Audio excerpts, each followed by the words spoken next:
Which, mind you, first of all, Alice goes on this long rant about like how she thinks Bree is slacking off and she's not taking her classes seriously and da da da da. And I'm like, girl, it is day 2. It's day 2. It's day 2. Can we once again for the 20th time? It's day 2. Day 2. Day dos. Dia dos. What it is? What's up? Got your video in the club? Okay. Welcome back. My name is Brianna, aka Slow Reader. Welcome back to my channel. But yeah, if you're new to my channel, welcome. You should know that I am inconsistent with posting. I will leave you and I will forsake you. And that is okay. And you know what? That's just how it is. But if you're willing to stick around, I basically do book reviews and like commentary stuff here and there. So yeah, today I come with you with a book review. But today we are going to review Legendborn. I don't know what I'm doing. I'm just doing a thumbnail. So we're going to review Legendborn by Tracy Deonn. So it is basically, it's a YA fantasy with a Black female protagonist. And it's basically about, let me pull up, first of all, before I get into that, let me pull up my notes. So if you see me looking down, you can kind of see it on my glasses. I'm looking at my tablet, which has all of my review information. I'm going to try to do a new format when I do this review. So most likely I'm going to do a bit where I sort of explain the book, give the synopsis, talk about what I like and didn't like versus like trying to give it a star review. I want to try to tell you, like, if you like these things, then this book is for you, right? Does that make sense? Okay. That being said, I'm going to sort of like do that, talk about the themes, talk about what I liked and didn't like to sort of give like a non-spoiler review in the beginning of my video. And then the rest will be spoilers because, you know, my reviews are not spoiler free, unfortunately, babes. I have notes. Notes on notes on notes on notes. You probably can't see all this, but I have notes, right? So it's about, the whole book is about like 57 chapters. Just, Jesus Christ, sorry. Just before you hit almost 60 chapters, and it's about 490 pages, just shy of 500 pages. So take that with what you will. I divided this up chapter by chapter, so be patient with me as I run through everything that happens. But basically, Bree, again, she's 16 years old and she's in this accelerated program, which basically, if you don't know what that means, that's pretty much, as I said earlier, it's basically like you are a really, really smart kid who like graduated high school early, and so now you get to like be a part of this like program that lets you like take college courses and like get through college, you know, faster to get credits and stuff like that. Most likely it's going to be like gen eds, really, because you're like, it's like you're a student but you're not a student, so like I don't really know if they'll let you like take like courses related to your major, but most of the time it's like, oh, take this English class, take this math class, take this whatever class, you know. And the whole point is that like at some point you get to graduate from college early. That's the hope. But like usually it's a bunch of like 16 and 17, you know, 15, 16, 17 year olds, and like they have like strict rules about like what they can and can't do, because obviously they're underage, so like they don't want them drinking, yada yada yada, whatever. We'll get into it. But she's a part of this program, and she basically joins, she basically starts attending University of North Carolina at Chapel Hill. And it seems like she mostly does it, which like, okay, I'm kind of going out of order, but like her and her mom like have an argument because she basically applied to go to that school behind her mom's back because she knew her mom did not want her to go. And so like they get into this huge argument about it because she got accepted. And then like her mom was pretty much like, oh, we'll talk about this later. And like then she got into a car accident and passed away. But like Bree pretty much like ends up going to the school because like she couldn't stand being in the house anymore. She's basically trying to run away from her grief, essentially. Like she couldn't stand being in the house with her dad anymore, and like she couldn't stand the memory of her mother and blah blah blah blah blah. So like she's kind of like trying to run away from her grief, right? And it basically like opens up with like her being at this party. Like her and her friend Alice Chin is her name. Alice Chin is like her best friend, and Alice is also like, she's Asian. I can't remember if she's Korean. I think she might be Korean. Don't quote me on it. I know she's Asian. But Alice Chin is basically like her best friend. And like they're outside. So like there's like a house party, but then there's like students like also like outside a little bit away from the house, and like there's this cliff, and like people are doing like cliff jumping into the water, and she's like, Bree is like standing there watching them, and she's like thinking about how much she wants to do it too. And that's pretty much like the opening thing, is like her wanting to be able to like jump off, and like Alice talking to her.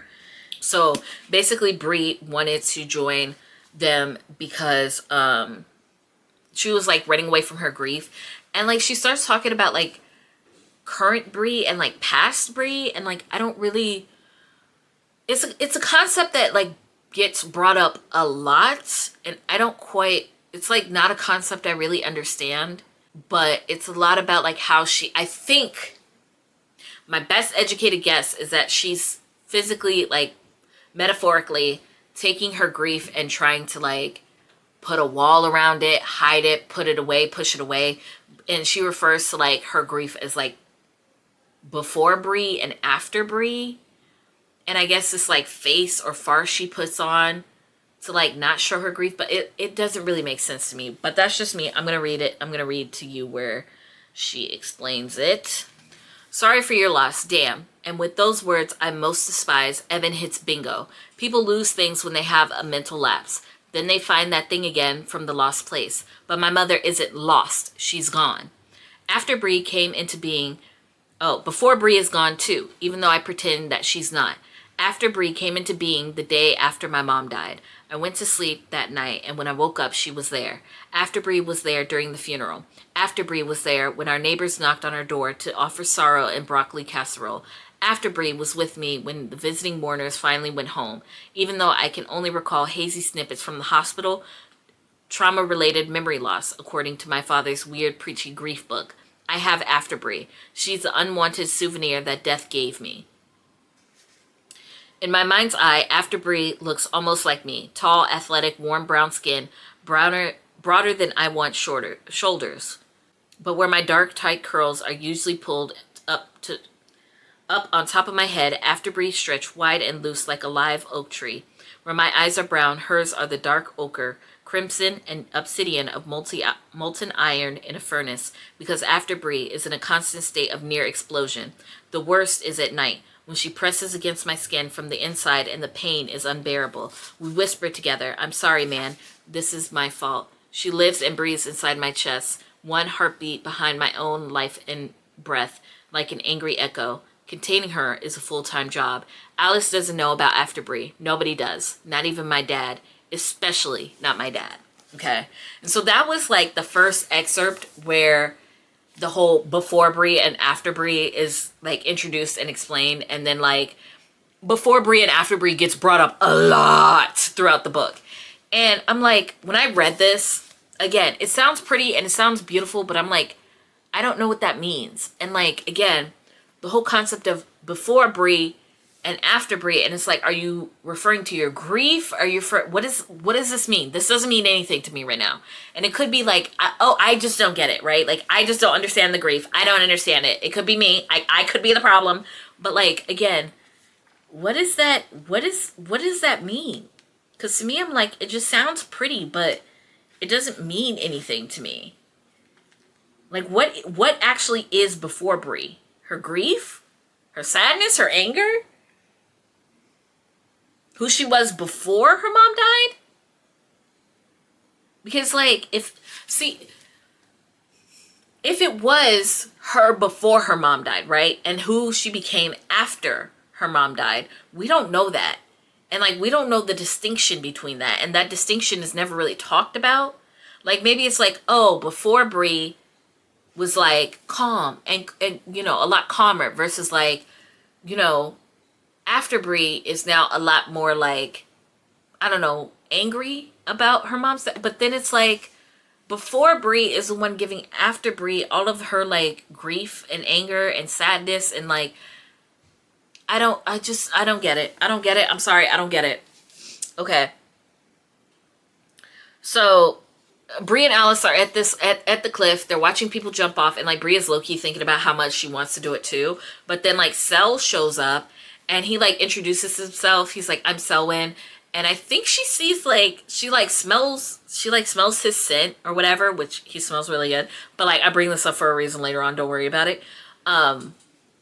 And like, he basically tells her like, don't jump, that's stupid, and da da da da da. And then like, she like, it's stupid, but I bring it up for a reason, all right? He like touches her arm or something like that. And like, she feels like, what's the word? She feels like heat or electricity or whatever they like to talk about in the YA books, like go up her arm. And like, he looks at her and he's like, do I make you feel something? And like, she looks away and then she looks back at him and he's like gone, pretty much. This is me greatly summarizing what's happening, but he's basically gone. And like, she's like, I didn't even hear him. Where did he go? Blah, blah, blah, blah, blah, or whatever, right? And then like, someone called the cops. They like start coming back to the house, but like someone called the cops and like the party's busted. And so like, KAYNE then like kind of like uses his magic to like hypnotize everyone at the party to be like, I should go home now. Yeah, I'm going home. I'm going home. Because like Bree sees, like she's there at the party. She looks up and she's like starts seeing like these white swirls like above like one of the frat boys' heads. And then like that's when Sel starts like hypnotizing everyone and they're all like, I should go home. Yeah, I should go home. And then like everyone turns around and starts walking home. Okay, cool. Chapter 2. So basically, like, Bree sneaks, like, she somehow breaks Sel's spell. Mesmer. You find out it's called later. But, like, his, like, whole hypnotist thing. And, like, because she was, like, walking home with this other guy. Well, like, not with him. Like, she didn't know him. But they were, like, walking in the same direction. And, like, she breaks, like, somehow breaks out of the whole hypnotized thing.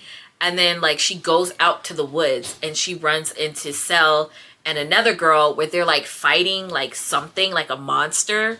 And, like, they, like, summon, like their weapons with their magic. And that's when she's like, oh my god, there's magic, da-da-da-da-da. Like, she's able to see it. Which is another big thing because like a lot of people really can't see like the magic that they can see the weapons, but they can't like see like the magic that's like swirling around them and stuff like that.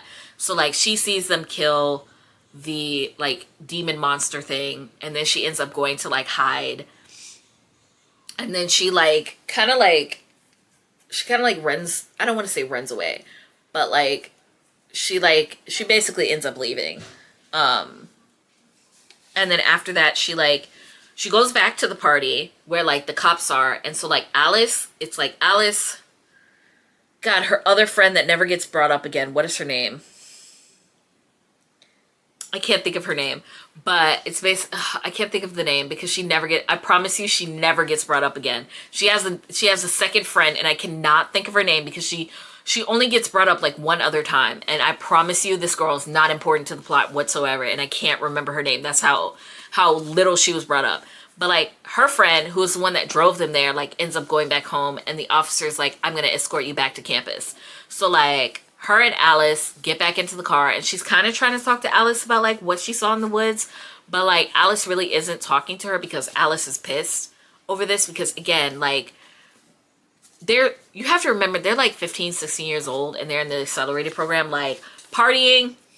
No. Especially because there was like alcohol at the party, girl. And like, this is like something that they could like get kicked out of school for.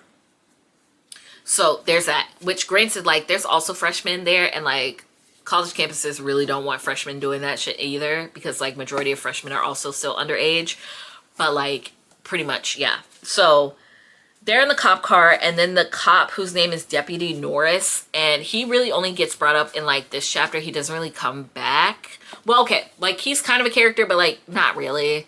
But like he just starts being fucking racist to them because he's like talking about like North Carolina, and he's like saying like, oh yeah, like his kid applied but didn't get in, so he was like asking like how they got in, and like Alice was basically saying like she got in through like a scholarship, and then like Bree was like she also got in through a scholarship, but like he doesn't like believe her, and like just thinks that like he thinks that Alice got in, but like he talks to like Bree, and she was like, oh, I got in through a scholarship, and he was like, need based or merit based, and she was like, merit, and he was like, oh no, it was need. Basically that whole scene was basically supposed to like insinuate that like Bree got in through affirmative action. So like the whole thing about need-based here, I don't know if it works the same way everywhere, but need-based versus merit-based scholarships, merit-based is basically like based off of how smart you are, how much like your merit. So like how good your grades are, how high your GPA is, if you're like, I don't know, sports, if you're good at sports, like that type of shit.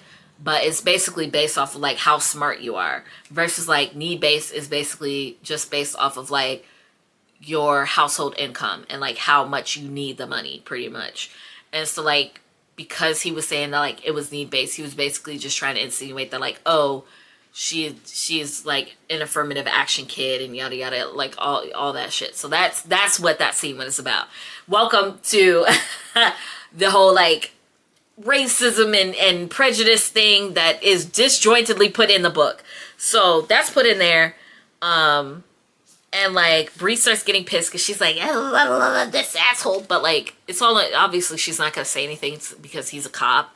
But I'm just like, the whole I knew what was coming the second that they were like, yeah, the cops crashed the party, and like now this cop has to escort them home, and you're like, oh my fucking god, a cop showed up. And this whole story is about black people. I know, like, has a black protagonist. I know what's going to happen when you have a black protagonist interacting with a cop in any way. I know where this is going.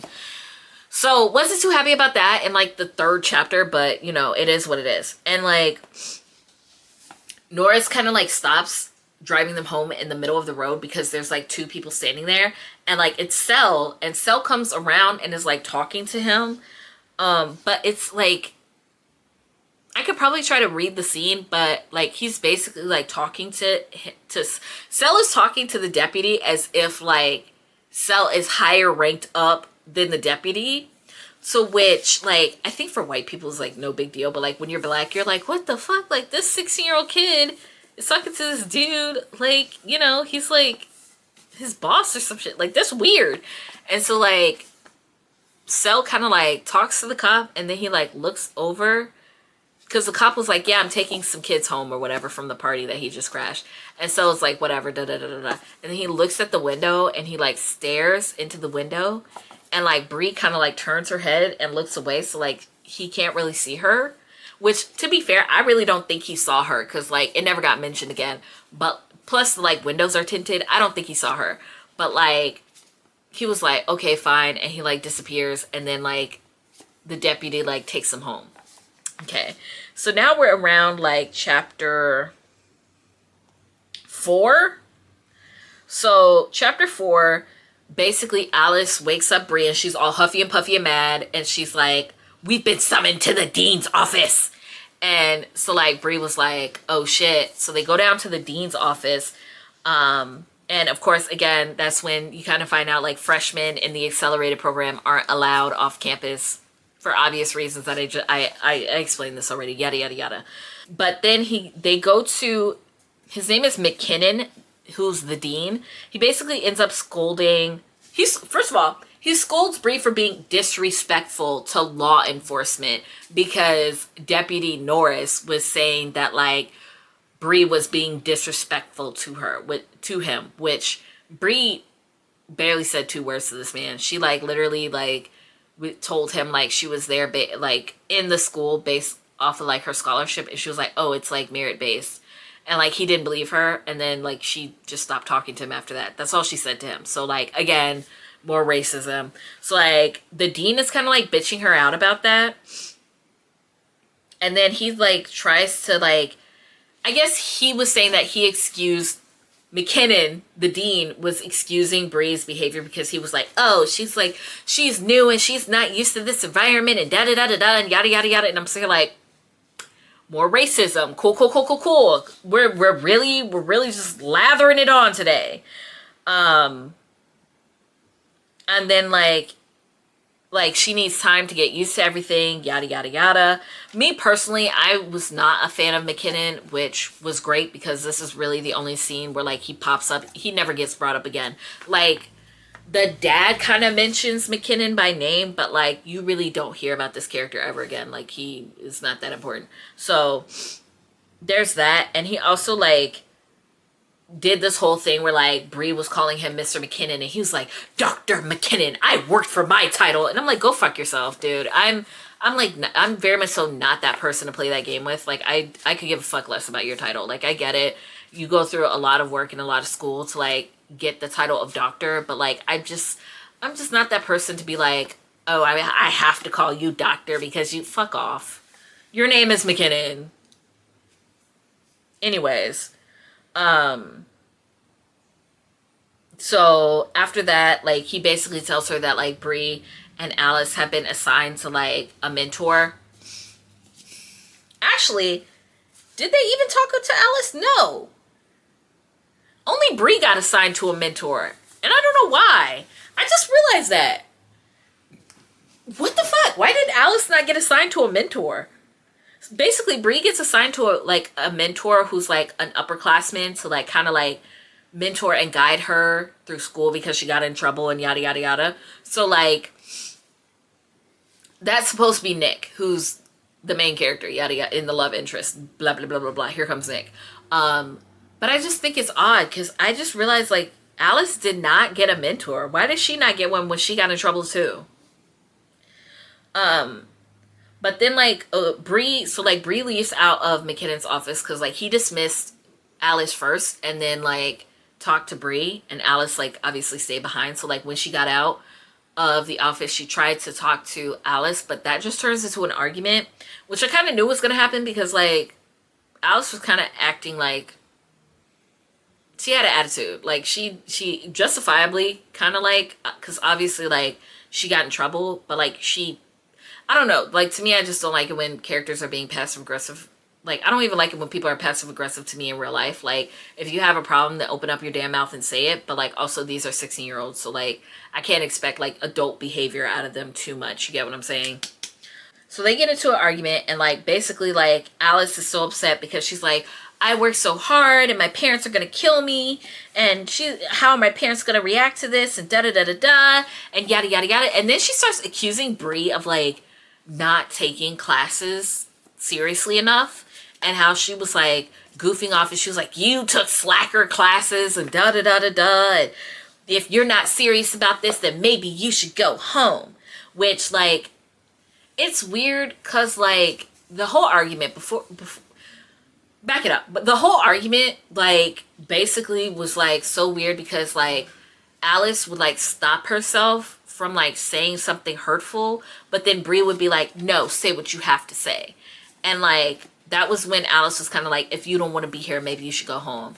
And like they kind of have the whole moment, and like Alice kind of just like walks off, which I'm kind of like, I was annoyed because me personally, I'm not used to like dragging out an argument like that.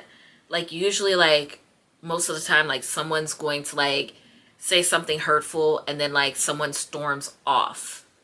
But like Bree kept actively antagonizing and pushing Alice and being like, no, say what you have to say. Say more. Keep talking. Like it was just weird. It was very weird. I'm like, why would you continue like encouraging this behavior? I don't know. No. Which, mind you, first of all, Alice goes on this long rant about like how she thinks Bree is slacking off and she's not taking her classes seriously and da da da da. And I'm like, girl, it is day 2. It's day 2. It's day 2. Can we once again for the 20th time? It's day 2. Day 2. Day dos. Dia dos. Right? Day 2. And it's not even like day 1 of class. Day 1 of classes doesn't even start until tomorrow. it was just so annoying, which is not the last time Alice kind of does that, where she's just like, she like has this, makes these accusations against Bree where she's like, you're slacking, you're not taking this seriously. And I'm like, girl, it's only day 2 or 3. Like, this is something you say like when it's been like a couple more weeks into school. But like, I don't understand how someone can be slacking when school hasn't even started yet. Like, I get it, like she messed up and like they went to this party, but like you also went to that party too. Like, you made the exact same mistake as them. And it just makes sense. It just doesn't make sense. Like, she's slacking, but you're not. Make that make sense. You're pissed. Like, I get it. You're pissed because you're like, you almost got me in trouble. But, like, you fully did not have to go to that party. And, like, several people have said that to her. Like, no one forced you to go to that party. She went to that party because she was like, oh, I have to look after my friends. And I'm like, Alice in the beginning is so annoying. Like, I kind of started liking her more towards the end. But in the beginning, I did not. I hated Alice. I was like, I'm so sick of this girl. So there's that. And like, again, this was kind of also the intro of like me not really liking Bree's personality, because like she definitely was like, I'm not the shy type. And I'm like, that's fine. But like, I don't know. Like, I feel like she was trying to be set up as like this big and bad character, which is fine. Like, you can have like a very like outspoken and like extra, like very outspoken character or whatever, but like, or like sassy or whatever character. But like, she was just like, I don't know. I just did not like the way that she handled that like argument. And like, that was when I was kind of like, I'm really not feeling this girl. But I was also really interested in the story, which is why I kept going. But okay. So chapter 5. So Bree then gets like a call from her dad, and he's like, how was last night? And she lies to him, which I'm kind of like, why would you lie to him? That's just going to make him pissed more often, which this is kind of what I mean. Like, Bree's dad is very much so like involved in the story. Like, he calls a lot. He even comes down to like visit her at some point. Like, he is very, very involved, which like, again, if you're into that sort of thing, more power to you. I particularly don't like when like parents are involved a lot when it comes to like YA, but that's just me personally. But yeah, so like she gets a call from her dad and lies about last night. And then she later on has this like, she has a dream where she like remembers the night where she found out her mom died, which is supposed to be like her in the hospital with her dad. And like, she's like in this mint green room, and she's talking to like the officer who's like explaining to them that like the mom passed away and like people are crying and yada yada yada. And like, her mom basically got like T-boned by a truck and like died in a car accident. And like, basically the dream is like different than what she remembers, which like, if you bother to pay enough attention, which I did not at the beginning, like she tells a story in the, I think in the intro, not in chapter 1, but in the like the part before that.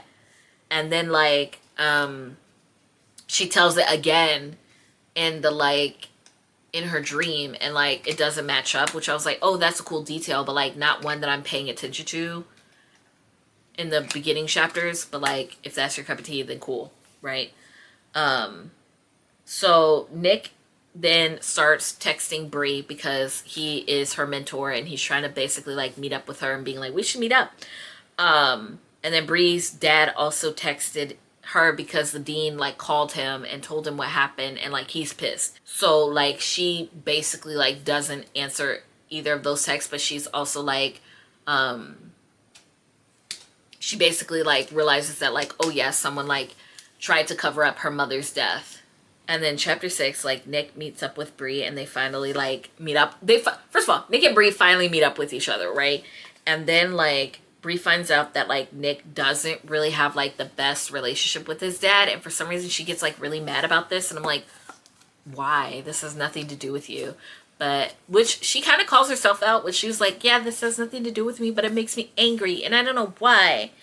And like, Nick is kind of like, God, I wish I knew what chapter this was on. I mean, page this was on. It's around chapter 7. Let me see if I can find it. But he was basically sitting here like, oh, you're passionate, and I like that. And I'm like, I know this is supposed to be like, oh my God, they have such attraction to each other. Oh, but like the beginning signs of it. But I was just like, okay. So I guess Bree kind of like internalizes why she doesn't like the fact that Nick and his dad have a good relationship. And she is basically upset that Nick has parents that like he can reconcile. He can, even though he has a bad relationship with his dad, she's like, oh well, he can still reconcile with his dad and I can't. And I'm saying like, okay, but that's not his fault. Like you're being mad just to be mad, because again, before Bree's mom passed away, she had a fight with her mom and then she like died right after. So I guess she's upset because she's like, oh, Nick can basically make up with his dad whenever he wants, but he chooses not to. And I'm like, and you had no plans to make up with your mom until like she died. Like, again, you're just being mad, just be fucking mad. Like, this has nothing to do with Nick or his dad. And like, it's kind of weird because she also was like, oh, it's none of my business. But I'm saying like, yeah, but you're also like not understanding that like not everyone has to have a good relationship or has a good relationship with their parents. And like, that's okay. Like, I don't see the point of you being mad over some shit that has nothing to do with you. I don't know. Again, me continuing to not like Bree, which comes up a lot. But then, like, Bree senses a monster nearby and kind of, like, takes off running because, like, with the monster, like, they have a certain energy, which, again, we'll talk about later, but it's called ether. But they have, like, a certain energy that, like, she can feel, like, is nearby. And so, like, she starts taking off running towards it, which I'm kind of like, why would you... In hindsight, why would you do that? Because, like, you can't fight it. You can't do anything about it. Why are you chasing down something you can't fight? Like, I would have just, like, walked the opposite way. But, like, she chases it down for some reason. And, like, Nick follows her. And so, like, Nick ends up fighting. And he tells her, like, run away, da-da-da-da-da. But, like, she ends up kind of, like... Because, like, the monster, like, corners Nick or whatever. And, like, he's telling her to, like, run, go away, run. And, like, she, like, kind of, like, does one of the things where, like, she gets in between she, like, tackles the monster or whatever to, like, get Nick uncornered. And then she, like, Nick kills it and then she passes out. And I'm kind of like, okay, you were super brave to, like, help him. But also, like, you put yourself and him in that situation. And that was kind of dumb. And I'm just like... Whatever. Okay. So then, like, she wakes up and she's kind of, like, being healed by, like, this magic doctor guy who we'll talk about in a second. But, like, Bree then she's, like, questioning Nick about what's going on. Because at this point, she knows that there's, like, magic stuff happening. But she doesn't, like, know enough to, like, basically, like, needing more information. And, like, obviously this is kind of like the part where you're like, oh, okay, we're world building. World building is about to happen, which is fine. But then, like, it's like, oh my God, this is done so stupid.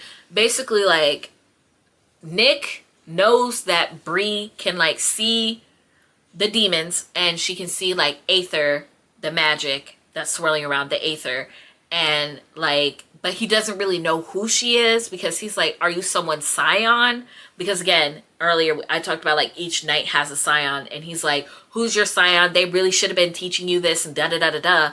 And, like, Bree knows some magic. Like, she knows that magic exists, but she doesn't know how it works. And she doesn't know who he thinks that she is. Like, she's an outsider that doesn't know anything. And she's like, he thinks I'm someone, but I don't know what that is. And she's like, now they're having this conversation where, like, Bree is trying to get information out of Nick without, like, him finding out, like, that she's completely an outsider. Which, on one hand, at the time I was reading it, I was kind of like, why are you doing this? Like, this is so dumb, da-da-da-da-da, blah, blah, blah, blah, blah. Like, this, But, like, in hindsight, I feel like it's probably because, like, you later find out that, like, she could have her memories erased. So, like, they could easily just come in and, like, let them have her memories erased. But then I'm also like, that wouldn't work because, like, she can break the memory. Like, she would be able to break it sooner or later. It would have happened. Like, she knows she can do that. So even if they erase her memories, like, she could just be like, oh, even though I don't know how to get my memories back specifically, she knows, because she did it in the moment of her being hypnotized. So, like, girl, this shit ain't adding up. Either way, like, my whole point is that, like, that whole conversation was just, like, not enjoyable. I think it was supposed to be, like, cheeky and funny and, like, oh, look at the banter between these two characters. But I'm like, as a reader, it's not fun to listen to two characters, like, talk to each other, where like neither of them knows, like both of them are trying to get information out of the other one, but they're both also not trying to like give up their hand or whatever. And I'm like, why am I here? Like, I'm not getting anything useful out of this as the reader. Like, that was just the most annoying, and I don't want to say useless, but it's just like, it wasn't doing anything for me as a reader, and it wasn't fun. So like, I'm just like, please, you could have spared me of that whole conversation. But anyway, it's also, so okay, here's more issues with the world building. During that conversation, there's also like a lot of words that are thrown around that like mean nothing to us as the reader, and that's what like we get out of that conversation.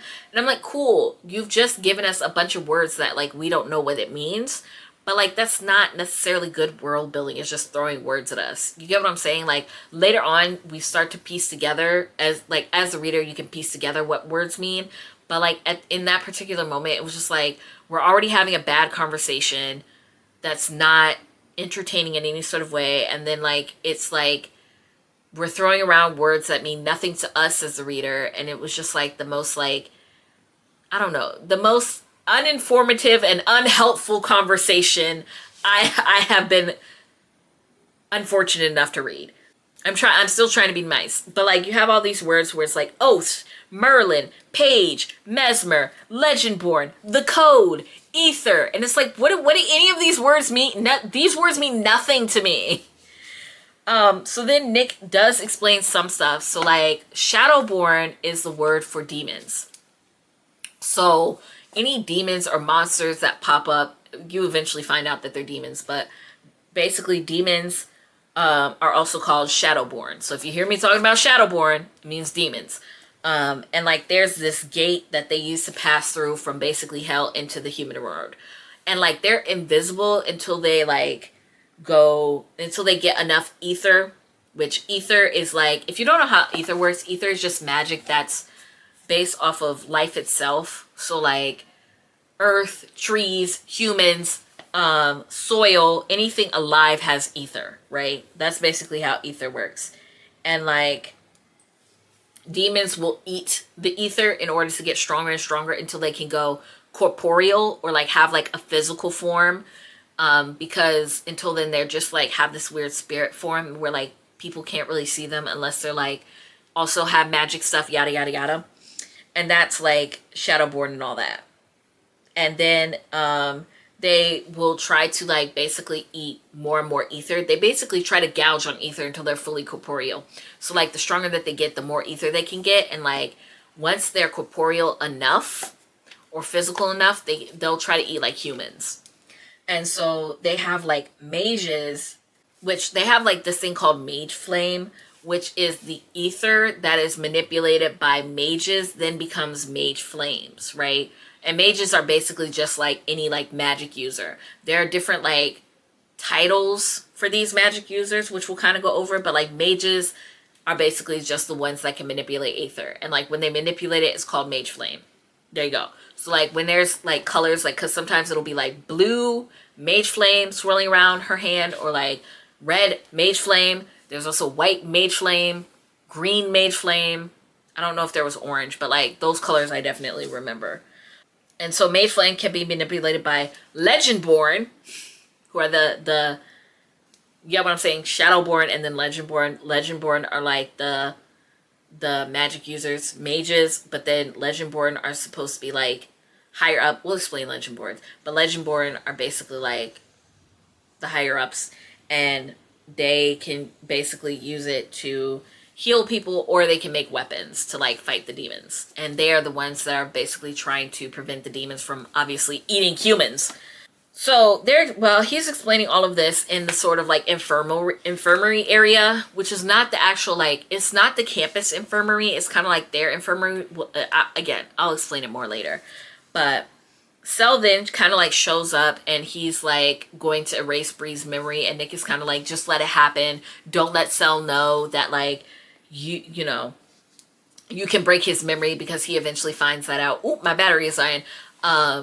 He basically finds out that like, Bree can break his memory, or his mesmer is what it's called, or his, you know, memory wiping spell.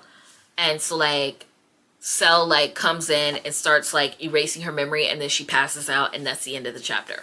Hold that thought. I will be right back because I need to change out my battery. Oh, so basically Cell shows up and deletes erases Bree's memory, and like Nick, before he does that, Nick was like, basically just let it happen. Don't let Cell find out that you can like erase his memory, like basically like break his mesmer, break his power, and blah blah blah blah blah. So Cell then comes in and like erases her memory, and then like she passes out, goes to sleep. And so like the next chapter, chapter 8, Bree wakes up to Alice yet again, like bitching her out for no fucking reason. Well, for a lot of reasons, but Bree basically wakes up to Alice bitching her out, and like Nick brought her home and ended up telling Alice that Bree got blackout drunk, and like he's bringing her back to like the dorm. And I'm saying like, okay, listen, why? But why though? Why would Nick do that? Why? Explain to me. Okay, so the whole reason why Bree and Nick even met in the first place is because he is her mentor. And like Nick, they already talked about how like Nick is the golden boy. He's the top of the school, blah, blah, blah, blah, blah. He's athletic and like he has really good grades and he's supposed to be the golden boy of the school or whatever. And I'm like, okay, cool. But like, if he's such a golden boy, he's such a good, like a goody two shoes and da da da da da. The whole reason why you know Bree is because you became her mentor, because she already was like partying and stuff like that. And like she made a mistake and wasn't doing a good job as a student, like before classes even start. And like you need a cover up as to like why she came back home so late. Why would you tell her that she got blackout drunk? Like that would be the dumbest excuse you could come up with. Like you could have came up with literally anything else. So because Nick like told her this, like Alice is still pissed at her. And basically like Alice then like tells her of this whole thing of like how like, oh, on TV you always see two friends, like when they go to college they drift apart and they go their separate ways. I just never thought that that would happen to us. And then she's all like, Bree, you need help. And I'm like, again, it's day 2 of classes. The day that like Nick and Bree met each other was day 1 of classes. So it's now like day 4. Day 2 of classes hasn't even started. And now all of a sudden Bree needs help? Like, come on, be so serious right now. Like, I could understand if maybe like you are a friend who's like concerned and like maybe you're like, oh, you need, but like what would she need help with? Alcohol? Don't go there. Let's not go there. Please don't go there. Please be so serious right now, because like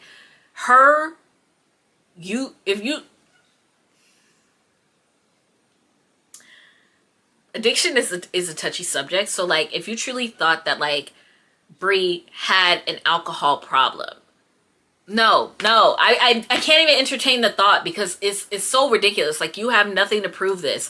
She gets drunk once and she needs help.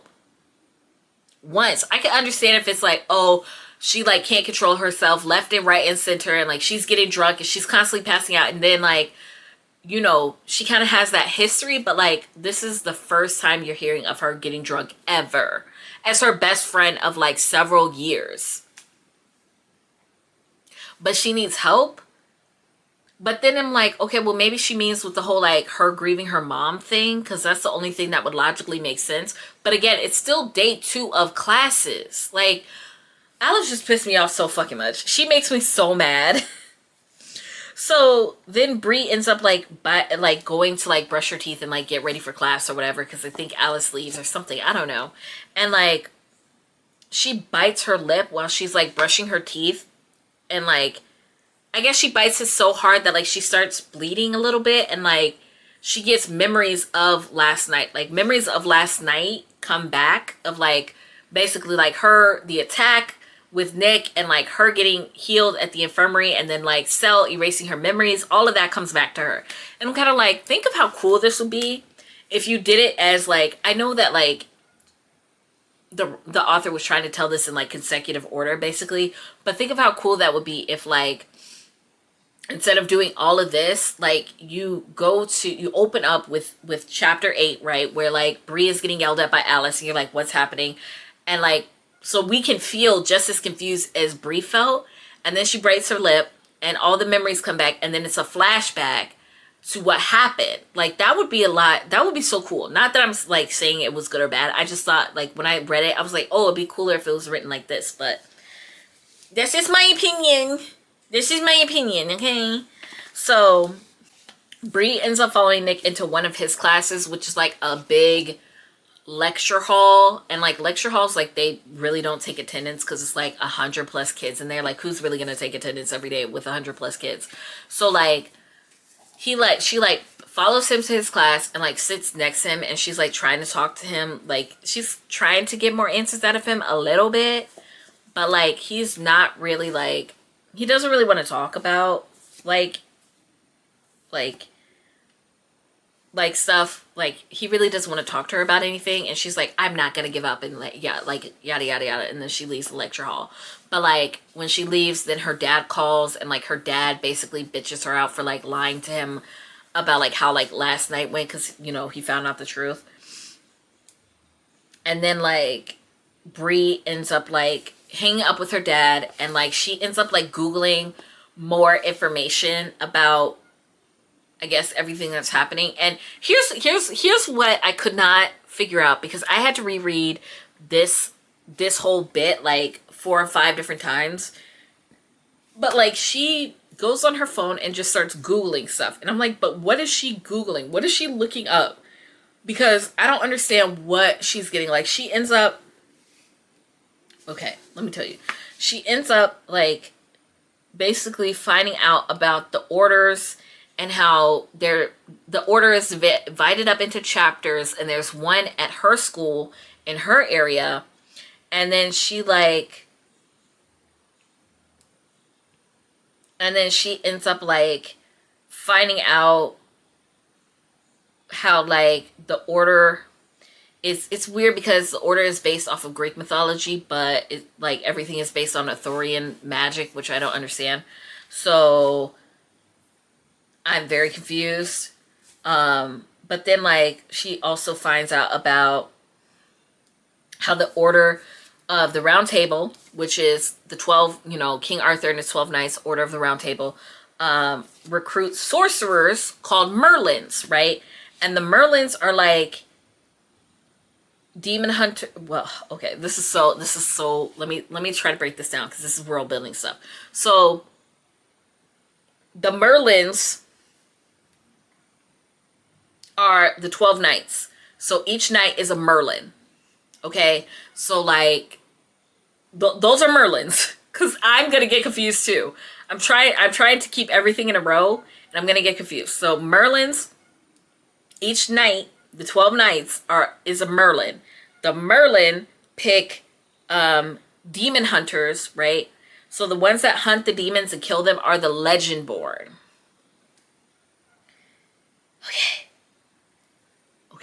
So the Legendborn hunt the demons. The knights are the Merlins. So Bree apparently finds all of this out from Google, which I'm just saying, like, what type of shit are you Googling? First of all, can anyone Google this?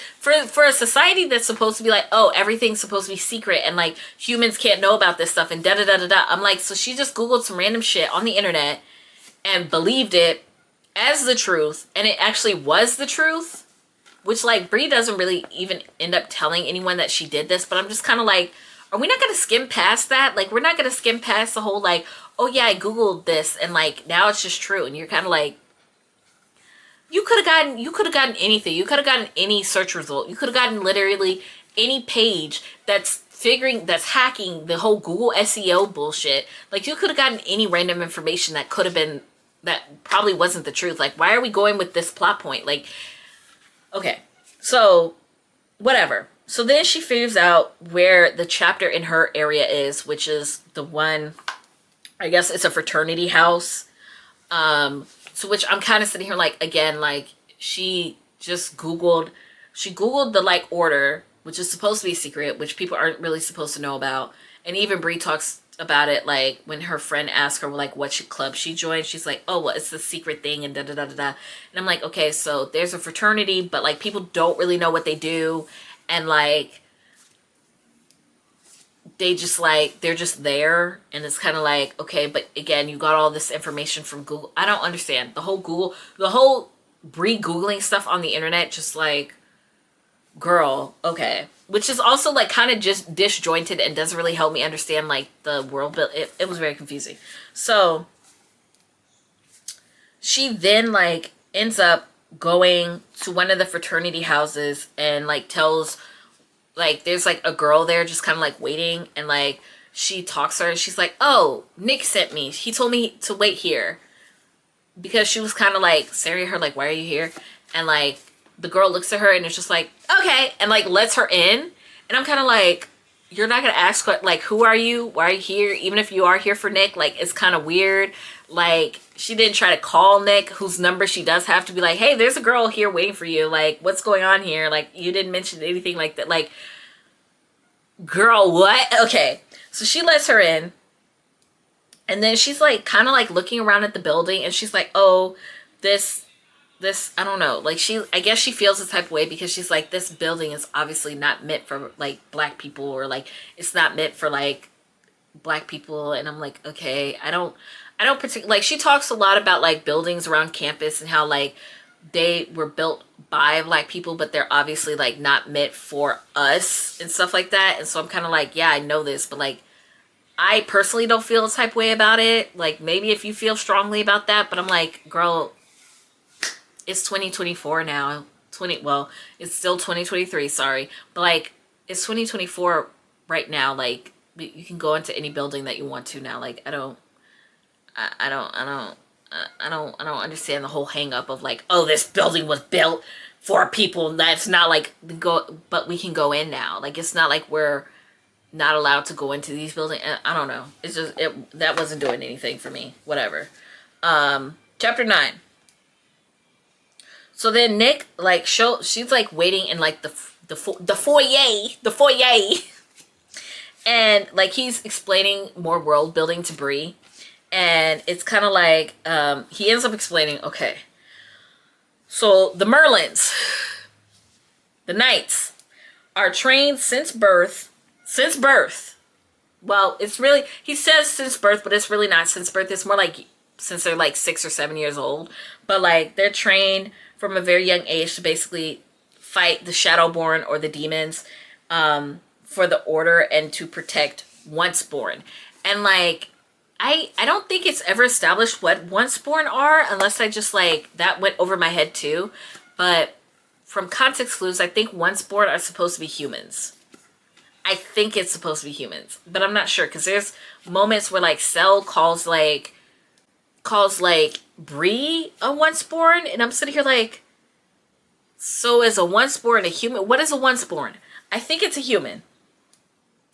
And then Bree wonders, like, she's talking to him about Merlins, and she's like, would a Merlin kill a human?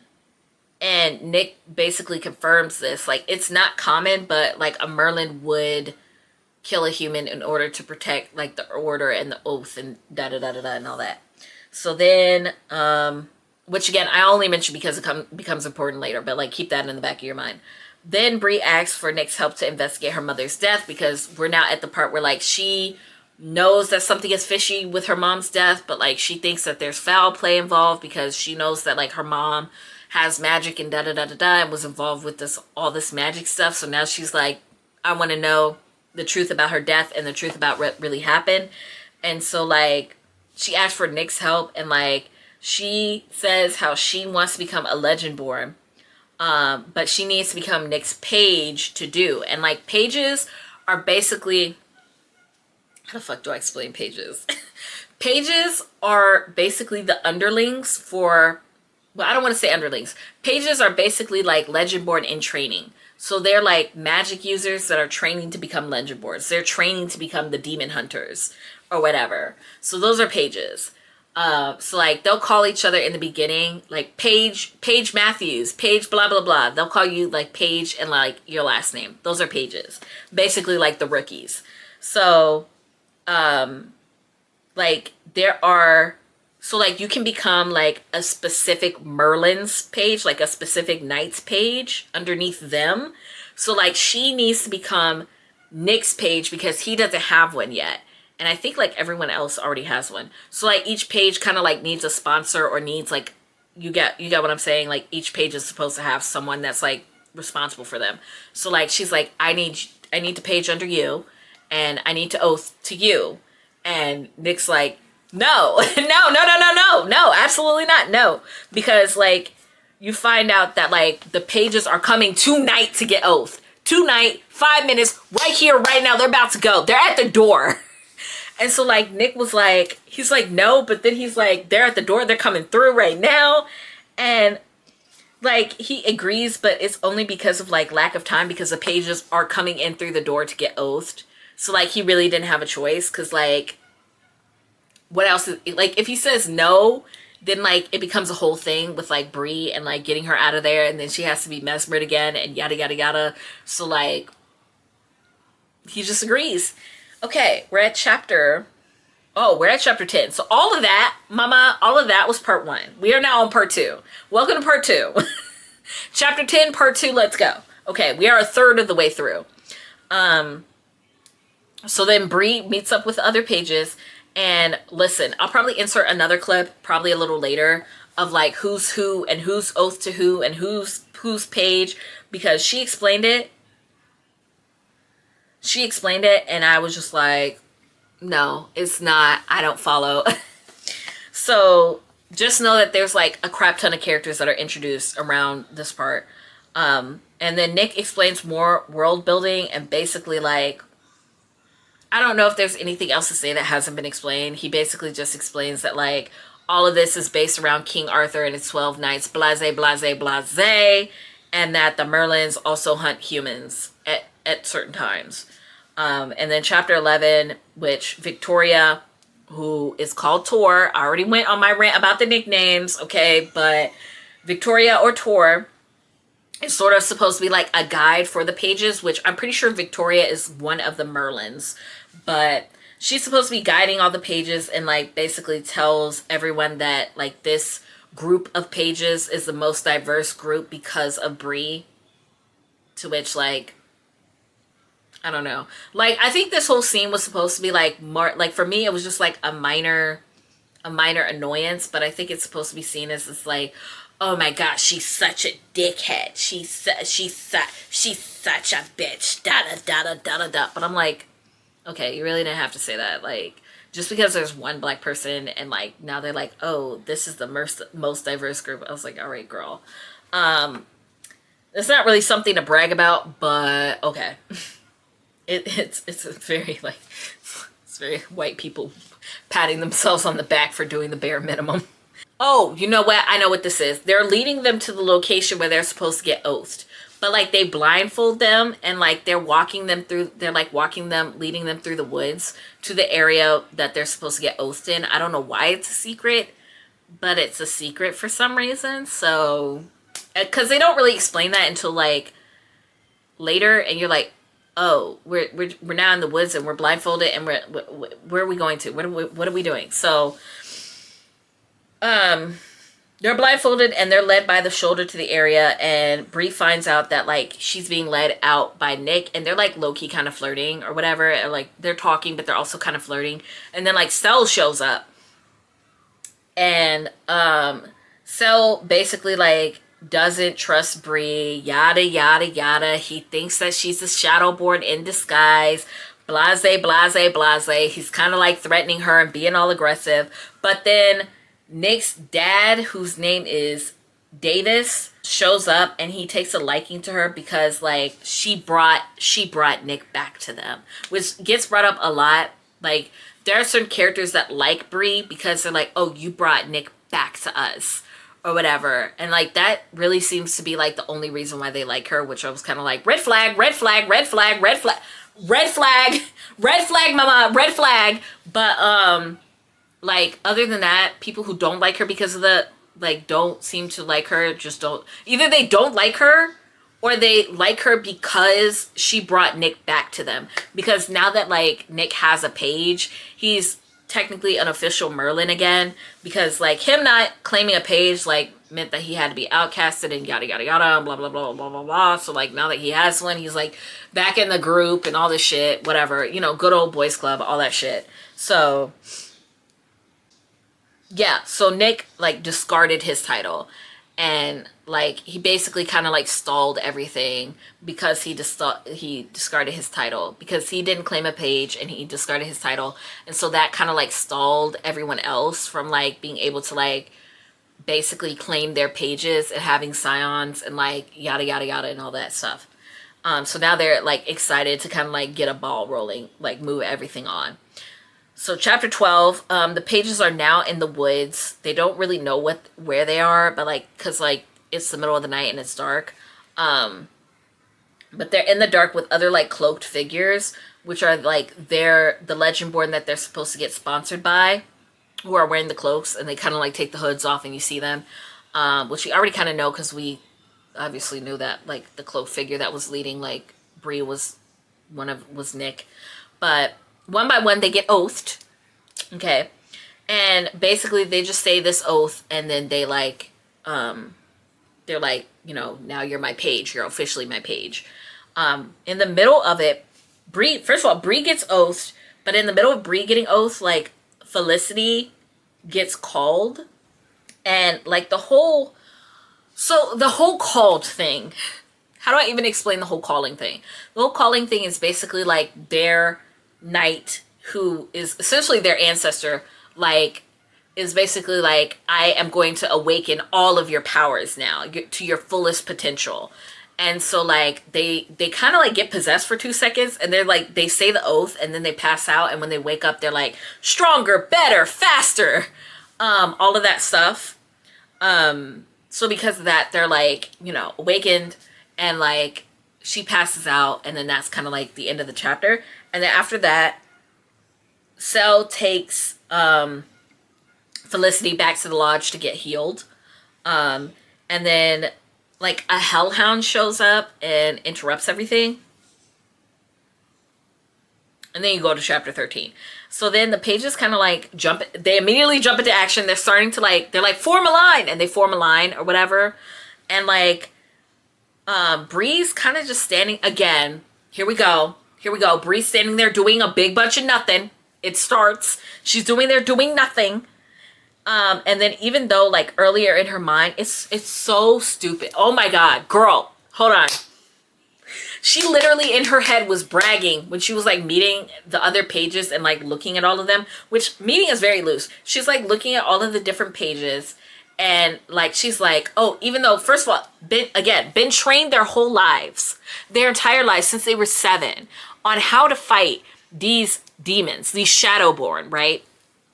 And like Bree basically says, oh, I have an advantage because I've actually had like real world experience. Like I've actually seen one and encountered one, versus like they haven't. They've only had like book smarts. And I'm like, okay, but they have book smarts and actually like field training. Like they know how to use a weapon, and they know how to utilize their powers, whereas you don't. So they're still more useful than you. And so like, it's just funny because earlier she was bragging about that in her head, and then like when the time came, she's just standing there doing nothing. And I'm like, all of that bragging for what though? So like, anyway, I just had to get that off my chest because my petty heart was bub-eating. But Nick tells Bree to like run, and she starts running away, except she runs into like a second hellhound, and the hellhound starts talking to her, and he's like, we could use you or whatever. And so like he kidnaps Bree and takes her hostage, and like they demand that they want Nick, because like they take her back over to the group.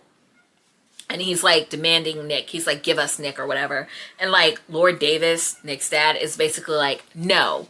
And he tries to attack the hellhound, but the hellhound like grabs him and like throws him against a tree.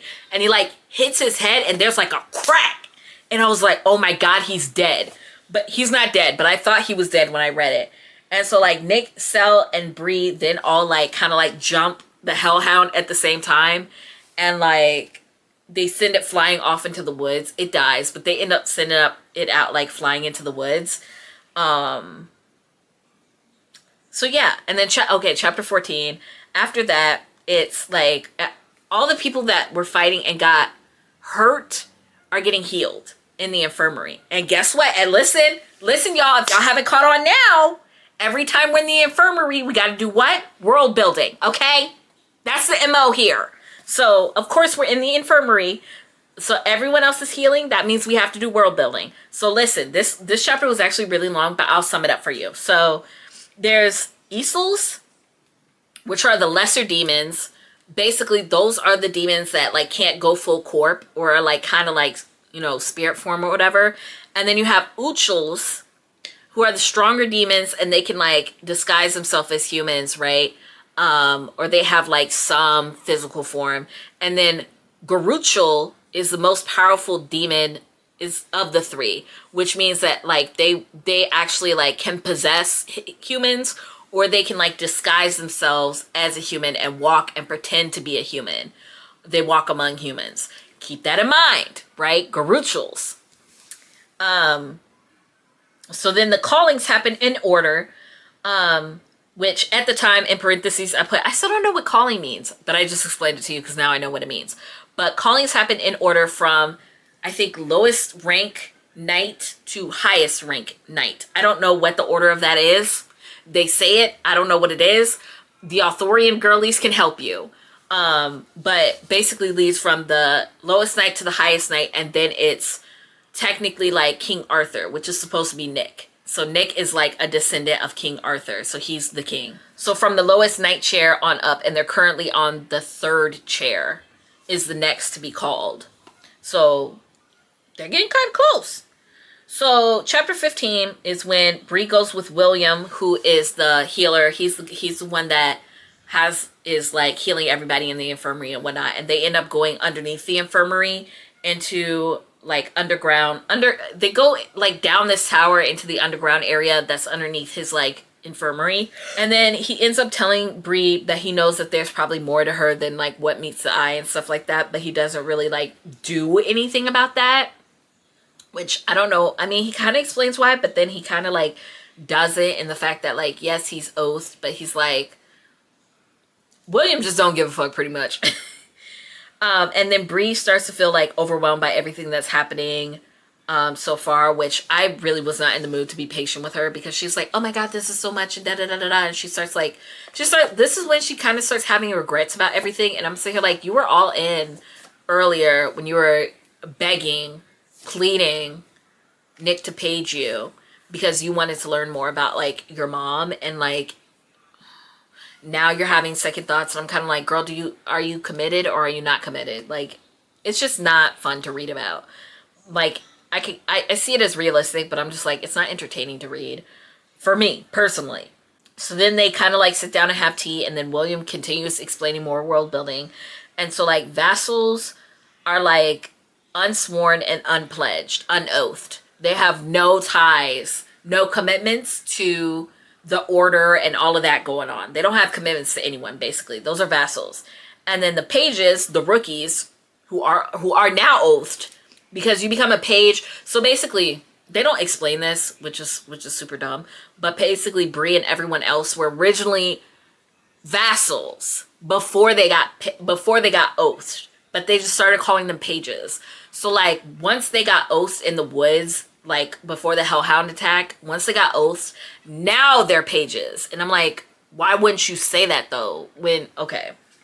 So the pages can later become a squire for the Merlins, but I'm saying like, what the fuck is a squire? Squire is never explained. Maybe I missed it, but I'm like, I don't know what a squire is.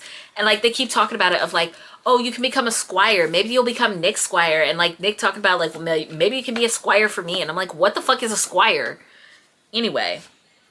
So William takes Bree further down underground, and it's like he takes her to this like wall of ages. And the wall of ages is basically just an elaborate ass family tree written on stone. So like it has like the names etched into the stone, and then lines that will connect to their like descendant, right? So like they have the whole thing of like who's who. And like Bree notices that there's basically oh, I do have once born on here. I lied. That's so crazy. So once born is those born outside the lineage of King Arthur and the 12 Knights. So anyone that's not born of the Knights and King Arthur, who doesn't have to do with any of that, are called once borns.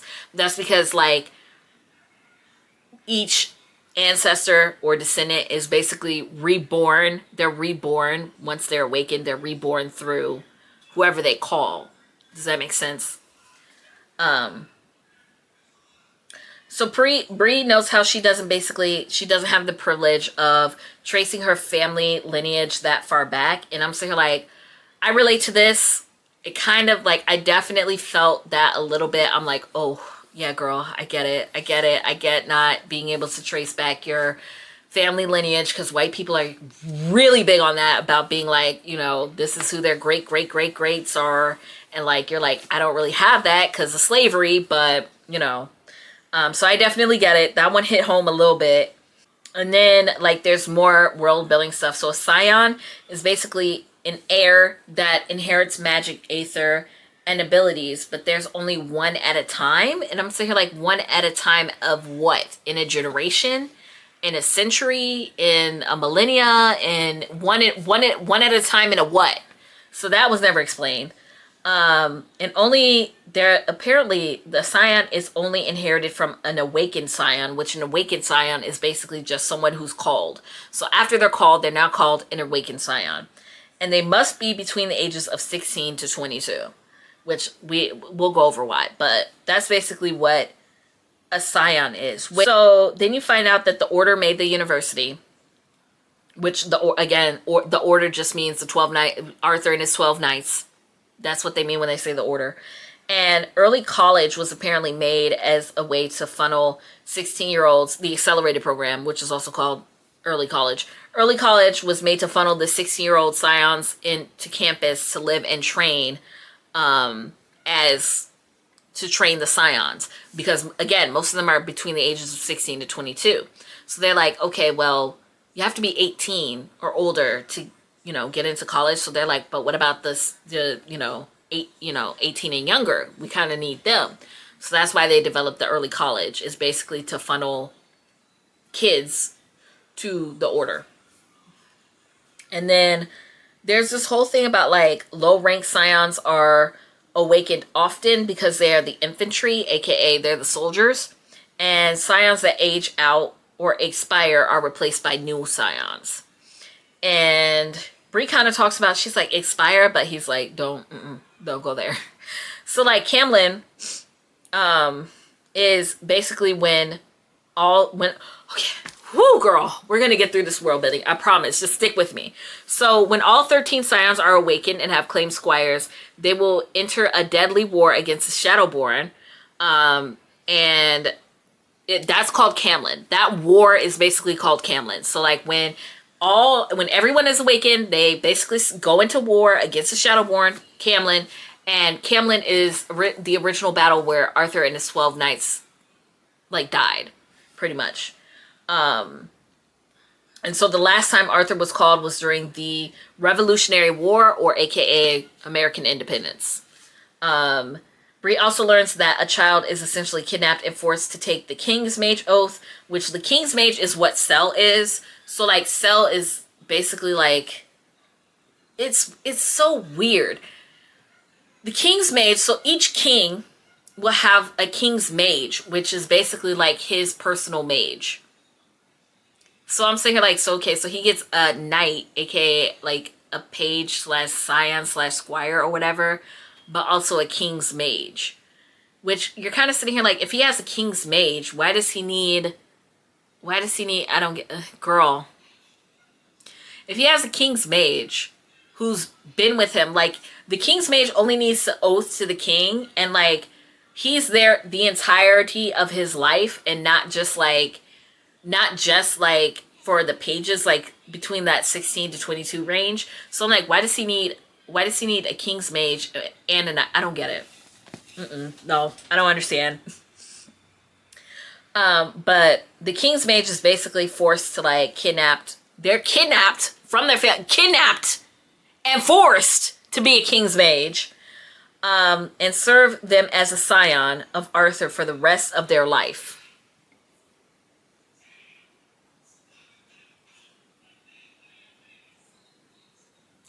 Girl. Which, okay.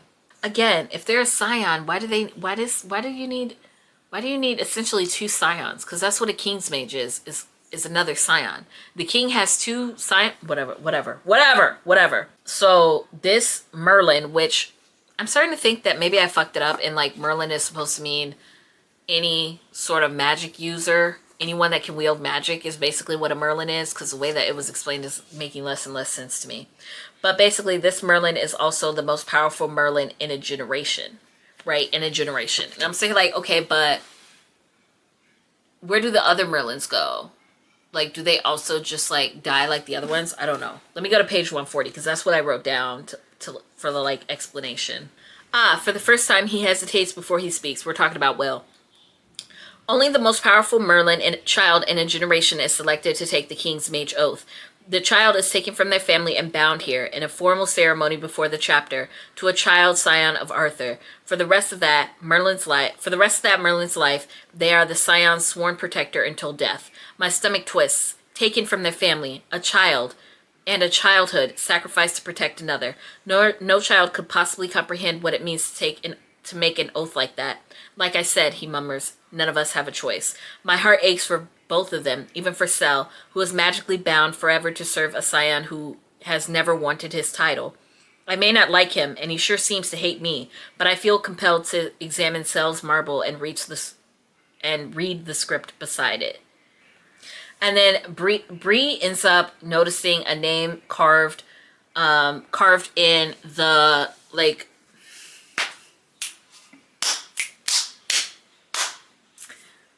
Carved in the age of whatever the fuck in the stone. And it's kind of like everything, every name is obviously perfectly carved, but the name Isaac is kind of like, it seems like it's scratched in almost. And the name is Isaac Claus Sorensen. Remember that name, because I didn't.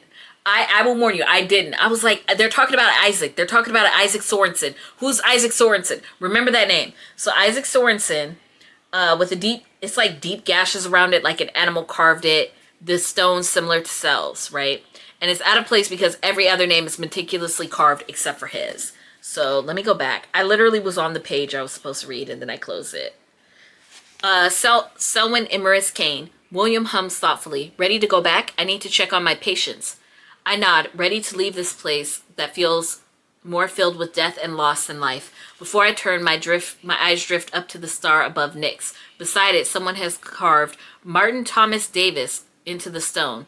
Of course, Lord Davis went to Carolina years ago, when he was a scion of Arthur and before Nick was born. Then something else catches my eye. What happened here? I point to the marble linked to Davis's star, representing his king's mage, and Isaac Claus Sorensen. William squints. Not sure. Maybe the archivist got sloppy? I don't follow right away, because what he said makes no sense. Every other line and stone and star has been meticulously carved, not a stroke out of place or an error in sight, but deep angry slashes surround Isaac's marble on every side like an animal has clawed it, and yet the marble itself looks just like Sel's, shiny, smooth, and perfectly round. Coming?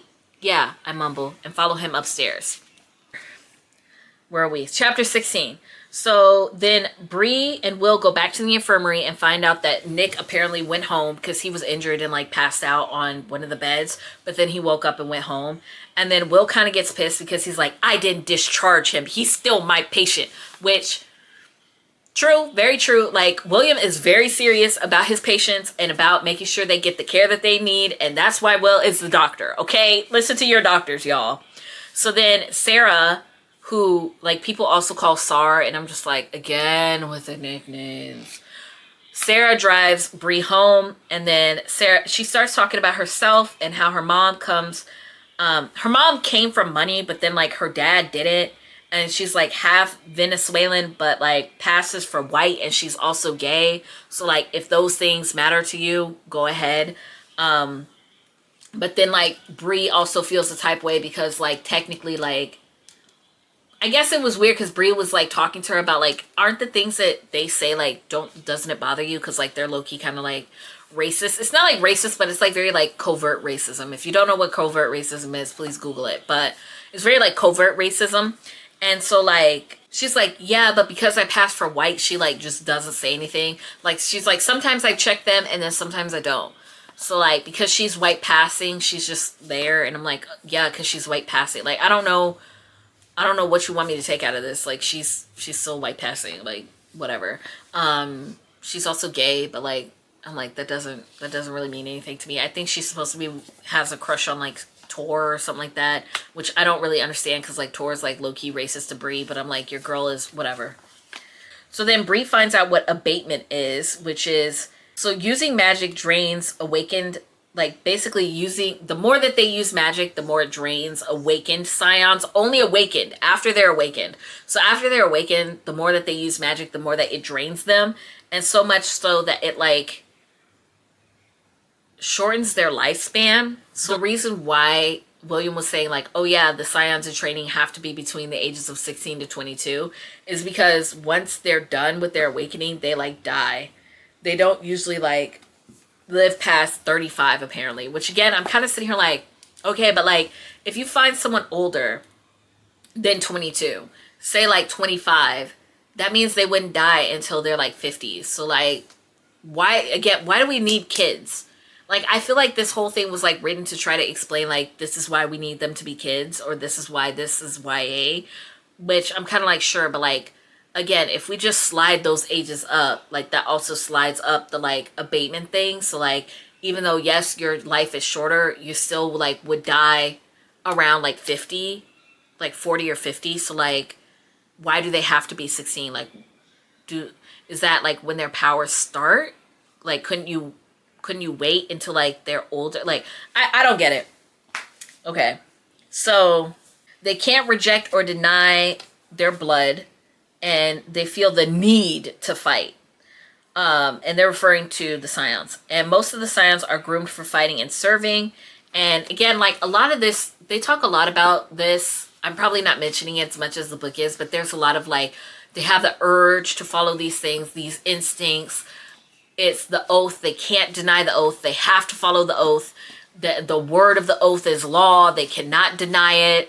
They have to follow it. They have no say in it. And it's kind of like something about that like constantly like just felt really weird and wrong to me.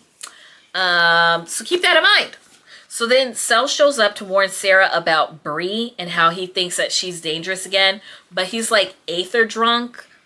Although he's like there enough to threaten Brie still. So like aether drunk is basically just like because Selwyn like manipulates aether. That's his whole thing, is that like he like it's how do I explain this? So like the Merlins, any Merlin, scions, pages, like they can use aether to make weapons, but that's it. They can't manipulate aether. So like Sel can manipulate aether in the fact that like he can turn the aether into something else, right? So like he can summon, like he can use the aether to make Shadowborn and like manipulate them, but he's also the only one that can like oath people, because his magic like forces the oath on them, like all of that. When he uses up so much aether, apparently it like gives him the drunk effect where he's like aether drunk. I'm gonna just read it to you. Let me just go find it. Hold on, y'all. My question is muffled behind my fingers. What's wrong with him? He's aether drunk, she says, as if that explains everything. We're talking about what's her name? Sarah. She pushes against him with her full weight, but Sel sort of drapes his body over her. She grunts in frustration. Must have just come from bonding Felicity and Russ. The warrior's oath is pretty hardcore, and on top of that, he oathed y'all tonight too. Oh. That strange, intoxicated look on his face after the oath of fealty. His bloodshot eyes now. The dark pink of his parted lips. The angry flush on his cheeks. I am not, Sel declares loudly. It'd be funny if I didn't know how lethal he was. Sarah shoves him hard and Sel growls at her. Shockingly, she growls back.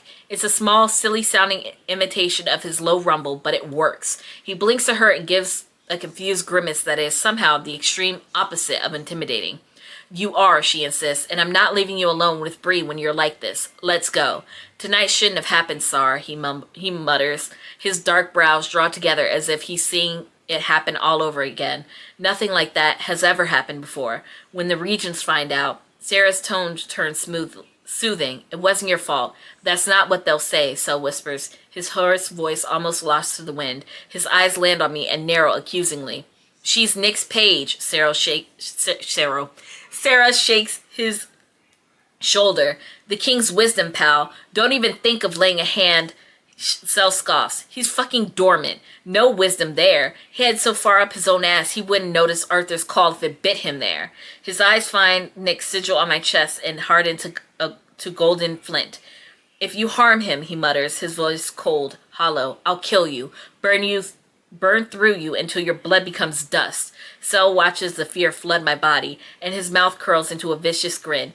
You know I will, don't you? You know I can. Sarah turns, pressing her back against Sel's chest to face me. I've got him. Can you make it back on your own? My feet were already carrying me backward in the damp grass. Now I turn and sprint while Sel's laughter follows me across the quad. I can't read today, y'all. I'm so sorry.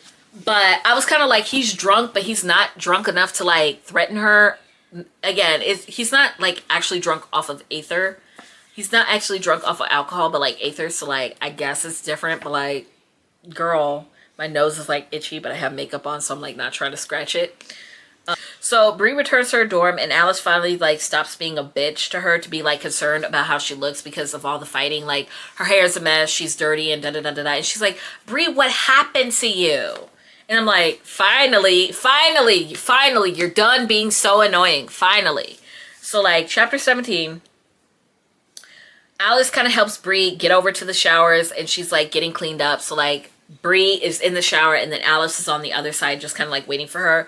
And then Bree has to do her hair, which both Alice and Bree know how long that's going to take. Which, like, oh my god, how relatable, right? And I'm kidding. I'm being sarcastic, but also, like, yeah, hair day. So both of them apologize to each other, and then Alice asks Bree, like, what happened, but Bree is like, I can't. And, like, Alice kind of, like, is like, okay, and, like, just leaves. And then, like, Bree starts having, like, a breakdown in the shower, but then it's interrupted by, like, sudden combustion, and, like, her arms are kind of, like, now alight with, like, this, like, blood red fire. Listen, okay, let me read it. Let me pull it up. The door clicks shut, and that something inside me breaks again. A rush of air leaves my lungs, like I've been holding my breath for hours and hours. Then my skin bursts into flames. I slap my hands against the wall, the tile floor, but nothing stops the bloom of red climbing my fingers to my elbows. Blood red fire ignites the tips of my fingers and races to my elbows in a loud whoosh. Even under the water, the blaze grows brighter and wraps around my elbows like glowing vines. The fire scalds my skin without burning, flickers over my nose like wild butterflies. Spots in my vision bleed from tiny black dots into swirling obsidian pools. I fall to my knees, hands splayed across the tiles, heart pounding against my ribcage. Mage flame, that's what this is. It's not silver blue like Sel's or Legendborn's or green like the Hound's, but it's still mage flame. Knowing what it is doesn't explain why it's here, why it's the sickening raw color of a fresh wound, why the flame feels like it's coming from inside me. The only beings I've seen leak flame from their bodies are demons. Sel already thinks I'm Shadowborn. If he sees me like this, oh God, I whimper. There must be other explanations. It's my body's delayed reaction to the oath. It's Sel's aether still lingering on my skin, turned sour from my resistance. It's something the Uchel put in me when he opened me up. Any could be true, or none. The bottom line is the same. I can't explain what's happening. Then I have to find a way to control it, because if I can't control it, you know what I will do, don't you? Kill you. And you know I can. I squeeze my eyes shut, find my barrier, shape it into every image I've ever used to contain After Bree and her explosive, dangerous rage, and then some. A wall made of brick, made of steel, with bolts the size of my fist. A blockade a mile high, tall enough to contain a giant, strong enough to hold back a god. A bank vault with 2-foot thick bulletproof doors, unbreakable metals, uncrackable surfaces, unscalable heights. I push all of me behind all of them. No fissures, no seams, no way in or out. I shove and heave and cry until I'm safe behind my wall. And when I open my eyes, the flames are gone. Which, again, we had an excerpt from After Brie, the whole After Brie, Before Brie. Still don't really understand it. But, like, what really doesn't get explained very much in this whole thing is, like, hold on. Let me formulate my thoughts here. Be patient with me. How does the mage flame, not the mage flame, how does Brie's mage flame work? Because there are times where she's able to just summon it out of nowhere, and then there are times where, like, it seems like her emotions tend to summon the mage flame, and, like, it never really fully gets explained. And I'm kind of just like, yeah, like, you're kind of waiting for an explanation that never really comes. But, like, I'm kind of like, so does she summon her like, magic from her hands whenever she wants? Or, like, does she just, is it, like, whenever she, like, her emotions are out of control? Like, I don't follow. And it doesn't really get explained. So there's that. So she pulls up her wall and the flames kind of stop, and she's, like, blocking out the magic. And I'm like, when was the wall supposed to be? Is the wall an emotional thing? Like, okay. I'm trying to figure it out because I don't understand how the wall works. I don't understand how the After Brie or Before Brie works. I don't get it. And so this is also around the time where, like, obviously I'm losing more and more patience. And I, like, literally, I can remember ranting to my friend on the phone about this. And I'm like, I'm so tired of Brie. I want her to actually do something. I'm tired of her just, like, doing nothing. I need her to do something. So guess what? Chapter 18. Brie wakes up and starts telling Alice stuff. So she tells her that, like, she's in this club and it's kind of like an exclusive club, but, like, she doesn't really tell her what the club is. And she tells her about Nick and how, like, Nick is, like, she has this, like, crush on Nick and stuff like that. And then Brie's dad calls Brie, and she ends up finding out that Alice told Brie about the whole, like, she got blackout drunk thing when, like, Nick brought her back. And so Brie's dad ends up, like, chewing her out and is sitting here like, now you have to go to therapy twice a week with someone named Dr. Hartwood, who's also, like, a black woman on campus. And apparently she, like, went to college with Brie's mom at the same time. Which, like, the whole time this conversation is going down, like, Alice is just kind of, like, there watching Brie. And, like, she's getting, like, it's weird because, like, part of it seems to be passing curiosity, but then another part of it is, like, she's getting, it almost seems like she's entertained by it. And I'm like, this is weird. I feel like I got really weird vibes from Alice at that one moment. I'm like, you know, like, and even like Brie is kind of like, oh, she wanted this. This is what she wanted. And, like, she's enjoying this. And I'm like, then go out of the room to have this phone call. Like, don't have this phone call in front of her. But, like, Brie never does that. And I'm like, okay. So, she now has to go to therapy. She's, like, being forced to go to, like, therapy. And at first Brie was like, no. But, like, after finding out that, like, the therapist went to the same school as her mom, she's, like, all about it. And she's like, I'm gonna go now. Because she still obviously wants to find out more about her mom and her, like, her mom's death. And then Brie texts Nick and then tells her that she's still not quitting. And then she also texts Dr. Hartwood to, like, ask to meet up with her. And then Brie ends up meeting Dr. Hartwood at, like, this arboretum. I'm sorry if I'm pronouncing it wrong. Which is, like, some sort of grotto on campus. And it's where Dr. Hartwood shows Brie this, like, slab that's, like, being, like, it's like a statue, but it's like a slab that, like, a bunch of black people are, like, trying to, like, push upright and whatever. And, like, there's, like, mage flame coming out the bottom of it. It's, like, white mage flame, I think. And it's, I guess, a memorial that was supposed to be a class gift to, like, Dr. Hartwood's and her mom's graduating class. Brie's mom. And I don't know, that's just, like, a thing that they look at. And so then Dr. Hartwood tries to get a feel for Brie. She's, like, asking about the query incident in the beginning. But then she, like, quickly starts to talk about, like, Brie's mom. And then she talks about, like, what root energy is and asks if Brie is a wildcrafter too. So then chapter 19, more world building, girl. So Wildcraft is a branch of Rootcraft. Rootcraft, okay, we're talking about this. So Rootcraft is earth-based magic. So plants, herbs, trees, all of that. And then Wildcraft is a branch underneath Rootcraft. So here's the thing about Wildcraft. Apparently, which we find out a little bit later, but like apparently all the like black people in this universe or in this world like are the root crafters and do the like earth magic. And I like when I was talking about it to my friend, she was like, why are all the black people like earth magic? And I'm like, I don't fucking know. Like she seemed like legitimately kind of annoyed about it, and I'm like, what do you want from me? Like, I don't know if I guess she was like, I guess I'm just a little tired of like black people being associated with like earth and earth magic and yada yada yada. And I'm like, I don't read that much fantasy, so like I myself am like more of a fan of like unique ways to do air magic and all that, but like earth magic, not really my thing. Water is okay. Fire is kind of overdone, but like, I don't know, earth magic. So like, maybe if that makes you feel a type of way, but like earth magic, all the black people in this story are like earth magic users. So there's that. But basically, Dr. Hartwood invited Bree's mom to practice her craft in a group back in the early college days, but her mom declined.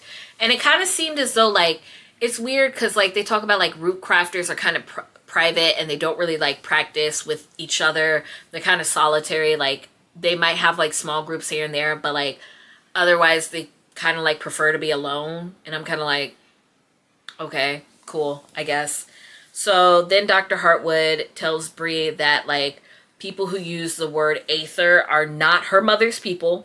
And instead of aether, wildcrafters use the word root, and how rootcraft is also another magic practice passed down via family lineages. Same as like the whole like King Arthur, blah, blah, blah, blah, blah. All of that obviously is passed down by lineage, by your family. Which I feel like all of this sounds vaguely familiar to me, like the whole root being like magic and rootcraft and wildcraft, like all of that sounds vaguely familiar, but I can't remember what that magic system is based off of, but it sounds familiar to me and I don't know why.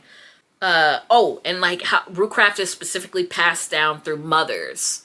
So then like Bree is trying to like find out more, but Dr. Hartwood is like, I think that's enough. Like, I don't think I should tell you more because like your mom was supposed to teach you all this and I don't know why she didn't, but like I feel like that's not my place. So then she kind of like leaves, and like that was the end of their therapy session.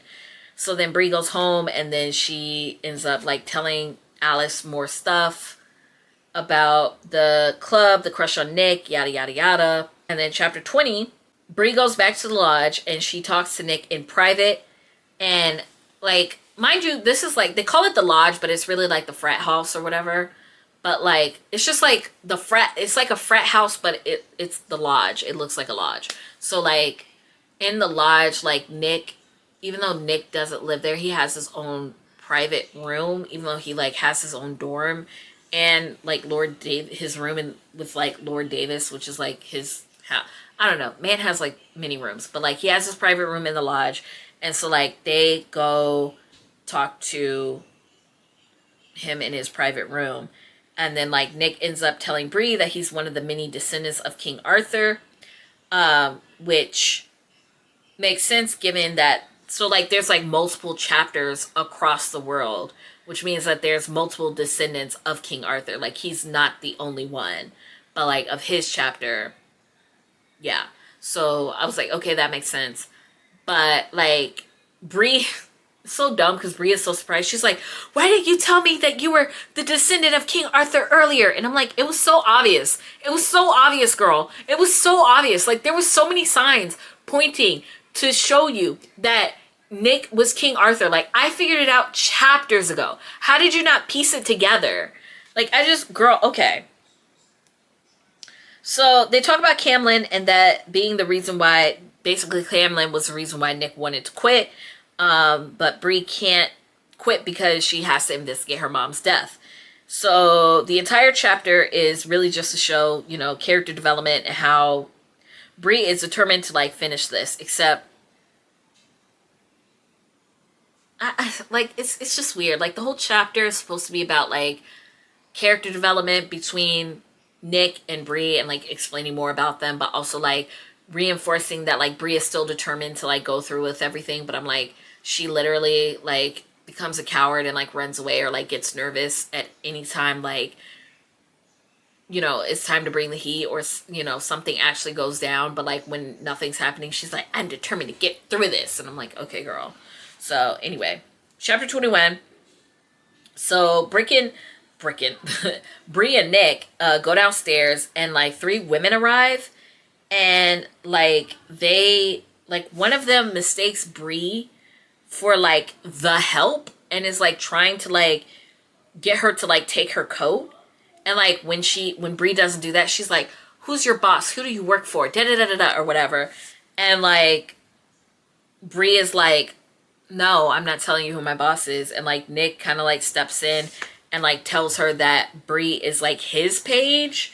Hold on. Let me find it. I'm gonna find it because I have it written down. Elena, please. The Edwards woman waves a manicured hand adorned with nails, the dark orange of boars. The Order of Rose always supervises catering during the trials. Still addressing Nick, she extends her umbrella toward me, handle first. Take this and dry it. Now, tonight's meal. She stops speaking when I don't follow her instructions and turns, fully looking at me for the first time. Did you not hear me?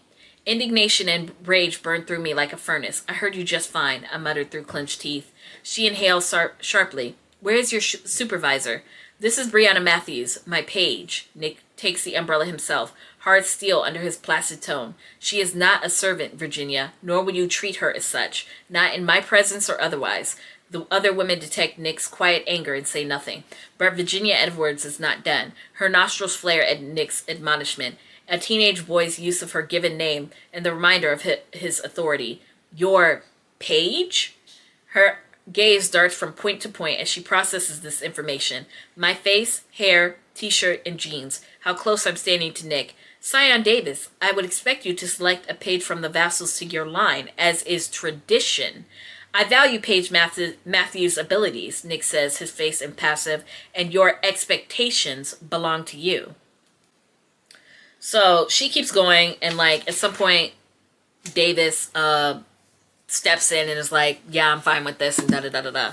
So this is kind of where I myself and other people, because I looked at some reviews a little early and people were like, I don't understand why Bree is staying in this toxic situation and staying around all these racist people and da da da da da. And I'm like, I don't know what y'all are talking about. And I got to this part and I'm like, oh, I see, I get it. I understand where y'all are coming from.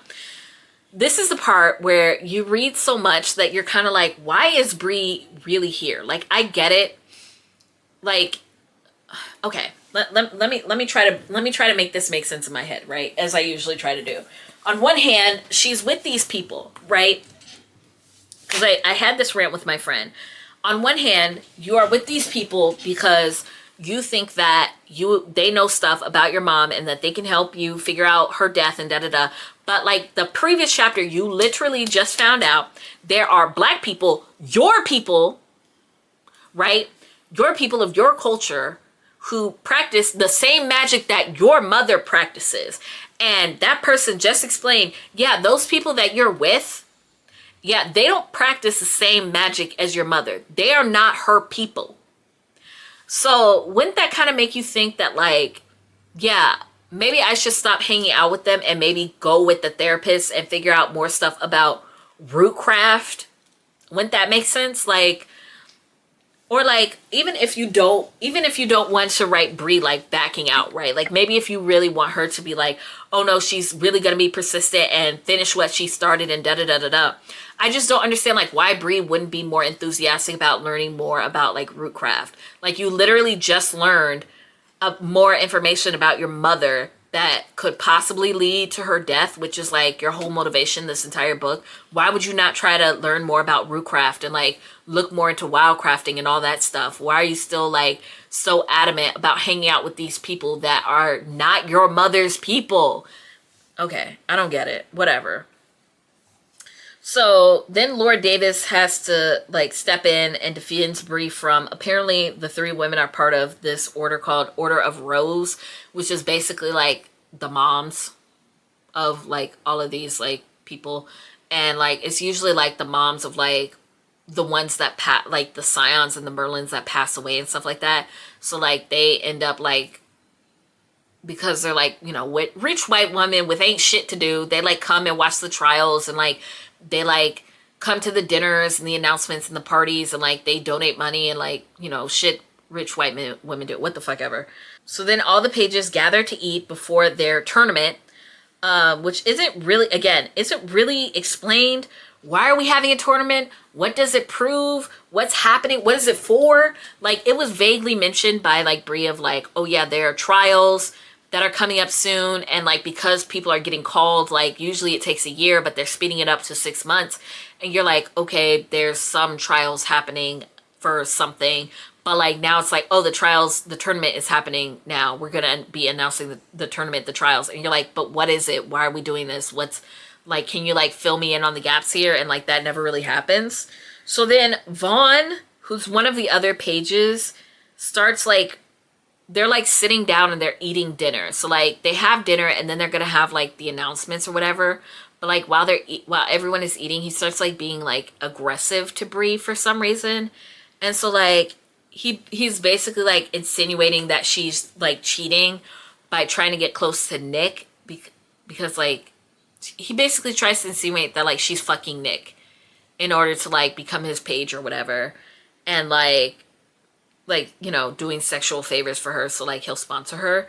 And like Brie kind of tells him off, and yet again she's like becomes even more determined to make it through the tournament. But like, girl, like what even is, hold on, let me go to the page where she's like telling him off or whatever, which I kind of was not into this whole like, you know how like you'll read about like a sassy character or whatever, like finally telling someone off, and it's like supposed to be like, yeah, girl power moment, and you're just like, sure, Mary, okay. I'm going to make it through the tournament.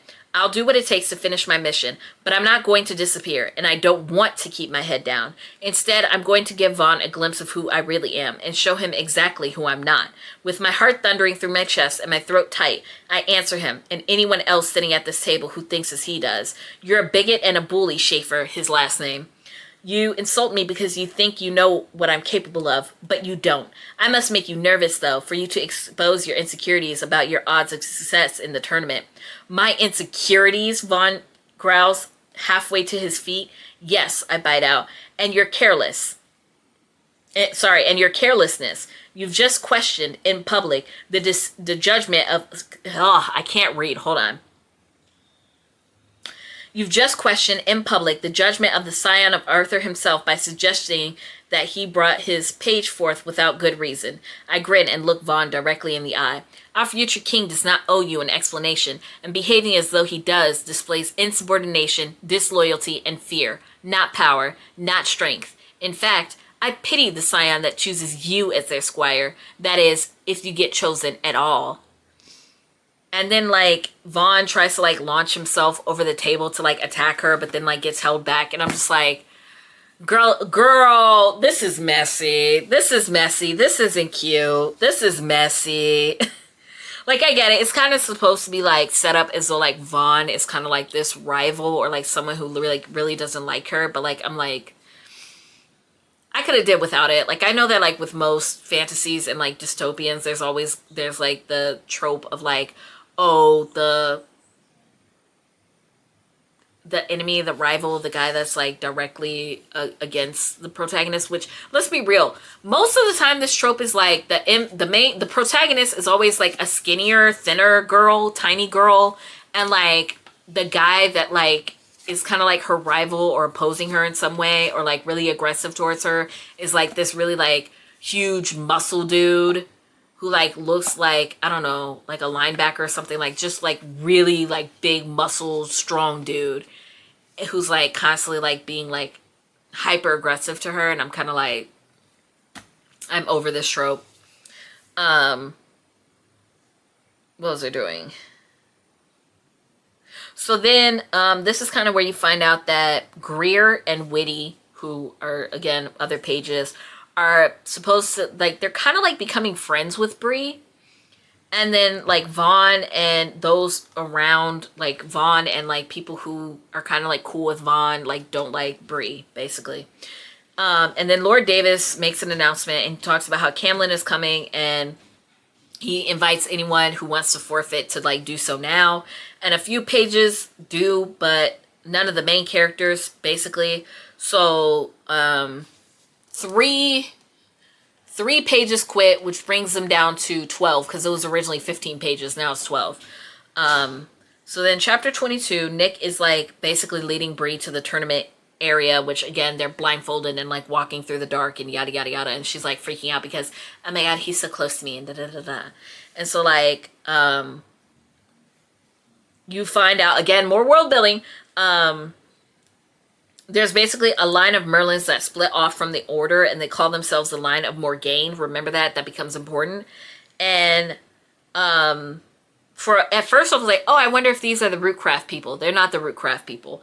But they mostly went underground, and they're unable to train and use the ancient text for Merlins, so they just, like, assume that they disappeared, which I'm kind of like, why would you assume that they disappeared? But, okay. And then Cell shows up and then threatens and tries to intimidate Bree again. Girl, I will tell you, I love me some Selwyn Kane, but he will try your patience. He definitely will. I know you're there. Cell's cape flaps in the night air, but I don't hear him land. Sense me, did you? Common trait of the Shadowborn to detect other Aether users. His deep, smooth voice bounces around me. On my left, my right, ahead. Nicholas's interest in you keeps you safe for now. However, you would do well to remember that getting closer to Nicholas also brings me closer to you. You'll either slip and expose yourself, or I will expose you.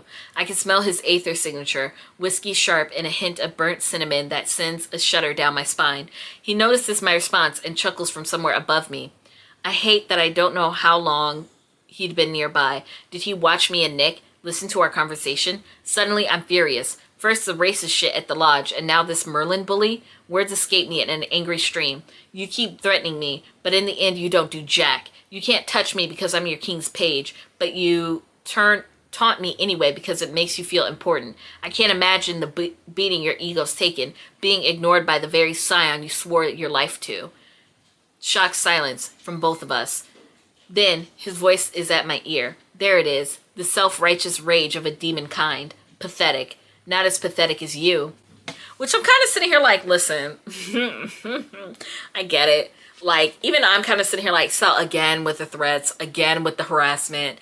Like, at some point, like, somebody should really give him a talking to, which, like, people kind of do, but, like, no one's actually, like, he doesn't listen to, and I'm thinking, like, maybe someone should kind of, like, admonish him in some way. Like, I'm not saying, like, obviously, like, physical violence, but, like, someone should be, I don't know, doing something. But, like, also, like, again, more of, like, Bree's, like, I'm gonna tell this person off, and you're just like, okay. Again, you're really not eating the way you think you're eating, but cool. So then Bree then goes to the arena and is paired with Paige Sydney, who, now that I think about it, whatever happened to Sydney? She kind of disappeared. Did Sydney make it to the end? I don't remember her talking about Sydney after a bit, but she gets paired with Sydney, who basically seems to, like, hate her and is buddy with Vaughn, but they, like, have to work together. But Sydney has the double daggers. And so, okay, the first trial. We're basically at the first trial. So let me try to explain this to you, because it's one of those things where, like, I'm going to take Hunger Games as kind of like an example. With Hunger Games, no, I won't use Hunger Games as an example. But basically, there's, like, some books, whether, like, oh, they're doing trials or tournaments or whatever. It's, like, writers will do this thing where, like, they'll put you in the thick of it. So, like, they don't give you, like, an introduction scene where, like, someone is explaining, like, what you have to do or, like, what the goal is. You just sort of get thrown in there in the middle of it, and then you have to, like, figure out what they're supposed to do, right? So what they're supposed to do is, like, there's, like, a wild boar, I think, that Cell controls. Hellboars, which like literally every like Shadowborn, every Shadowborn is like an animal, and like whatever the animal is, they just put hell in front of it. They're like, oh, it's a hellborn, it's a hell snake, it's a hell cougar, it's a hell leopard. Like, I'm like, it's a hell bat, and I'm like, okay. I'm sorry, I'm trying. It's not funny, but I was just like, okay. So, I mean, keep it simple. Honestly, that's what I prefer. That's what I like. But basically, there's two mannequins. So they're paired off in twos each page. So there's 2 pages, and like there's 2 mannequins that they have to like escort to like this safe zone or whatever. And there's a hellboar that they have to like prevent from like attacking them. So if they fail to protect the mannequins, like if the mannequins get destroyed, then they basically like are eliminated, or if they run out of time because they're being timed. The hellboars are like, hold on, I wrote it down. They charge in one direction, so they have trouble making sharp turns, and they also have like a good sense of smell, but they have a weaker sense of sight. So that's what they're supposed to do. I had to reread this bit like 4 or 5 times because I could not figure out like what they were supposed to be doing. And I was like, some setup for this trial could be nice, because it's weird because like for the second and third trials, there is that sort of like explanation. Like Cell explains the second one, and I think Tor or something explains like the third one. Like there's someone there to like explain like, here's what you're supposed to be doing. But there's like really nothing like that for like the first one. And I was like, this is very confusing, like to follow along as a reader. And I just like, I was like, I almost like gave up because I'm thinking like, I don't understand what this is supposed to be. But like, now that I know what they're supposed to be doing, it's also like, again, the question of like, why are we doing this trial? What does this prove? What are we testing for? What are we searching for? Like, are we trying to see how they can protect humans? Because the humans aren't really supposed to know or get involved in any way with any of this. Like most of the time the humans aren't there, the humans aren't involved, or like you're not really supposed to make contact with the humans. So like, why the mannequins? Why are we protecting? Like, I don't get it. But also like, are we looking for physical strength? Are we looking for like maybe like testing like their wits? Like instead of trying to brute force your way through like just running or trying to like kill the boar, like maybe they're looking for like, are they smart enough to come up with a plan and distract the boar? Or like what are we looking for? That was never clear. Like obviously like Bree wins and gets through it, but I'm like, I don't see, I can't imagine, I don't know. So this entire first chapter is just basically watching the first few pairs. So like there's like the first round of the first couple of pages, and then a second round with the next couple of pages, and like Bree is watching. So I'm guessing this whole thing was supposed to be about like trying to establish what they're supposed to be doing to the reader. But I'm like, instead of doing this, why wouldn't you just like have someone explain the rules? That would have been a lot more helpful than just like, I don't know, maybe it's because like there's more action, so it's supposed to come across as like, oh, it's more interesting because they're doing it. But like, I don't know, like just like, I would have appreciated someone just explaining, like if there was an announcer explaining it. But hold on, my camera is saying again. Basically, I'm like, it just wasn't really a good like scene. It really just wasn't a good scene. It was like very disjointed and confusing. And again, like we spent most of it like sitting with Bree on the sidelines again. And I'm just saying like, oh my God, please. So then chapter 23, the round 2 starts. So Ansley and Tucker are like disqualified because the boars overwhelmed them, and they like the boars disappear before anything actually happens. But there's them. I don't even remember who they are, to be honest. I'm surprised I even wrote down their names because never come up again. The plan is so between Bree and Sydney, Bree is going to be the runner. So she grabs the mannequins and runs and takes them to safety, while Sydney uses her 2 daggers to like take out the boars. And so Bree takes the heavier one first, and she gets to safety successfully. But the boar notices Bree and goes after her. And so she gives like Sydney the lighter mannequin to take, which I'm kind of sitting here like, Wait a minute. Now that I'm thinking about it, why would that matter? Because, like, Sydney throws one of her daggers and, like, she lost that dagger. Like, she didn't hit the boar. So she's down to one dagger, so she can't miss. But, like, then, like, Bree ends up tossing the mannequin to Sydney to run. And it's maybe because, like, the boar is now, like, fixated on her. But I'm saying, like, why would Sydney just not try to, like, take out the boar first?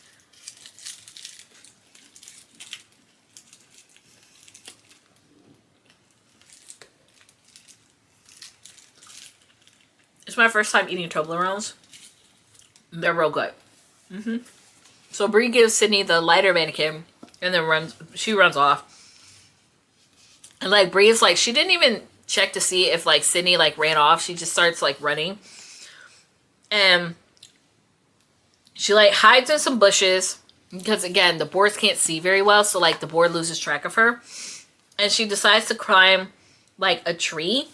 And she's hanging in the tree and the, like, boar sees her, but, like, can't really get to her.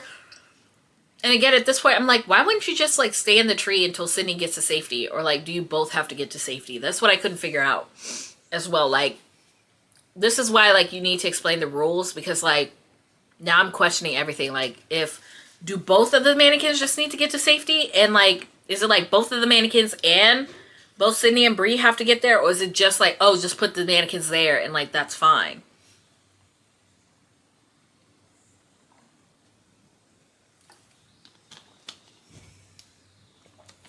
So, she's in the tree, and she ends up picking up, like, Sydney's dagger that she ended up dropping.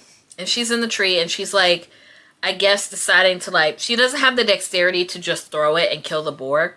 Because, again, Bree has no training. All of these people have trained their entire lives, but Bree has no training. Which, again, I'm saying, like, you bragged about having this edge, but you really don't have any advantage. Because, again, you can't...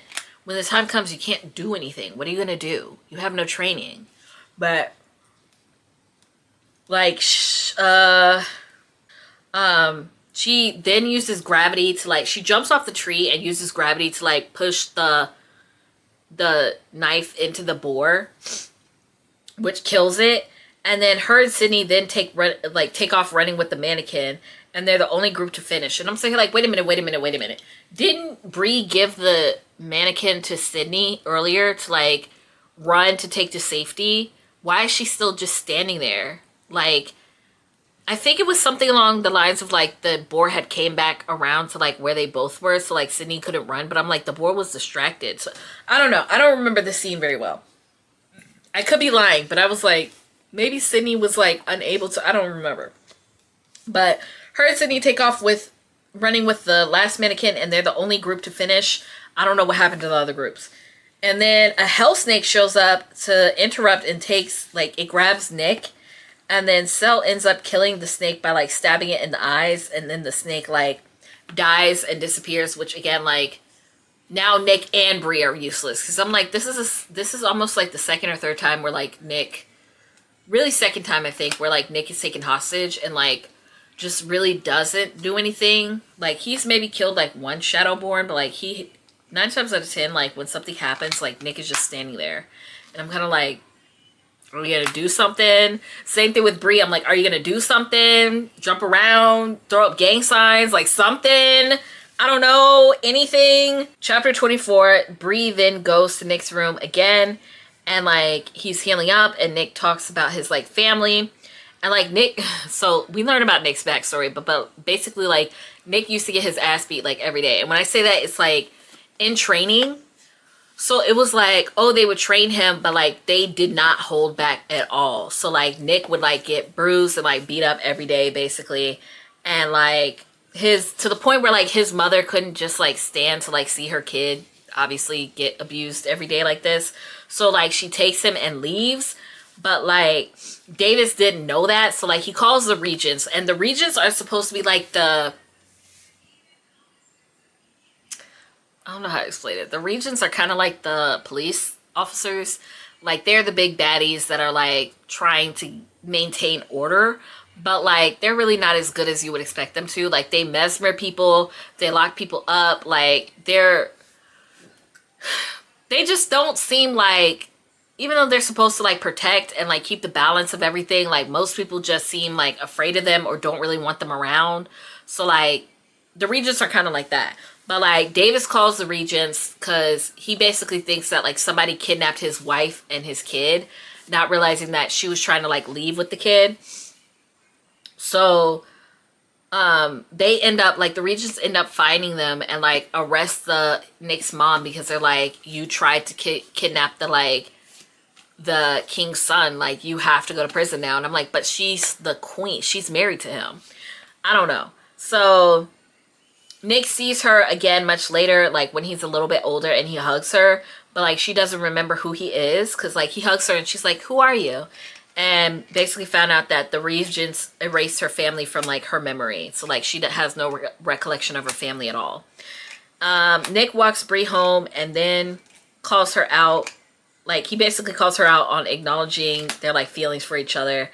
And then they start making out in the forest. But like, hold on, let me read to you the call out post because like I loved it, to be honest.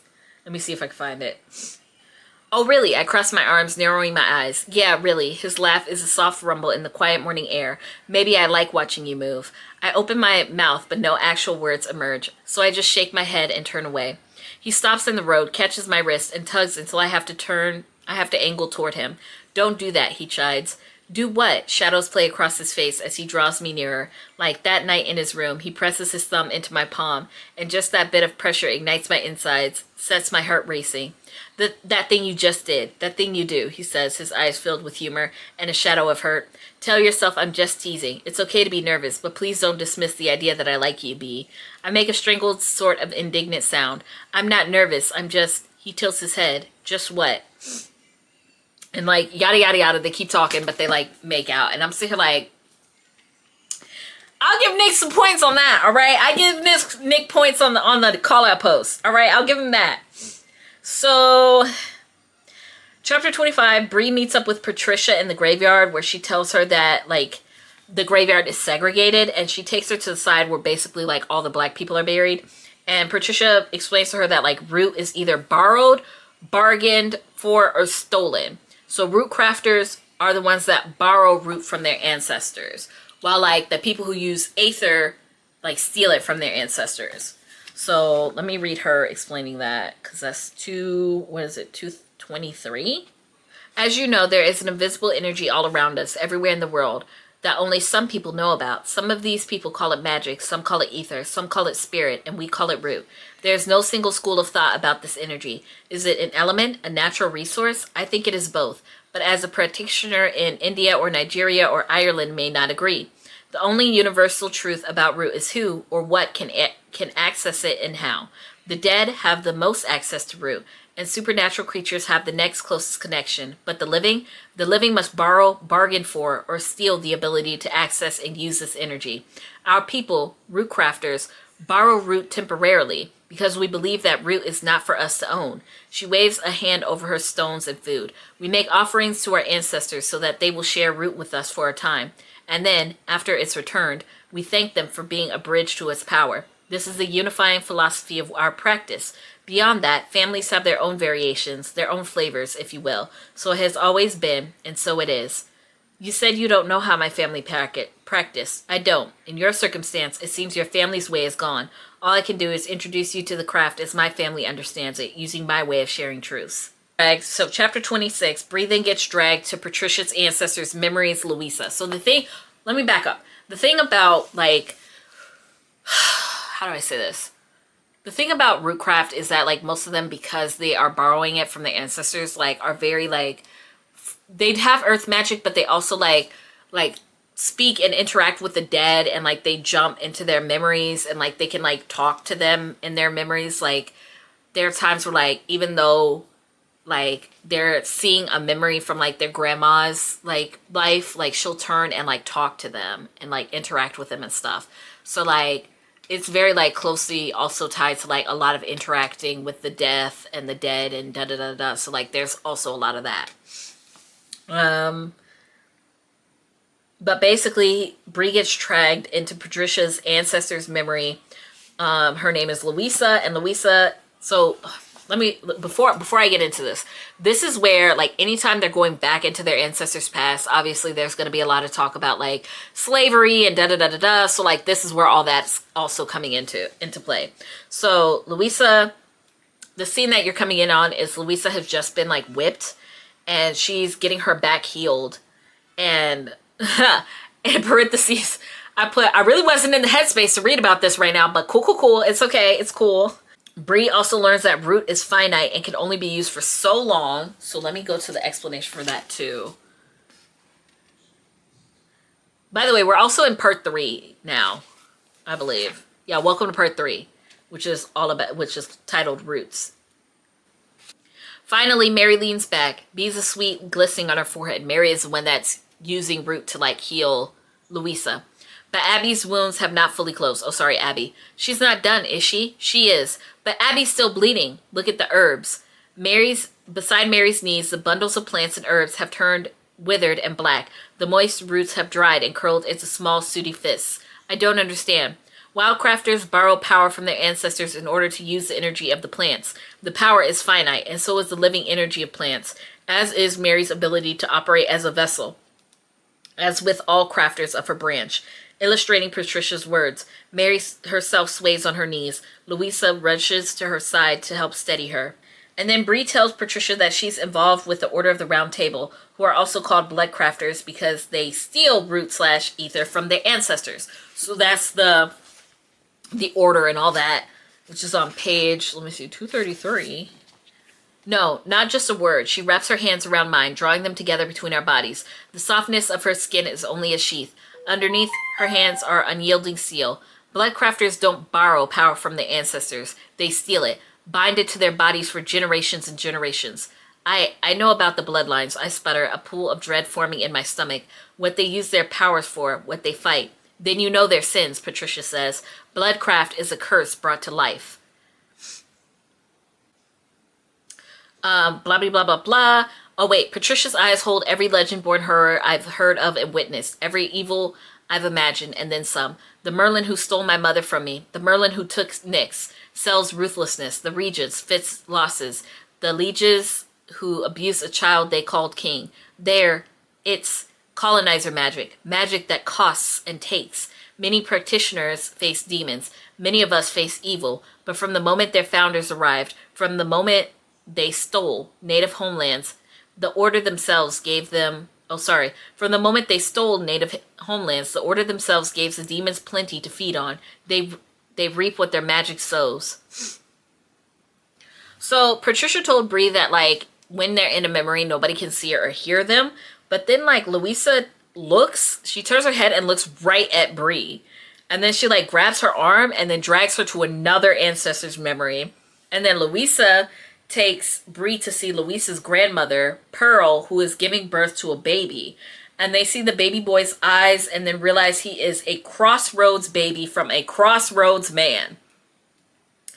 Which basically means he is a demon and their child is half demon and half human. So hold on, let me go to the page where they actually explain that, because that's not too far off. A Crossroads child, Louisa says cryptically. She doesn't stop me or call me back. I'm almost at Pearl's side, and my hands are shaking like my entire body already knows what's wrong with this baby. What and who he'll look like. He may look like a baby, but that is their disguise, Catherine says, sadness and chastisement equally strong in her voice. They cannot be trusted because it is in their nature to lie. You know this, Pearl. Just like her father, he will turn on you one day. I'm close enough to see the newborn now, standing between his mother and Cecilia. I lean forward, Pearl's desperate voice loud in my ear. He is my child, and I can see what I dreaded I might. Two amber eyes, glowing and bright, stare up at Pearl from the baby's soft brown face.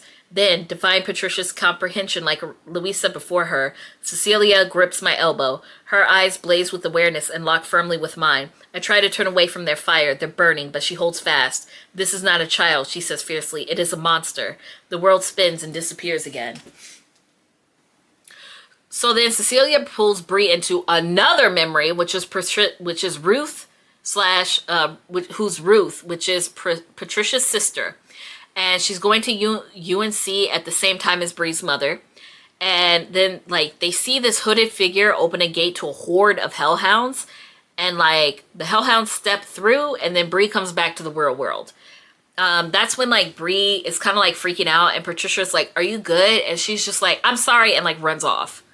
So then now like Bree goes to Will's infirmary and tells Will that she knows Cell is half demon, half human, especially like he's like half incubus. And so again, more world building. Listen, if we're in the infirmary with Will, y'all know what time it is. Will ends up telling Bree that all Merlins are part demon, but this is just like kind of like brushed over, and I'm like, hello? Like this really isn't like brought up again, and I'm like, Will, honey, sweetie, talk more about the Merlins. All magic users are part demon? What? But then he also explains that like these halflings are called cambions, which is funny because like I low-key thought about like writing, like obviously I don't write to publish, but like I thought about writing something myself about cambions, and I was like, oh shit. But like all Merlins are technically cambions, and I'm thinking like, so if all Merlins are technically cambions, which I don't know how that makes sense, how does that math work? But like, is it just that like Cell has more demon blood than like most other Merlins? Because like Merlins is any and all magic users, but like if a Merlin, no, I don't follow. I don't understand. But basically, Bree also like finds out that Cell and Tor used to date, Selwyn and Victoria used to date, but she also learns that cambions apparently have a lot of sex appeal, which like gets brought up, which I'm gonna read to you, gets brought up, but like not really like a lot. Like she feels sex appeal to like Cell, who doesn't really seem like aware of that side of him. But like, I'm like, so do we not like, are we not nothing about that? Or thank you, he says primely, and taps the first circle. Way back in the 6th century, Merlin's mother was a human woman who fell into bed with a powerful Garuchal incubus. A little bump, a little grind, and you get a cambion. A child who is part human and part demon. He draws a line between the two circles and a perpendicular line down to another circle, M. Aether affinity and demon blood is dominant. Like break your Punnett square dominant. Which means that all of Merlin's descendants are cambions too. The people we have come to call Merlins can draw on and use ether almost as well as Merlin himself could, even with only a single drop of demon blood. No Legendborn awakening spell needed. I stare blankly. All Merlins are part sex demon. He smirks. Technically, yes, but at this level of genetic distance, their seductive traits are passive. He waves his hand dismissively. Nothing that normal human genes couldn't produce, eye color aside. Unnatural beauty, distinctive voice, etc., etc. Passive, but still effective. One moment you're taking blood work, the next you're wondering in the infirmary bed next you're wondering if the infirmary bed will hold two people. Don't believe me? His eyes sparkle as he leans in close. Just ask Tor. My stomach flips a bit at his teased revelation. Tor and Cell dated? Or if not dated, I pushed it from my mind. So he's not evil? Volatile, like I said, but not evil. William scratches his chin in thought. From both a medical and military perspective, Merlins are perfect warriors. Hearts like long-distance runners, pumping a leisurely 30 beats per minute. Core temps a toasty 110 degrees Fahrenheit. Hot enough to cook a human brain like a chicken fried steak, but it means they burn away human viruses or bugs. Enhanced metabolism, speed, strength, vision, and hearing. The door slams open behind us and Cell sweeps in, yellow eyes blazing. No, that's all yet. I can't read more, but so then we go to like the next like trial, which this trial is actually explained by Cell, but pretty much like there's going to be like different like Shadowborn that he summons, and like they're like wandering around campus, and their goal is like they have these riddles and they have to find like the item that it's hidden, and the riddles will give them a hint as to where like the aether, because he like basically like Cell takes an item and covers it in his aether, and so like they have to find what the aether magic is or whatever, and like they get a hint as to where it is. So like But the thing is, the more like aether objects that they get, the more the shadow demons are going to hunt them down, because again, they're drawn to aether. They want to eat aether. So I'm kind of sitting here like, okay, that's cool, but also I get it. Like, the items are scattered all across campus, but like Bree struggles so much with finding the items. Like, she spends a lot of time like stumbling around in the dark. And I'm like, girl, once you found the location on campus, you should be able to see. Like, her whole thing is that she could see the aether. So like, why can she not see Sel's aether? Like, is it too weak for her to see? I don't get it. I don't understand. So each person, each page is like paired off with someone to make sure that they're not cheating or whatever, which I'm saying, like, how can they cheat? Girl. So Bree is paired with Sel because Nick still needs to stay at the lodge for protecting and stuff like that. And like, while Bree is collecting her items, she's like trying to convince Sel that she's not a demon, while he also just like doesn't believe her. And I'm saying, like, why are you talking to Sel? Like, Sel obviously, like, I don't know, like, you have said several times, like, you guys don't get along, you don't like each other, you don't like him, but like, now you're trying to convince him that like you're not a demon. And I'm kind of sitting here like, it's pretty obvious though that like he's not gonna believe. Like, I don't know, I just didn't understand like why they were talking to each other, because I'm like, I definitely wouldn't be talking to you, but you know, we need some tension. So eventually, like, Sel kind of like corners Bree with like multiple of his hellhounds, and he's like trying to force her into like confessing what she is, even though he like doesn't know what she is. But like, he basically thinks that she's a Garuchel, but like he's trying to get her to confess to it, and like she's not. But then like the hellhounds just like chase after Bree, and she like runs away. And then like in chapter 29, Sel lets Bree know that he knows like his oath didn't take, and tells her that she's like too divided with her mission. Like, everyone else is motivated by one mission, which is the oath to like serve the order and yada yada yada. But like, because she didn't take the oath, like, he doesn't know what her motivations are, and he's like, you're too divided up. But then he also like goes too far, and like he's like, you don't belong here or anywhere. And I'm like, girl, Sel is Selwyn Kane. Selwyn Kane was trying it.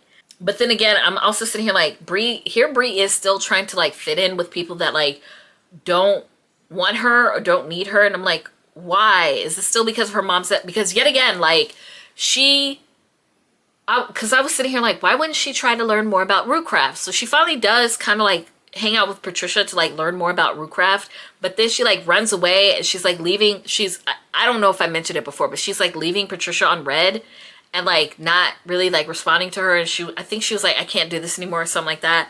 And like, I'm like, okay, but like, I get that you kind of like maybe got scared off. Either way, she ran away, and like, I'm sitting here like, okay, maybe that experience was a little too much for you. I get that, but like, again, like, I would be spending a lot more effort into like learning the Rootcraft stuff than like whatever she's doing now.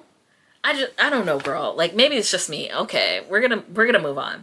So because like Sel is still chasing down Bree and trying to get her to like confess, he like corners her, and he's still trying to get like her to confess. But because of this, he's like distracted, and he doesn't notice that the like hell foxes are like approaching them. So like, they kind of approach, and like Sel is like looking at them, and he's telling like Bree, he's like, call them off, call them off, call them off. And like, still thinking like she's just like a Uchel or a Garuchel or whatever. But she just kind of like begs him to like fight them, and like he just does it. And I'm kind of like it at the end of the chapter, there's like more of Selwyn's perspective of what's going on with things, and that kind of makes sense. But like, he does this weird thing where like he has this like intent, this very like murderous intent, and like, this is a little bit of spoilers, but basically you find out that like the King's Mage and the King's emotions are like connected. So like, whatever intense emotions they feel, whether they're sleeping or they're not. So like, Nick was sleeping and resting, and he woke up because he felt like Nick very intensely wanting to murder Brianna, and like, he gets pissed at him because of that, because he's like, even though like Nick loves Brianna and like they have they're like together or whatever, he's like, for that moment, I had the intense feeling that I wanted to kill her, and I'll never get that back. Like, I'll never forget that. So, girl, like, Selwyn was really, like, and Selwyn did that on purpose to purposely hurt Nick. Like, yes, they have this weird game where, like, they go back and forth trying to hurt each other. And, like, that was, like, one of, like, Sel's things, because he can't physically hurt Nick. So, like, he slides backwards into a fighting stance. Call them off, Uchel. If you kill me, you'll never get a chance to get close to Nicholas. All your efforts will be for naught. They're not mine, I snap. The partial corp creatures leap down into the courtyard as one, covering the 10-foot distance easily. The foxes yip and snarl, chittering as they stalk towards us on long legs, their hairless rat-like tails whipping behind them. I said, call them off. I didn't do this. Brianna, please, Sel. His jaw clenches and he stares me down, fresh doubt at my plea, warring with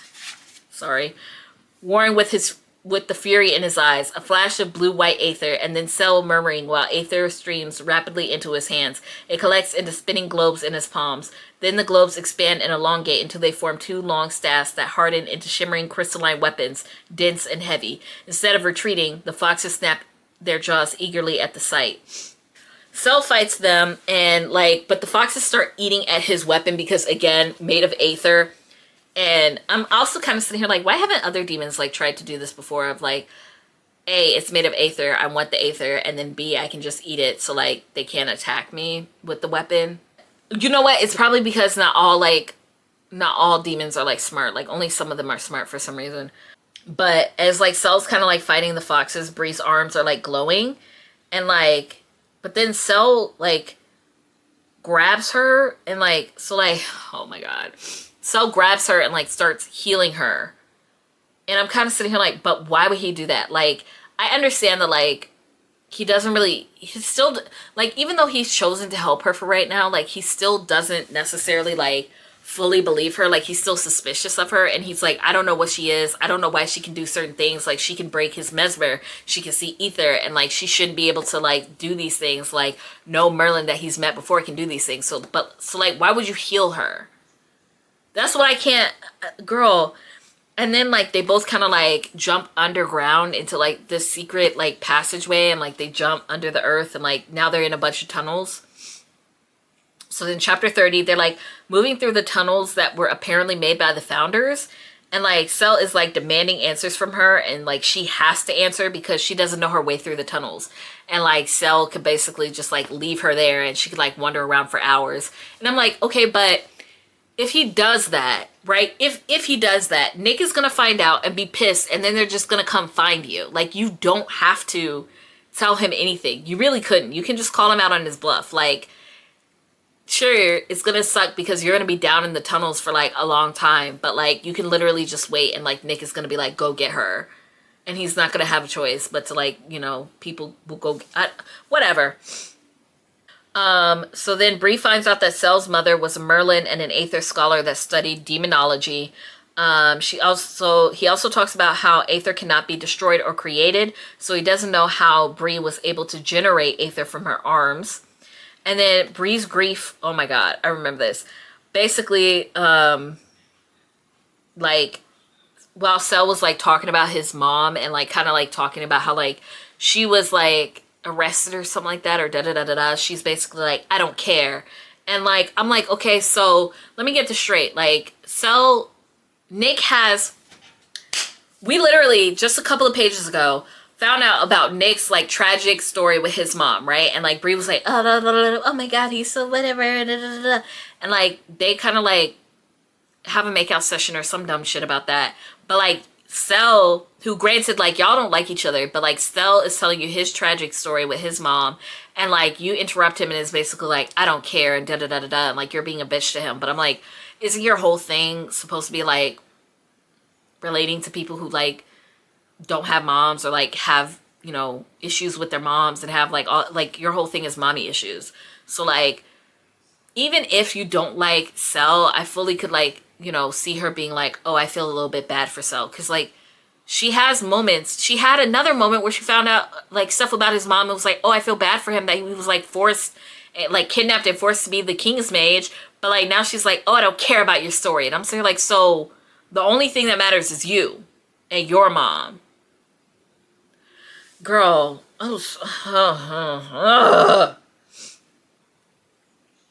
So then Sel decides that Bree is not actually dangerous anymore and she's just this silly little pageling, and he like basically loses all interest in her, and like Bree seems like almost offended by this, and I'm saying like, I get it, like he's threatened you and harassed you this entire time, and like I could understand you being shocked about like, oh, you're either his target or he has no interest in you. That's how Sel operates. But I'm also like, this whole time you have been at war with this man, desperately trying to tell him to stop harassing you, to leave you alone. You don't want to do this anymore. Da-da-da-da-da. You're not a demon. And he finally is like, okay. And he leaves you alone. And now you're mad? And she's like so offended. She's just like, and I'm like, girl. You know what? Hold on. Let me find page 279. I'm sorry, I say, shaking my head. I just can't get over the fact that you have definitely made violent threats on my life, and now you're just not. Don't think for a second that I didn't mean those violent threats, because I absolutely did. Still do, to be quite honest, should you force my hand. At the moment, however, I'm reconsidering how I described you, he murmurs, climbing gracefully over the small hill. I should have called you both silly and self-centered. I'm fuming, but I follow him in silence. I don't want to give him any more verbal ammunition. And I'm saying like, but is he wrong though? Tell me, is he wrong? Is he wrong? Where was the lie? So they leave the tunnels, except they get attacked immediately by the Hell Foxes again, which kind of like, okay. Bree then does this like weird like super punch by like using the aether, like her hands start glowing, and then she like punches a fox and like she kills it, and like she's like crying. Like Sel kills the other two, and I'm sitting here like, finally Bree does something. But like she's like laying down because like the fox like pounced on her as she was like laying down, and she like held her arm out and like punched it or whatever. Her arm was like stuck through it, and she was crying, and like Sel was like weirdly like being like gentle with her, and he was like, oh, open your hand, Brianna. And then he like lifts up the fox, and then it disappears. And I was like, oh, it was like a really soft moment between them, and I'm kind of like, ooh, spicy. Okay. So then after she does that, Sarah, Victoria, and Nick all show up, and like they're like, what happened? And they find out that like Victoria is now awakened because she was called next. And then Sel tells Nick what happened with the Hell Foxes attack, and like how it only happened because he was using his hellhounds to attack Bree, and how he was distracted. And then Nick gets pissed and punches Sel so hard he almost breaks his jaw. And I was like, oh my God. And it's like, it's kind of starking because even Sel was like, that's not fair. You know I can't retaliate. And like, Nick was like, that's why I did it. And I was like, listen, it's kind of talked about a lot, but like Bree really doesn't like ask so many questions. But I'm like, it's very obvious that Nick and like Sel have a really like weird relationship where it's like, it's kind of like, oh, we have to deal with each other. But I'm like, it doesn't seem like they get along. And like, Bree just never discusses it. And I'm like, you should probably ask what's up with that. Like, they don't seem to like each other. But whatever. Okay. So this definitely is to show, like, I was like being sarcastic, but I was like, yeah, this definitely doesn't show any flaws in their system that opens up opportunities for abuse. And like, also, how does this like not change how Bree views Nick? Because at the time I'm like, yo, your boyfriend who's so soft and sweet and golden boy and puppy like literally just like abused his position of power and like hit Sel. Like, yes, he was in the wrong, but like, I just felt like that was so uncalled for, and like definitely would like change a little bit how I feel about him. But like, Bree just feels the same about Nick. Like, she doesn't feel a type of way. Like, for a moment she's like, oh my God, but like, that's it. And I'm like, I know that like Cell is like rough around the edges, but even this like this behavior towards Cell, I just felt like was a little, I don't know. But I'm also like, Cell is my favorite character, so maybe that's just me. But then after that, basically like everyone is leaving and like Cell is just left standing there, and she kind of like looks over her shoulder at him, but that's just that's it. So then in chapter 31, like Bree is back at the infirmary and she's talking to Will, and like Will is like healing her, and like she finds out that he's gay, which okay. And then Nick tells Bree that like she won the last trial and that there's only one more trial left. Oh no, not that trial. It was the one where she was like finding all the stupid items or whatever, so she won that trial. Bree then tries telling Nick that Cell was right and that she doesn't belong there, and like weirdly starts like trying to defend Cell, and I'm like, why didn't you defend him when your boyfriend punched him in the face? But whatever, okay. And I was also sitting here like, first of all, pause. Let's talk about something extensively. Like literally this entire time, Bree has been getting pissed off and angry about like people being racist to her and like telling people off and sitting here like, no, I won't back down about this, and I'm not gonna bow my head down and be quiet and blah blah blah blah blah blah blah. But I'm thinking like, you're no way you are absolutely letting this white man, as much as I love Cell, you're not gonna sit here and tell me that this white man is gonna tell you where you do and don't belong, girl. Girl. So then Nick like tells Bree that he can't trust Cell if he's gonna be reckless and like turn on people, which let me read the actual, hold on, 295. What Cell did was wrong, Nick tenses but drops his head to stare at me. The mix of anger and fierce protectiveness in his eyes takes my breath away. My heart, slow as William said it was, wakes up like the sun, badumps in my chest. I ignore it just to get this out. But I am lying to people, and I'm not here for the same reasons as everyone else, and we both know it. Nick's eyes are twin blue moons, shining bright. Blah, blah, blah, blah, blah. Nick's head jerks back like I'd slapped him, and his eyes flash. Cell used his powers to directly threaten a member of this chapter. If you were Legendborn, his oath of service would have burned him alive. Do you have any idea what my father would do to him if he were there? I blinked, startled by his venomous. Yes, but he thought I was here to hurt you, Nick. He was just doing his job. You said it yourself. I'm an anomaly. The things I can do. He presses a finger to my mouth. Not here. He's right. The echoing foyer. Foyer? I just like saying foyer. I'm sorry. I don't even think that's actually how it's pronounced, but is it exactly soundproof if someone above opens a door? I open my voice. Cell didn't hurt me. He's the reason you got hurt, he insists in a rough whisper. Sorry. No, he's not, I counter. He laughs, incredulous, and releases me to tunnel both hands through his hair. How are you defending him right now?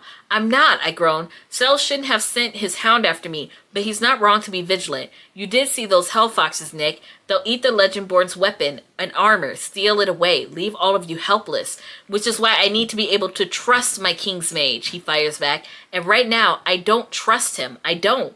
But he grips my hands, his eyes turning pleading in the dim light. If Camlin is coming and I become king, I'm going to have to make hard decisions, Bree. But they will never be the kind of decisions that make it okay for us to turn on our own or behave as badly as Shadowborn.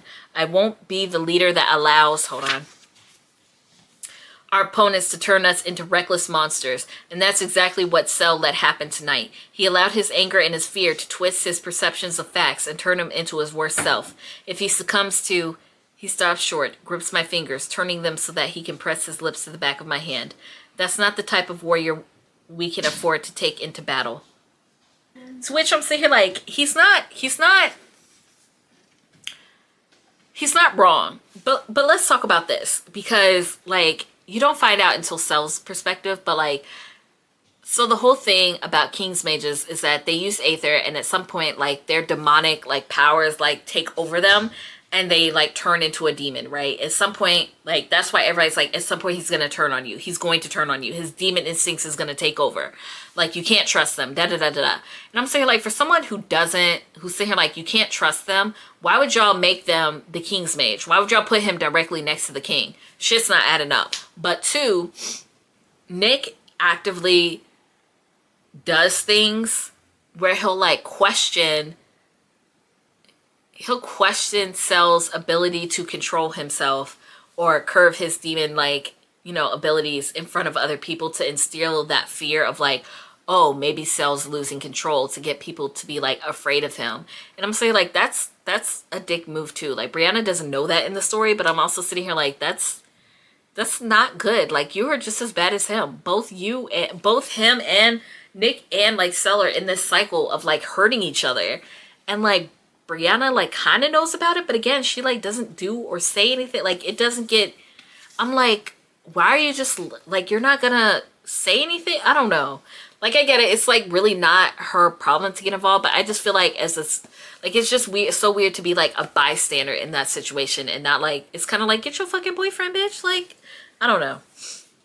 Basically, I was saying like Nick is right, but this convo should have been more about Bree questioning Nick and why he abused Sel and like challenging his morals a little bit more. But like that also like never happens. Like I feel like Nick's morals don't get really challenged until the end, and like it's not even directly by, it's like kind of because of Bree, but like not really. And I'm kind of sitting here like, so what's up here? What's good? What's really good? Chapter 32. So then Patricia introduces Bree to Mariah during their next therapy session because she may help get to the bottom of her mother's story, which Bree is kind of like off put by because she's saying like, aren't these supposed to be confidential and da-da-da-da-da, but whatever. And then apparently Mariah is like a medium and she's part of the Black student movement, which she invites Bree to, but then, and then like Bree remembers her dad's words about like finding her own community and she thinks she needs to, but like she doesn't do it. And I'm like, so again, like we're saying what everyone is thinking of, like, why doesn't Bree find more like Black people to be around? Why doesn't she have more Black friends? Why doesn't she try to like figure out more about the root crafters? Like it, whatever. Okay, let me read page 300. After I decline her offer for lunch, Mariah reaches for one of the boxes. You a member of BSM? BSM? She smiles pleasantly. Black student movement. We meet up for meals and events, and we've got a room in the union, a magazine, performance groups, committees. It's pretty dope. Lots of ways in. I didn't think there was a BSM. I murmur, shifting on the blanket, which, again, you're going to a school in the South. You don't think that there's a Black student movement? Whatever. Okay. Another group, another place to belong, except this time it's not a secret. I can hear my father now. You need a community, Bree. Reading my face, Patricia assures me. It's only the first week of school, Bree. No need to beat yourself up if you haven't found everything and everyone. And they just kind of like move on from that. But like I think it gets brought up one more time where like Bree is like thinking about what her father said, where it's like, you need a community. But like, again, like, this never happens. Like it's just not a thing. Like, I guess it's supposed to be like, oh, because like people in the group that she's been trying to fuck around with the whole book come to respect her, which again, we'll get there, but I'm also like, why they have no reason to respect her, no offense, but like her powers, like, yes, she rises in titles and like she's like coming through in winning the trials, but like she doesn't know how to use a weapon. She can't use her magic. Why would anyone respect her? Make it make sense. But I'm also sitting here like, so she needs a community, but like nowhere in the book does she ever like actually like make Black friends or like join the Black student movement or like really like, she doesn't like do any of that. And I'm like, why is it okay, whatever. So then Bree then explains to both Patricia and Mariah that she thinks her mother was murdered and she thinks that the Order is responsible for it, and like she telling them all about her powers. And then Mariah, like, they basically try to get her to like use Root and see if she can like call upon her ancestors, like call on her mom and her like grandmothers and all that. So like Mariah tells Bree to focus on her mother and try to channel her like Patricia did with her ancestors. But then Bree starts freaking out and basically just is like, only think of how her mother and grandmothers all passed away and how none of them really knew each other. And like, I'm kind of sitting here like, girl, like that's why you're here. Like the whole reason why you're calling on them is because they're dead and you're trying to reach them. But like, all she's thinking about is like how they're gone. And I'm saying like, again, like this scene kind of hits it home even more of like, you don't really care. You care more about the fact that they're dead and not the fact that, like, trying to remember them. Or, like, you even find, like, you have a way to access and talk to them, which most people do not have. And you can't even focus on that. You can't even do that. Like, it's just annoying. And then she's basically, like, she gets up and runs away. Because, like, Patricia and, like, Mariah were telling her, like, calm down. Just focus on, like, trying to talk to them. Calm down, calm down. And she won't calm down and she leaves. So... okay, so basically Bree decides that she won't accept her mother's death, and she talks about how instead of seeking revenge, she wants to, like, punish her mother's murderers, which I'm kind of sitting here like, girl, so revenge, that's the same thing. That's what revenge is. There's no difference. So then the pages are going to be training for the last trial, which is, like, combat based. And so there's, like, 3 different rounds for the combat section, which is, like, they fight each other with the quarterstaff, sword, and dual daggers. And then enters this person named Gillian, and Gillian is specifically there to train Bree. And then Bree then breaks up with Patricia as her therapist, and it's kind of very satisfying to see, like, Patricia breaks up with Bree as her therapist, and it's kind of satisfying to see, like, Patricia call her out. But then Patricia also is a little flighty for a therapist, because one minute she's like, oh, I shouldn't tell you about your mother. But then, like, she comes back later and it's like, I am going to tell you about your mother. But then she's also like, I'm done being your therapist. And it's all just, like, really weird. I'm like, I appreciate you calling out Bree, but also, like, you're just a little too, you're a little too unreliable, you know? I fully expect Patricia to keep calling or texting me after I'd run out on yesterday's therapy session. I did expect her to show up at my dorm. I'm so focused on getting out the door to head to the library that I don't notice her until she calls my name. She has her phone out like she's about to call me to come down and meet her. I sigh and walk over. I didn't know you made house calls. She smiles. I don't, usually. I let her guide me to the grass beyond the sidewalk. Today her glasses are Carolina blue and her shawl is a cerulean and gold paisley. Let me guess, you're here to tell me not to run away from my feelings? I actually just came to check on you after yesterday. Are you all right? I'm fine. I hike my bag up on my shoulders. She looks like she has more to say, but decides not to. Instead, she wraps her bare arms more tightly around the shawl. I realize our sessions together have been very unorthodox. I raise an eyebrow. You think? You're suffering right now, Bree. More than I realized. I look up at the sky. Isn't that what grief is? I think you are suffering from traumatic grief now, and if you continue as you are over time, you'll likely develop a condition called persistent complex bereavement disorder, panic attacks, or something like them. Your anger, your distrust of new people, your obsession with the circumstances of her death, and your inability to truly live forward, these are all classic symptoms of PCBD. My laugh is hollow and derisive. Sure, fine. She presses on. Therapy is only beneficial if the patient wants help with the ghosts that haunt them, and I think during yesterday's session, we touched on your ghost. My ghost? I repeat, bewildered. An emotional ghost is a moment, an event, even a person that hovers over us no matter how far we run to escape it or them. Sure, I say reasonably. I already know the answer to this quiz. It's the moment that I found out my mom died. There, easy. Not so fast, she said with warm amusement. Do you know how I locate a patient's ghost, Bree? An early morning breeze lifts up the edge of her shawl, blowing the material over her cheek in a soft billow. Blah, blah, blah, blah, blah. I listen for what they don't talk about. Ghosts are invisible after all. Okay, and you don't talk about your mother. I open my mouth to say, yes, I do. I just spoke about her right now, but Patricia raises a palm. You might talk about her death, but you don't talk about her life. This is a symptom of a type of grief you're experiencing too. An inability to process that a person is more than their absence.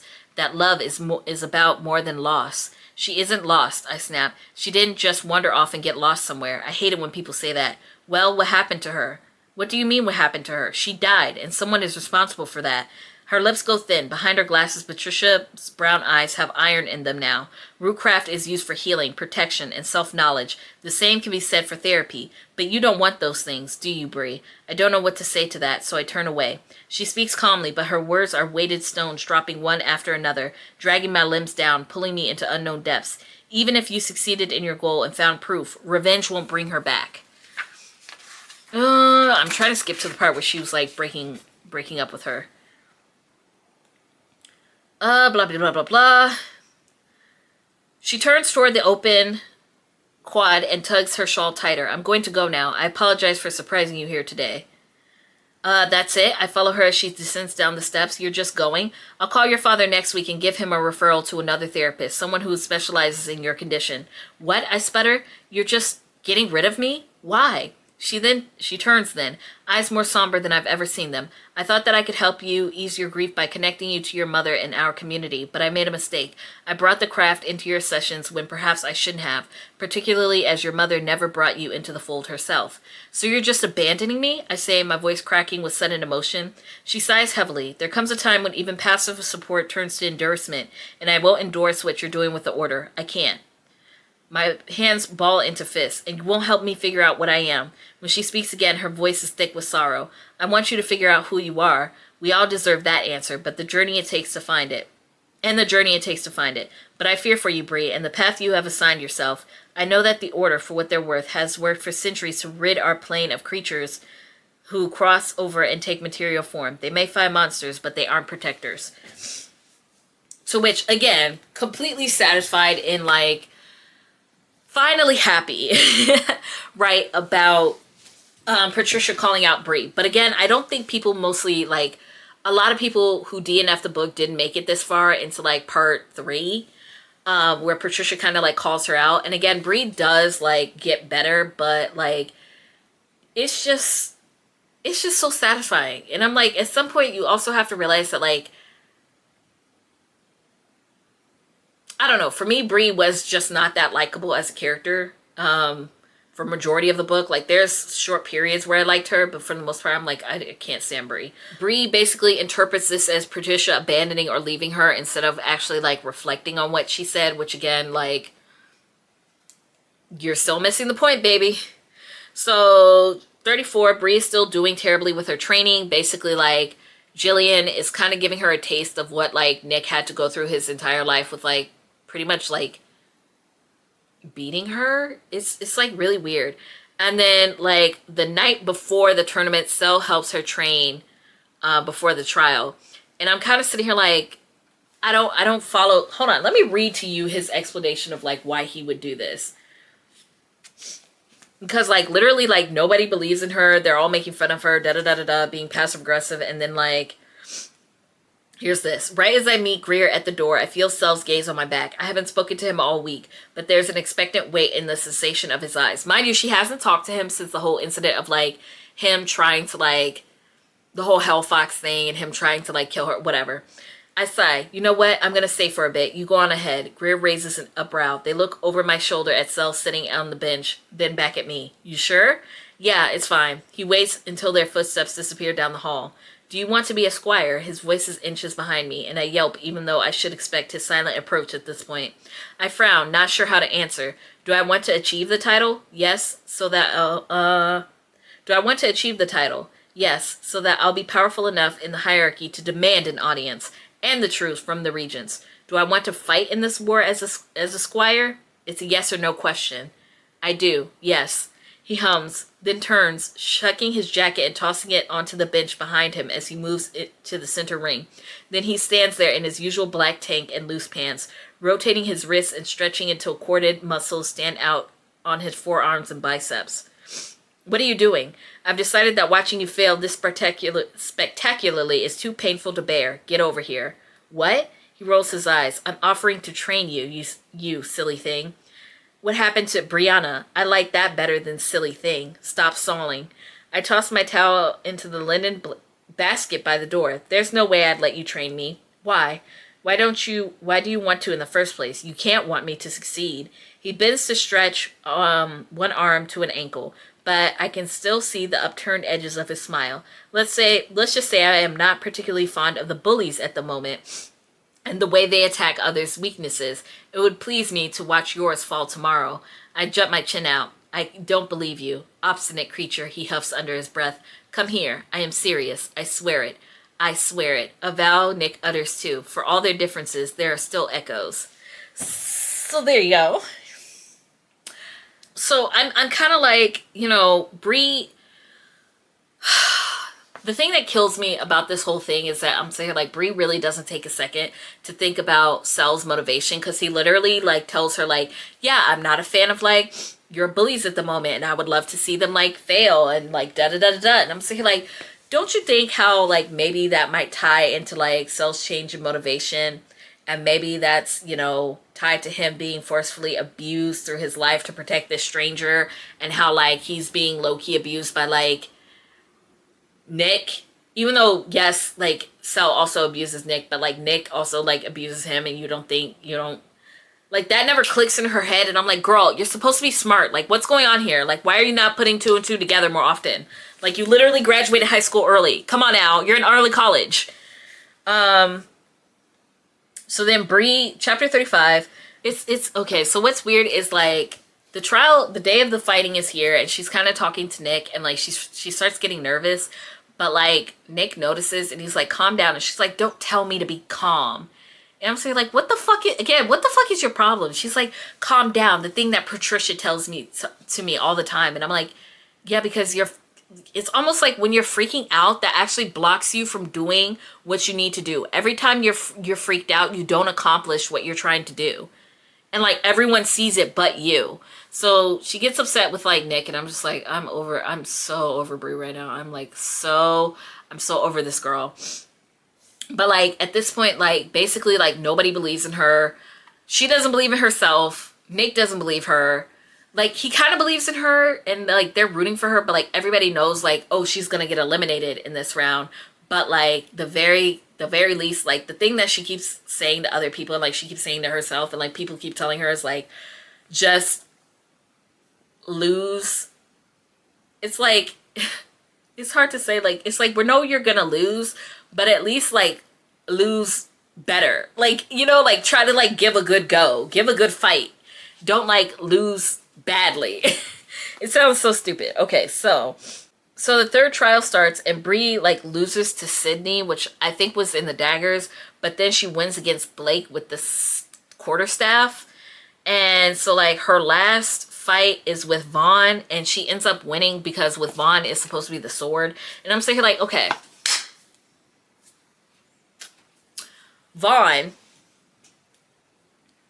who is quite literally the like, he's like the, you know, the muscle one that's been her rival this entire time. And like I'm kind of sitting here like, he's literally, first of all, like there is ways for her to fight him, but I'm like, again, she's not trained. Like he's bigger than you, he's stronger than you, he can easily overpower you, but like she wins even though she's only had, mind you, Vaughn has been trained his entire life for fighting, while like Bree has only been trained for like a month, if that, and then like gets like extra training from Sel for like 1 day, like, and she wins against him. Be so fucking for real. Like, really? Like, I know she's supposed to be the protagonist, but be so fucking for real. So like she wins, and like everyone including herself is like surprised, and then they start kind of like celebrating. Like her friends go over there with like Nick, and they're like celebrating and congratulating her, but then like she feels like something sharp hit the back of her neck, and like she passes out, and like Vaughn like takes his quarterstaff and like throws it at the back of her neck, and she passes out. Like right when she's like leaving the ring, and like turns around, and I'm like, ooh. So then chapter 36 is like, she is like leaving Will's infirmary, and she ends up going to the lodge, but like she like goes there, and like I think she talks to, was it Sarah again? And she's like, yeah, like she hears all this destruction happening outside, and she's like, what is that? And like Sarah will tell her like, yeah, that's Sel, he's aether drunk again, and sometimes he gets like this way, and da da da da da, but like it's best you don't go out there. And it's like, she was like, okay, good night, Sarah, and then immediately turns and like turns around and goes out there, and like she goes and sees Sel basically committing mass deforestation. Like he's like taking trees with his bare hands and like snapping them off and like ripping them in half, and like he's doing this tree by tree and like throwing them into this giant pile.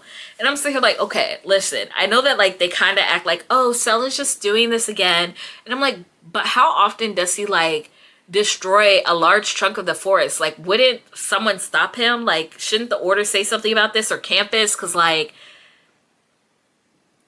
Are they like fixing it again with magic? Like what is this? Also, like, it's not really brought up, but I'm like, can we talk about the whole conversation about, like, you know, Bree being like family being a part of like rootcraft and all this, and like it very much so being like respecting nature and like respecting the ancestors, and then Cell just actively like destroying trees, which are supposed to be like a symbol of like rootcraft, like a big part of rootcraft and all that. Whatever. Okay. Doesn't get brought up. They don't talk about that. No, not at all. So then like she goes out there, and then Cell starts calling Bree out. So he tells her that he's been spying on her and her therapy sessions, that he, because all Merlins are part demon, that they have demon instincts slowly taking over ever since age 8 when they, you know, activate or start getting trained, 7 or 8. And only the oath keeps them from letting their demon instincts take over. And that the oaths are a way of controlling Merlins, which Bree is kind of like shocked about, but I'm like, how did you not realize this earlier? Like, literally, they keep saying like everything about how they can't disobey the oath is law, da da da da, they have no choice, they can't do anything, the oath is kind of like, whatever.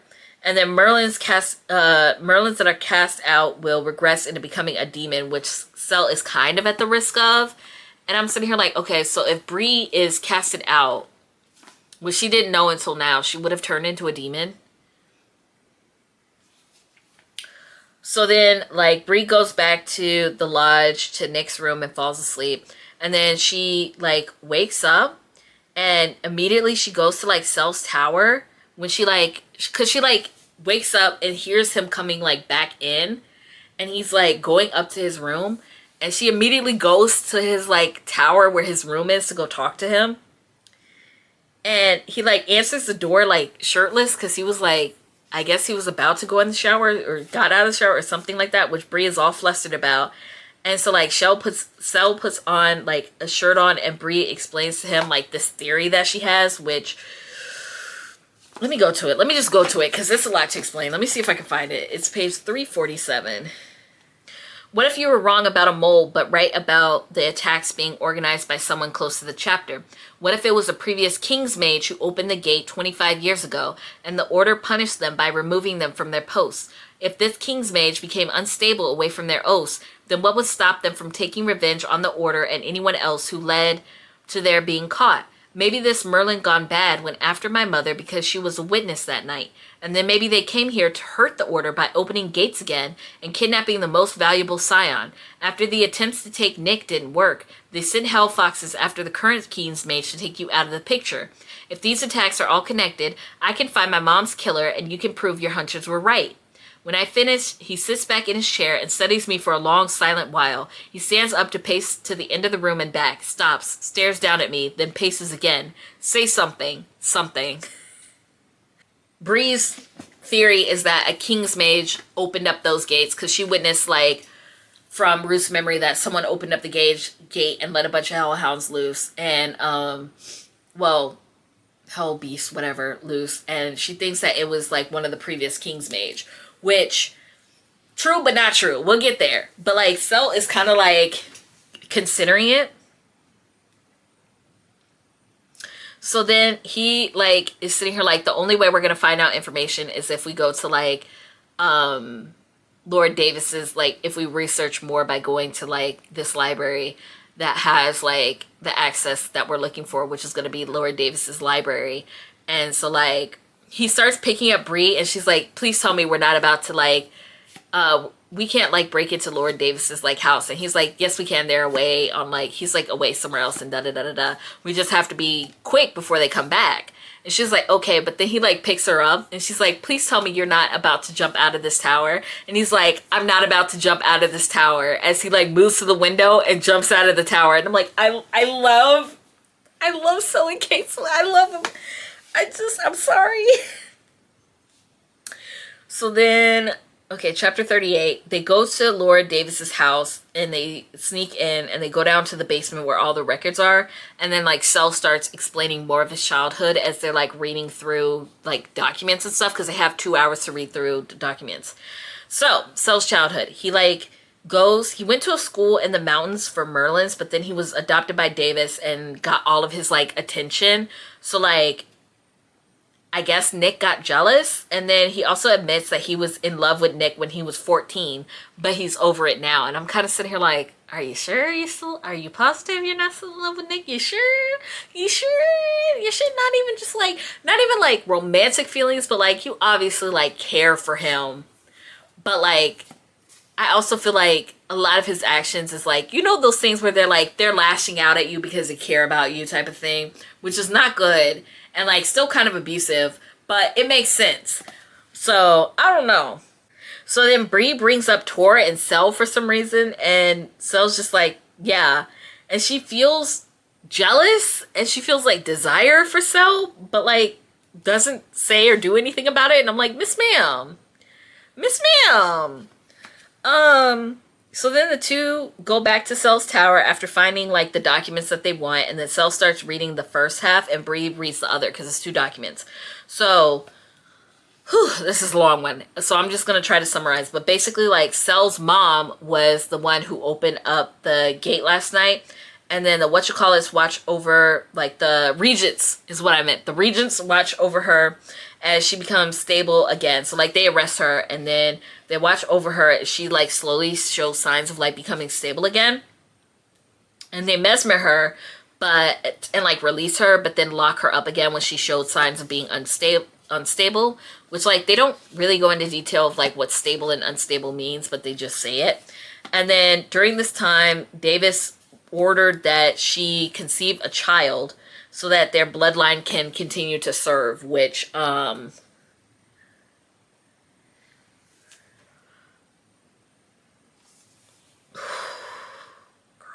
so for chapter 39, Bree starts to comfort Sel, but like he moves away and he's like, he doesn't really want to be comforted. And so like she just goes to like read the other document. And then the other one is about Bree's mom, who was mesmered, though like we don't know it didn't work, but it didn't work.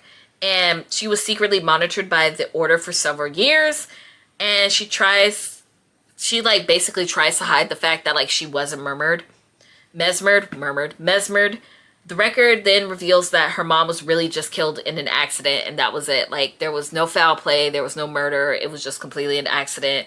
And at the time, I was like, but why mesmer Bree's memories then? But Bree then throws a tantrum and asks Sel to erase her memories of everything because, girl, let me just 367. Let me just go to it. That's it, I say wearily, a strange numbness flooding my body. A humorless laugh heaves me in a low huff, and I open my eyes. Now I know. I thought that once I had the truth, it would get better, that things would feel right, but they don't. Everything's just wrong, all over again. I stand and start towards the door. Bree, wait, Sel follows me. You can sense aether. You can see it, feel it, but you also resist illusion. If mesmer doesn't work on you, maybe it didn't work on your mother either. Yeah, my throat is tight. Already thought of that. And I whip around fighting back tears. Don't you get it? She did the smart thing, the thing I should have done in the first place. She hid every time one of those scions or squires pretended to be her friend and tested her. She hid what she knew from everyone for 25 years. So this medieval boys club, this feudalist fever dream, this whole fucked up world of yours could never find her. Sel looks like he wants to say something but thinks better of it. Good. Nothing he could say could make this moment better. My chest feels like it's imploding. She hid it from me, or she tried to, but it didn't work because I'm a selfish daughter and I had to come here and dig. Bree, you're not. Sel starts, but I don't let him finish, which I was like, no, Sel, absolutely not. Don't coddle her. Don't do it. You said yourself earlier that she's selfish. We're sticking with that. The words spill out of my mouth in an angry sobbing rush. She didn't want me to find the order. I turned, snarling at Sel, because she didn't want me to become your target, but I did anyway. He flinches, but I don't care. I tug my shirt down to the still healing purple bruise on my collarbone from tonight's trial. Didn't want me to get hurt, but I did anyway. I had to barge in with the barest shadow of a plans and had no clue what I was doing. My voice breaks off. I see words of comfort and repair hovering uselessly on his lips. He wants to help me, but he doesn't know how. I do. The words fall from my mouth in a desperate whisper. Take her away. Sel looks bewildered. Who? I step toward him. I don't want this anymore. I take another. I don't want to feel this anymore. Understanding floods his features, and after it, a pained, sickened expression. Bree, no. I plead with him. You can do it. Please. I won't break the mesmer. I'll let it happen. When I reach him, his lips curl in something like disgust. Don't ask me that. If I can't have her, I don't want to remember her. You don't mean that, he hisses. Yes, I do. My eyes swim with tears. He takes a deep breath, holds his ground. Even if I wanted to. He shakes his head. I'm not powerful enough. The older or more traumatic the memory, the stronger the replacement has to be. Like for like. Memories of equal weight. I'm sitting here like, you have to, first of all, let's talk about first of all, throws a whole tantrum. Because that's what it is. It's a tantrum. She throws a whole ass tantrum. Then on top of that, turns around and is like, oh, like I want, she wanted like Cell to erase her memories. And I'm sitting here like, you're going to ask Cell to erase your memories, who literally had a whole, like talked about a whole thing about how his, whatever, okay, which doesn't make sense because I'm like, that happened to Nick's mom and you were upset about it, but then you turn around and ask Cell to do the same thing. Girl, like what? Okay, she wants Cell to like erase the memories of her mom, and I'm kind of sitting here like, why? You literally found out everything that you wanted about your mom, right? And granted, it wasn't what you thought. Like, you thought she had been murdered and you found out it was just an accident, which yes is upsetting, and like she did this to like hide from them, and you kind of like went to the people that she was trying to hide you from. But like, even if that's the truth, why would you want to erase the truth of her memory? Like, it's just weird because like, if you forget, I feel like you're gonna fall into a loop where you become obsessed with the death of your mom and trying to find out the truth again. So like, that's not gonna work. But then also like, why, again, you don't actually care about your mom because you literally just found out the truth about her and her powers and everything that like you didn't even know about her before, and you just like want to throw all of that away. You don't actually care about your mom, you just care about her memory. It's just like, okay. So then like Bree starts to leave, but then she like runs into Nick at the front door of the lodge. And then chapter 40, there's like this there's this total awkward scene of like Nick trying to ask her what's wrong, but then like Cell and Bree are like being very suspicious about it, and I'm like, can y'all not? Because like he's gonna misinterpret what's happening here and think that like something happened between them. But then like the others are like coming out of their rooms and like starting to kind of like look. But then like Bree is able to tell Nick without the others knowing that like her mom was just an accident and there was nothing weird about it, and like that's kind of it. And then like Felicity ends up driving Bree home, and I'm kind of sitting here like, oh girl, we finally made it to part 4, the last part. I'm gonna have to take a break because I'm sleepy. Okay, we're back. Please ignore my background. Usually I don't face this way, but I need lighting, so this is just how it's gonna have to be today. All right, we're on part 4. I'm gonna wrap this up because it's literally been too long since I actually had a chance to sit down and record. So yeah, okay, we're in the home stretch pretty much, but basically Bree had blocked everyone and like ignores everyone from the order. She's not talking to anyone yet. Blase, blase, blase.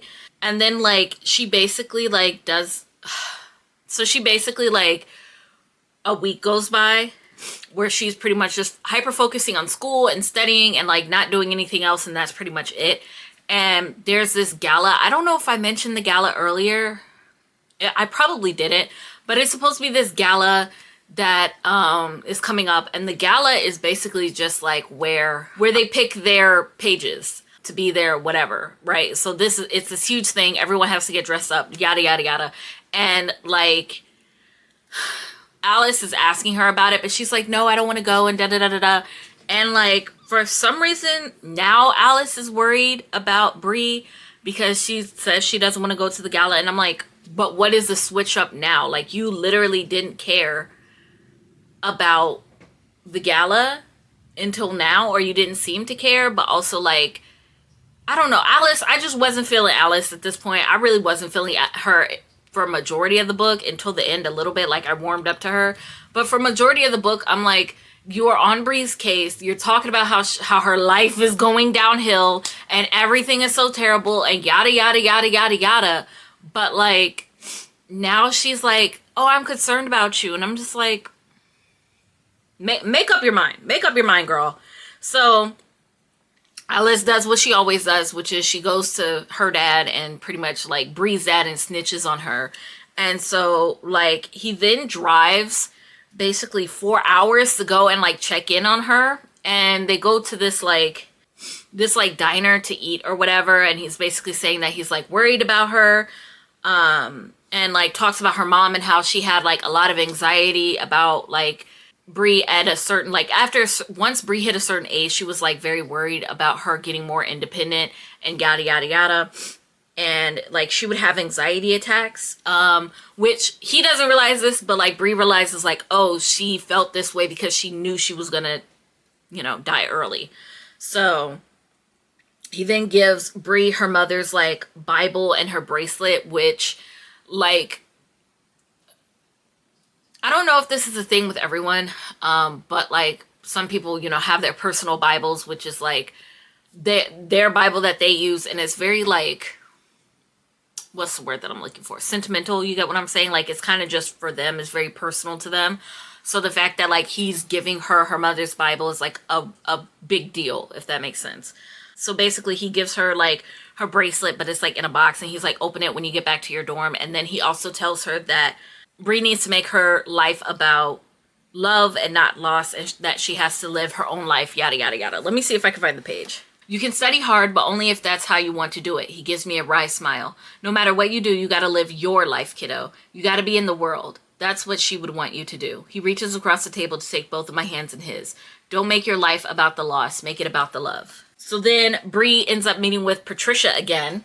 And like, well, okay, whoa, I'm all over the place. Bree ends up meeting with Patricia and Mariah again, and she like basically apologizes for everything that she did, and that she wants to try and reach out to her ancestors again to basically like learn more about her life. Like they agree to help her and forgive her for some odd reason. I don't know. Like Patricia and Mariah, even though I like them, they go from like, we want to help you, to Patricia is now breaking up with Bree as her therapist, to, oh, I'm going to help you again. And it's kind of like, what made you change your mind so many times? Like some of it I understand, and then some of it I'm like, but why did you decide to come back from like not helping her to helping her? I don't know.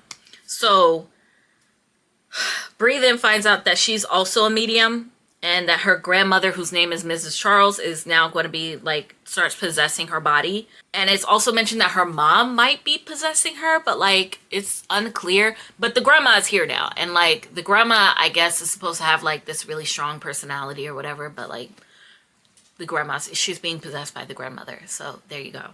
So then Bree decides she is going to go to the gala party, which, okay.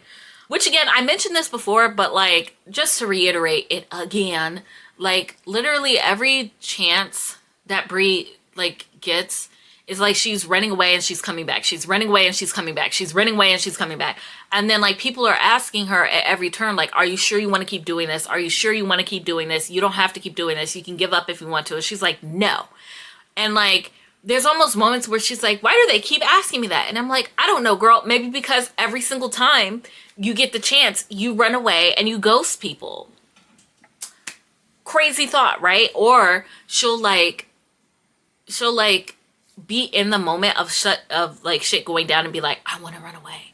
Which I'm not gonna fault her for wanting to run away, but it's just like, it's not fun to constantly read through like a character that's constantly at you know, conflicting with themselves like this. Like at some point I'm over it, but that's just me personally. Some people may find that realistic, but I don't know, that got old for me really quick. Anyway, so she decides to go to the party, and then she goes with Alice and Charlotte to pick a dress. Listen, there is this whole like bit of like describing the dress and how pretty it is. I feel like most books at some point, especially in YA, like have this whole thing where they have to describe a pretty dress and be like, oh my God, isn't the main character so beautiful? I'm not that person. If you want to know what the dress looks like, read it yourself. I'm just not that person to like care about dresses, okay? But she gets a pretty dress, pretty girl, whatever, yada, yada, yada.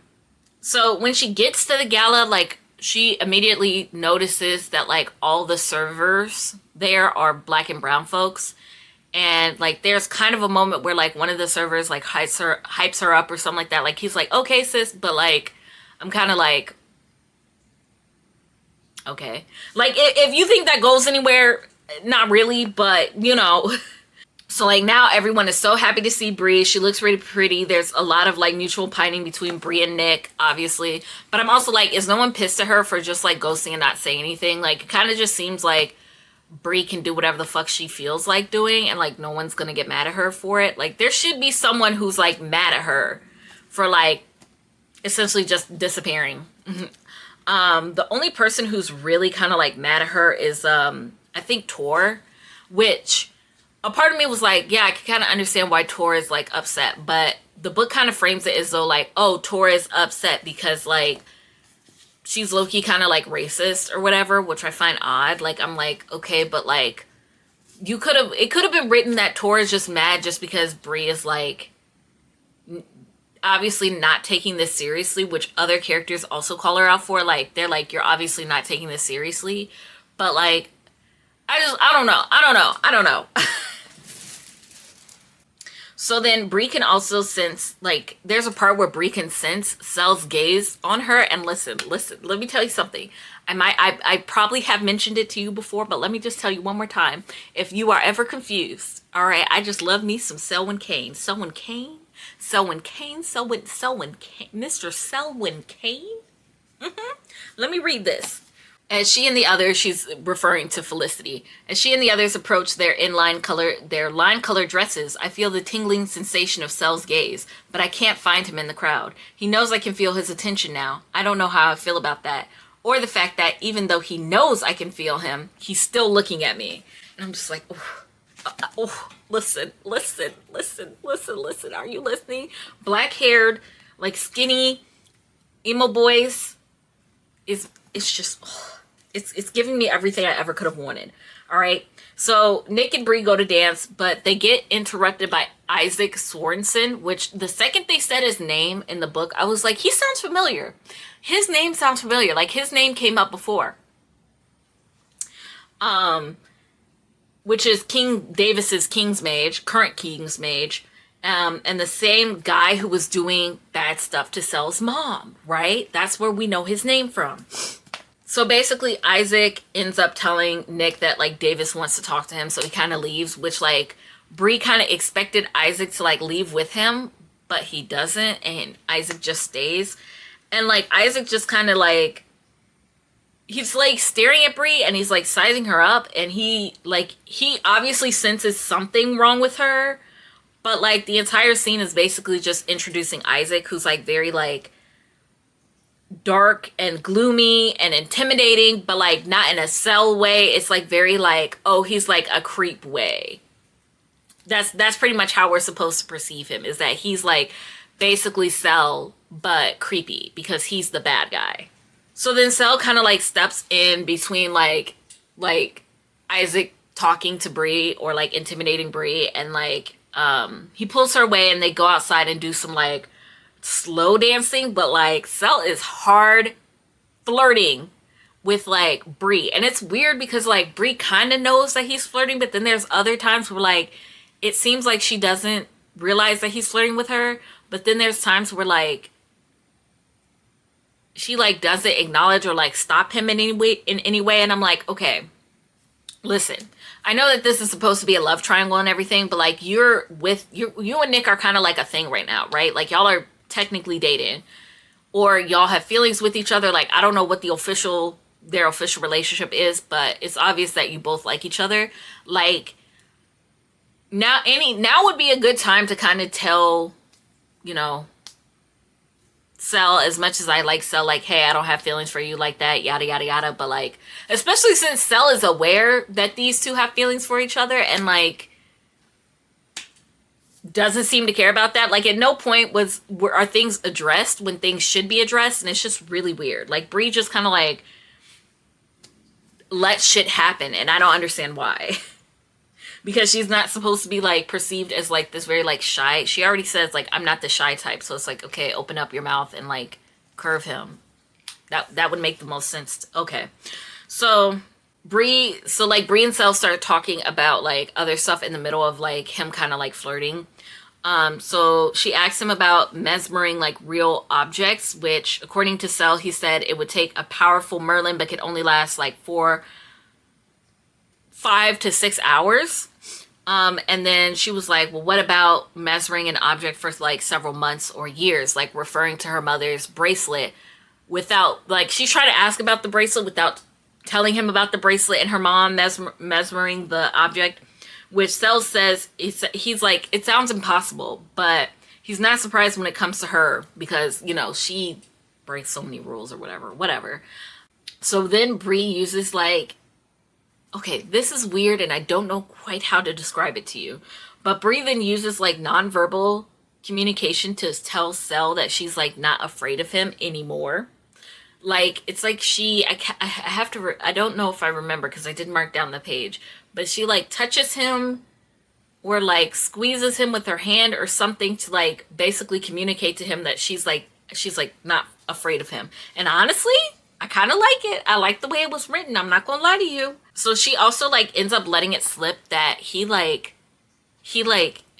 like smell his magic, which she can also smell her mother's magic, which I kind of thought like as a fan, since I make candles, I was kind of like, what if I made a candle, you know, where like a candle that smells like Sel's magic and then one that smells like her mom's magic. That would be cool. Just because I'm curious about like what it actually smells like for me. You get what I'm saying? I don't know. But I might vlog that. We'll see. So everyone then gets called in for the Scions to choose their squire. And then William chooses Whitlock or Whitty.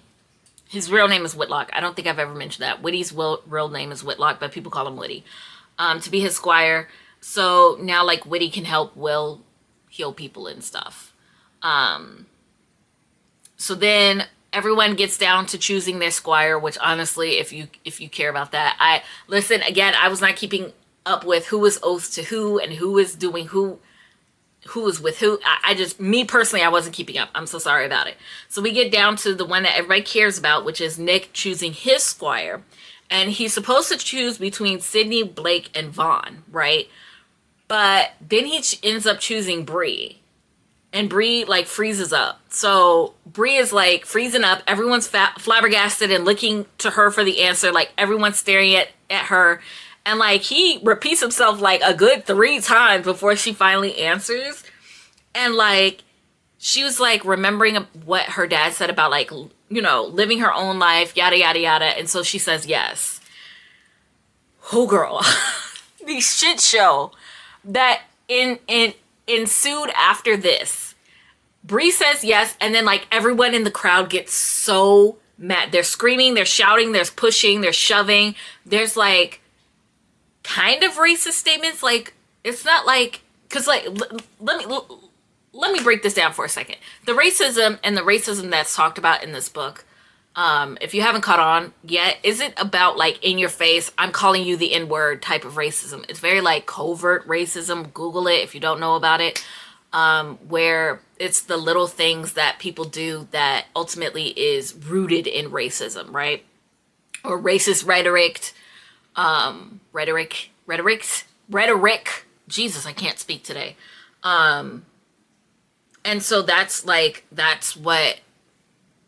that scene and several other scenes have been pretty much about. Like that scene is very much like, oh, she can't be, you know, squire to the king because she's black or blah blah blah blah blah, or she's an outsider. That's another thing. She's an outsider, yada yada yada.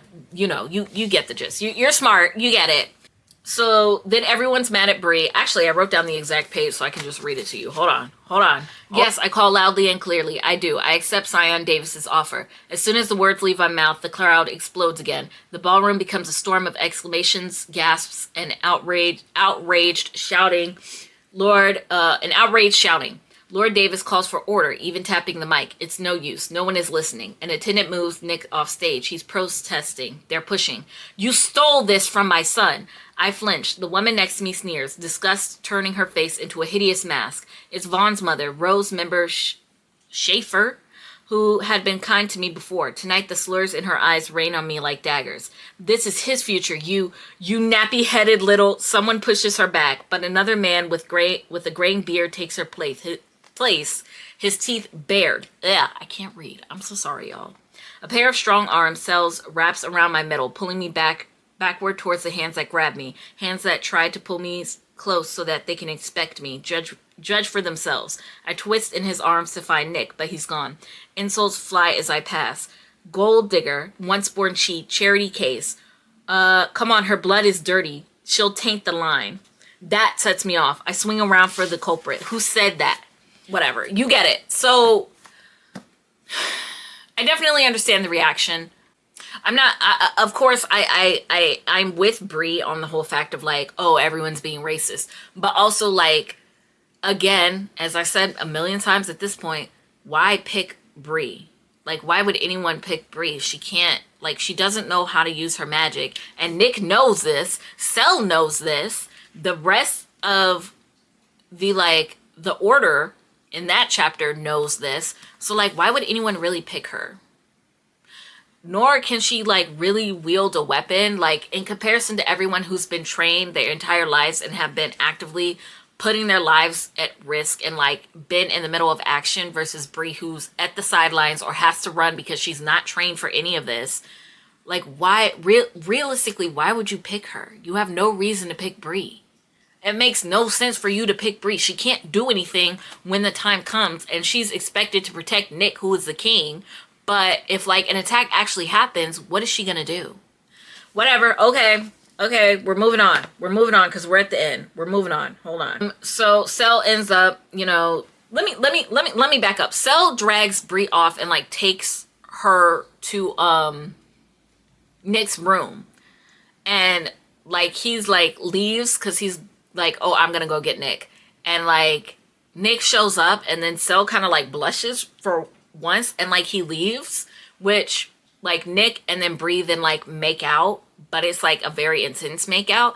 And listen, we don't find this out till later on, but technically Nick and like Sel's like emotions are intertwined. So like when Nick feels intense romantic or sexual feelings towards like Brie, like Sel also feels that, but he can't do anything. So like that's why like when they're together, sometimes Sel will leave very quickly. That's what that was about. But the problem is it works the other way, which we will get into, where like Sel sometimes will feel like murderous or untrustworthy towards Brie, and like Nick will feel that. So there's that.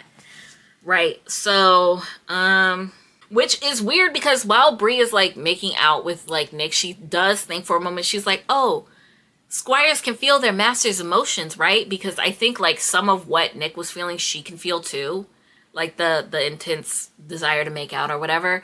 But like, I'm like, that also works for the King's Mage. Which doesn't seem like a thought that she, like she knows the information, but she's not connecting the dots for some odd reason. And I'm like, sweetie, Sel can feel what's going on between you two too. So whatever, okay. So pretty much like Nick and Brie are both talking about how like they're happy with the situation, which yet again, why? Like Brie can't do anything. But Nick then gets called away to speak with Davis, which was like a random servant. And then like Brie, someone else knocks on the door, and like Brie answers and she sees like Isaac, and then she gets knocked out. So then when she wakes back up again, she's like tied up to a chair, and she like is talking to Davis, and finds out that basically Davis has been the one behind everything, right? And when we talk about everything, I mean everything. Like he was the one that has been like opening up gates. Not every single one, but like he's been opening up gates around campus to like speed up Camlin and like get everyone called. So every time there was like a big gathering for something, when it comes to the Pages and the Merlins and all that, and it was interrupted by like an attack, that was Davis. I think one of them, the one where like they started talking or they were holding like Brie hostage, that one might not have been Davis, but most of them were Davis.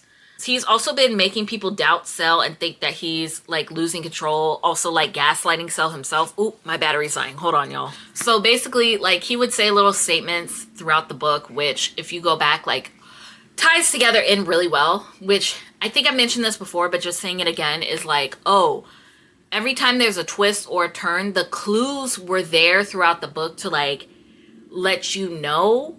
So it's not like, oh, this twist came out of nowhere, or like, you get what I'm saying? Like, oh, the sometimes I read books where like they try to hit you with a twist, but like it just doesn't add up, or like you're like, okay, but if this was happening, why wasn't there signs of this throughout the book? Or like, you get what I'm saying? Like, some stuff isn't adding up in this book. Like, the signs were there, and I appreciate that a lot. I'm like, okay, this makes sense.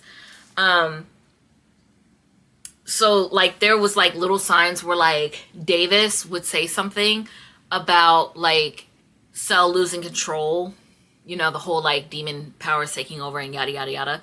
And so like that would like cause the others to like be suspicious of him, or like be afraid of him, or not trust him as much, and like also cause Cell to like be gaslighted into thinking that like maybe he is losing control, and when really he's perfectly fine. We find out more about that later. But he also talks about how he thinks Bree is basically unfit to be Nick's squire because she's a woman and she's black. Which like you find out that basically Vaughn was supposed to be Nick's squire. Like they were grooming him to be Nick's squire. I don't think Nick knew that, but yeah. He also mentions that there was like another Merlin in the past whose name was Moran. I'm sorry if I cannot pronounce it correctly. Who was a Moor that did not join the table because he was unfit. Which I'm sitting here like, sounds like bullshit. Sounded like he just didn't want to join the round table, but okay. Which, if you don't know what like a Moor is, it's basically like term for black person. Like back in like fucking Shakespearean goddamn days, they would call like black people Moorish or Moors. I don't know why, but yeah.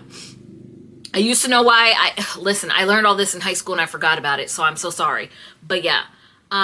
Then Davis and Isaac both threaten Bree that if like basically she doesn't agree to do what he wants, and they're gonna erase Alice's memories, who they kidnapped and like brought in. And like everyone else Bree loves. So like they bring in like Alice, and she's like being confused, and like they start erasing her memories, and she starts repeating stuff from like that she said like weeks ago. So like they erase her memory, and she's like saying like, oh, I'm so worried about you and I want you to go to the gala. And then they like erase more and she says something else, and I'm like, okay, that again done really well. And then like basically Davis just wants her to like leave and never return. So hold on, let me find it.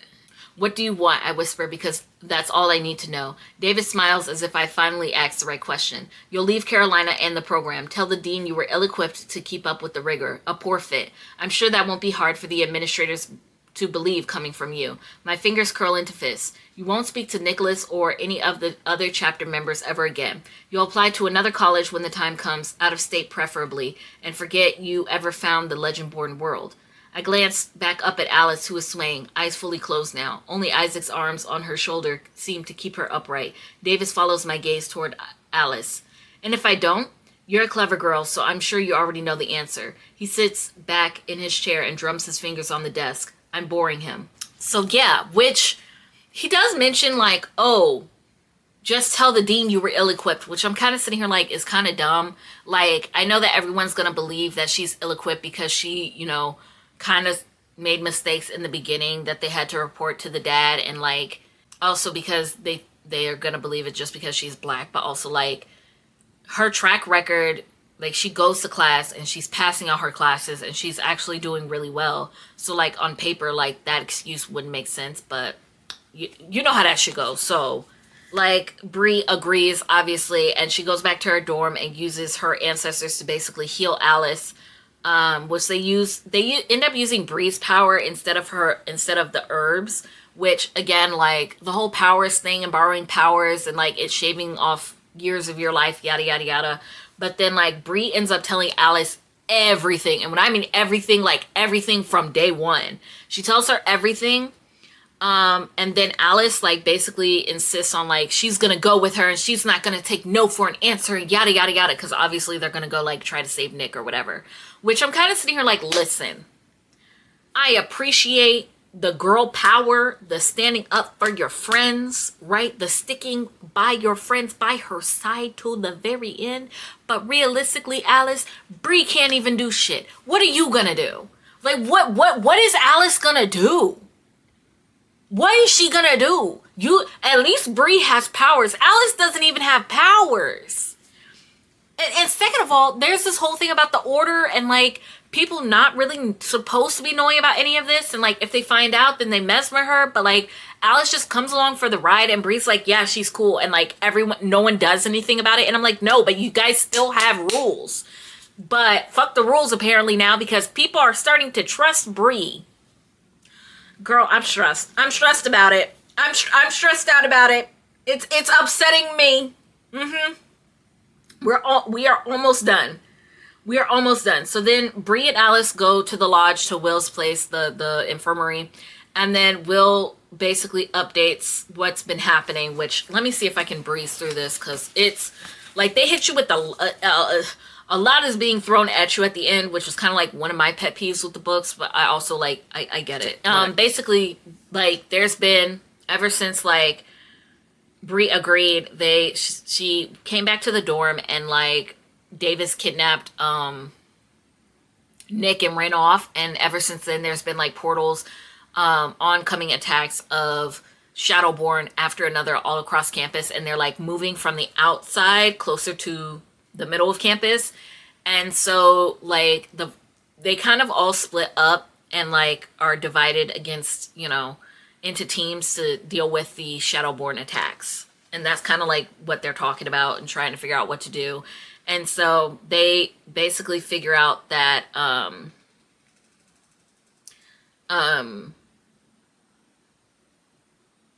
what they're heading towards. So like Bree is talking about how they need to go find Lord Davis and Nick. And they kind of like, again, ask about Alice, and Bree's just like, she's cool. And everyone just goes with it. And you're like, okay, all right, okay. Which again, this literally goes against everything that we know about the oath. Because again, like they have this oath and they kind of have this weird like instinct where they can't go against the oath. They're being forced to follow the oath, yada, yada, yada. And like Bree's just like, oh, but she's cool. And everyone's like, does the oath not... For some reason, nothing happens with the oath there because, like, I don't really know specifically what happens when they go against the oath. Like, I think they get hurt or something. So it's just weird that, like, nothing happens there. I don't know. It's just weird because, like, this, like, literally, like, if someone finds out, like, their oath to do something about it, but they don't, like, the oath, whatever. Okay. So basically, like... They talk about how when Nick and Davis were talking, Nick flew off the handle before they went up to Davis's office to talk in private. That was before, like, Bree got kidnapped, or while Bree was getting kidnapped and, like, Davis and Nick were talking. And basically, that conversation was supposed to be Davis telling Nick not to pick Bree and to go with Vaughn, which obviously, like, he's not going to do and is going to make him mad. So then they find out that all the demon attacks started popping up back to back. And so they also figure out that basically like in the middle of campus underground is like Excalibur, and they're all going to Excalibur because basically Davis is trying to force Camlin. So he's trying to force King Arthur to call Nick, and when Nick gets called, he has to like take up Excalibur, yada yada yada, and then Camlin begins, right? So that's what Davis is trying to do. So they're heading to the center of campus where Excalibur is buried underground, and then so the group, which is Felicity, Russ, William, Evan, Victoria, Sarah, Fitz, and Bree. It doesn't matter because they split up almost immediately, but they head underground to get weapons and like find Nick to rescue him. Bree ends up taking some sword or something like that because like Vaughn was like, oh, you're pretty good at it or whatever. And she's like, oh, that's the closest to a compliment I'll ever get. And I'm like, okay, cool. But like, you still don't know how to use a sword. Let's make that abundantly clear. Like you trained for like maybe a little bit under a month or like up to a month. But like that doesn't mean you can still like just fight people with a sword. Like you still don't know how to use a sword. So the group decides to split up through the tunnel system to find Nick and Lord Davis. So then William asks Bree if she's sure about going, and she's pretty much like yes, and that she wants the people she loves to be safe, which is like, I feel like that was probably foreshadowing that I just didn't catch on to, but you'll see what I mean. So then it's Fitz, Evan, and Bree are the ones going as a team. And then Fitz mentions that it would take about 30 minutes to reach the edge of the campus to the tower, assuming someone knows where they're going. And they wander around until they basically find this, like, trench. And they have to, like, walk around it. Like, God. You guys know what a trench is. It's, like, 2 sides and it's real deep. Like Minecraft. Like a Minecraft trench. I only recognize trenches from, like, playing Minecraft. And I'm like, oh, my God. So they're kind of, like, this edge that they have to like walk around, and then you know the trench, the cliff, and so they're walking along the trench, and they end up getting attacked by imps, pretty much like hell imps or whatever. And so they're like fighting the imps. They kill off, so there's like 2 of them, I think 2 or 3 of them. They kill off one of them, but then the other one like grabs Fitz, and they end up like flying up and like dropping him down the trench. And he gets impaled on a sharp rock and dies. So, if that was very sudden for you, I'm sorry, but you know that's just how it is. That's basically how it happened. And so like Bree is like upset, but then like they have to keep going.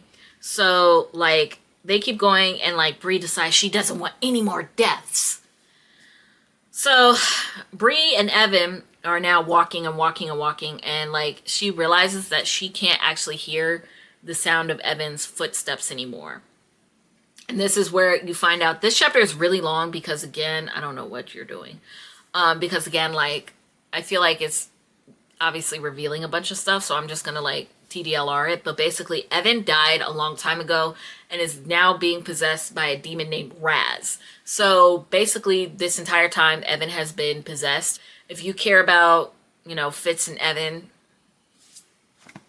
as someone who has not been keeping up with any other character besides Bree, Nick, and Sel, this really didn't do anything for me. I'm not that attached to the side characters, even though I feel like I was supposed to be. But like, it was just so many characters, you know, mentioned all at once, and like who's oath to who, and like Bree hardly ever really interacts with any of them, that like they don't leave an impression, or like you forget they even exist until they're like loosely mentioned in the background of like another chapter, and you're like, okay, but I'm sorry if like maybe their deaths really affected you in some way, but in this book I was like, okay. So Raz tells Bree that the Shadowborn are working with the Line of Morgaine, which is one of the 12 Knights of the Round Table, to start Camlin. And that Raz has been opening up demon portals along with Davis and Bree. He like thanks Bree for leading him straight to Nick. So Bree tries to escape, but like she like trips over air, I guess. She trips and like sprains her ankle, and like the demon like attacks her, and she's like trying to fight the demon. And then like her grandmother, who is again still being possessed in her head or whatever, is like telling her the cave is right behind her and to keep going. So like she kicks the demon off with her good leg, and then like ends up going through the cave and like joining the group where everyone is fighting. Which, by the way, like literally everyone got there except for Bree. Like Bree is the last person to make it, and I'm kind of like, okay. So everyone is fighting, and Raz, who's no longer disguised as Evan but like fully demon now, ends up killing Whitty, but Bree is the only one that witnesses it for some reason because like everyone else is distracted. So then Raz is trying to tell Bree to like get Nick to take up Arthur's call, who is currently like resisting it, and he's like freaking out or whatever, but Bree refuses. And then Raz grabs Bree by the throat and threatens to Nick to accept Arthur's call or else he's gonna kill Bree, yada yada yada. Oh, excuse me. And then Bree tries to say that like, oh, he's bluffing, but I'm thinking like, girl, this is a whole ass demon with nothing to lose. So like then he's like, oh, you think I'm bluffing, eh? And he just kills Russ. So then Cell like attacks Raz, who falls over, but then he like gets back up at some point and like knocks Cell out. Listen, if you're really into fighting scenes, I am so sorry. I'm not about fighting scenes, so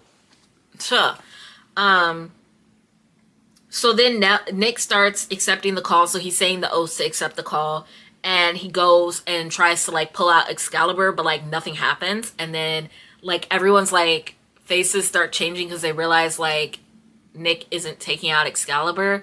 And then Bree is called away by like one of her ancestors. So then Bree is called away by her oldest mother, whose name is Vera. And Vera was a... Oh, okay, listen. Lots of disclaimers again. I probably should have given some for death. I'll just put in somewhere. But disclaimer for sexual assault and rape and children of that situation. You get what I'm saying? But basically Vera was raped and impregnated by her master, who was a descendant of Arthur. You get what I'm saying? And then the master basically like found out and wanted to kill her and get rid of the baby, but Vera ran, and she asked for like powers from the ancestors to help protect her so she could protect her baby. And they agree, but like in return they claim a daughter one by one of each generation. And I don't know why they wanted daughters specifically, because usually it's sons, but they wanted daughters. So then that's basically explaining like why each of Bree's, the women in Bree's, each woman in Bree's generation passes away early. That's why. So then Bree also finds out that her mom and Cell's mom like used to be friends. But basically the importance of this is basically saying that like Bree is a descendant of Arthur, because this her line is like an illegitimate baby that wasn't supposed to exist, but now they exist, and she's, you get what I'm saying? So she's a descendant of King Arthur. So then Bree tells Vera that she still wants to fight, and Vera agrees to release him and give him voice, because apparently Vera has been blocking Arthur from calling Bree. So basically, now that she's no longer holding back Arthur, he possesses Bree, and he has her pull out Excalibur successfully. And so Bree is now the new king, and they get straight to fighting off the demons. And then Arthur is like basically yelling at Lord Davis, you know, for his betrayal and yada yada yada, and he's getting ready to punish him, but Nick interrupts. And like Arthur addresses Nick as his right hand, which means that Nick is actually a descendant of Lancelot and not of King Arthur, like he's been led to believe his whole life. So obviously he's going to be pretty upsetty spaghetti about that. So then Raz goes to kill Bree, and Arthur calls upon his knights, but Bree resists him and instead uses her root magic to protect the knights. So he was trying to call all the knights together to go fight, but instead she's like, no! And she like uses all these like roots to kind of like make a dome over them and protect them. And she tells Arthur like no more deaths, but now they can fight the demons, and she has Arthur's strength. So it's weird because she has Arthur's strength now, she can fight. She now knows how to fight because he's possessing her, and like he's left-handed, because there's a moment where he's like, oh, put the sword in your left hand, and she's like, but I'm not left-handed, and he's like, you are now, which is kind of funny. But like now she knows how to use a sword, and she can like use his like magic, and she has his strength and all that and his stamina. And it's kind of like, okay, cool, she's useful now, but she's only useful because of Arthur, which I have mixed feelings about. But also like before we found out all of this, she was literally going to be Nick's like squire, which again makes no sense because that was before, you know, the whole Arthur thing could happen. So like, what was she gonna do? Because she accepted and didn't know any of this. So like, what was her and Nick gonna do? Train her for the next several years when like Camlin is literally gonna be whatever. Okay. So then Cell and the others like break through the root barrier to like help her fight. And then Raz claims that this isn't over before Cell kills him, and that the line of Morgaine is gonna send more. And then after that, Arthur then demands all of his knights to bow, which Bree is kind of like trying to fight him, and she's like, no, don't do it, and da da da da da. But they have their oath and they can't disobey, so like all of them start bowing to Nick, even though like Tor's like pissed about it, and he even makes Nick bow too. And then like Bree lets everyone rise, and then she like passes out. Last chapter. So Bree pretty much wakes up in Nick's empty room, and then Sel comes in to basically tell her that Lord Davis kidnapped Nick, and without Nick, the Knights can't be called together to fight Camlin, and Lord Davis is probably using that to use Nick as ransom. But then Bree meets up with the others as they decide like what to do, and she also explains their true lineages, which let me just read that to you, because girl, it's just like, this is Sarah. It's just like the legend. Lancelot is Arthur's most trusted knight until he sleeps with his king's wife. Lorraine sleeps with Reynolds and passes the baby off as Davis's. Maybe he was even in on it, since he never found Vera or her child. William nods, staring down at the book on his table. Samuel Martin Davis, Jr., born the same year, their only child on record and Nick's ancestor 8 generations back. Reynolds, on the other hand, isn't recorded as having children until later. He had 3 sons and a daughter. The order has all of their records here. So there you go.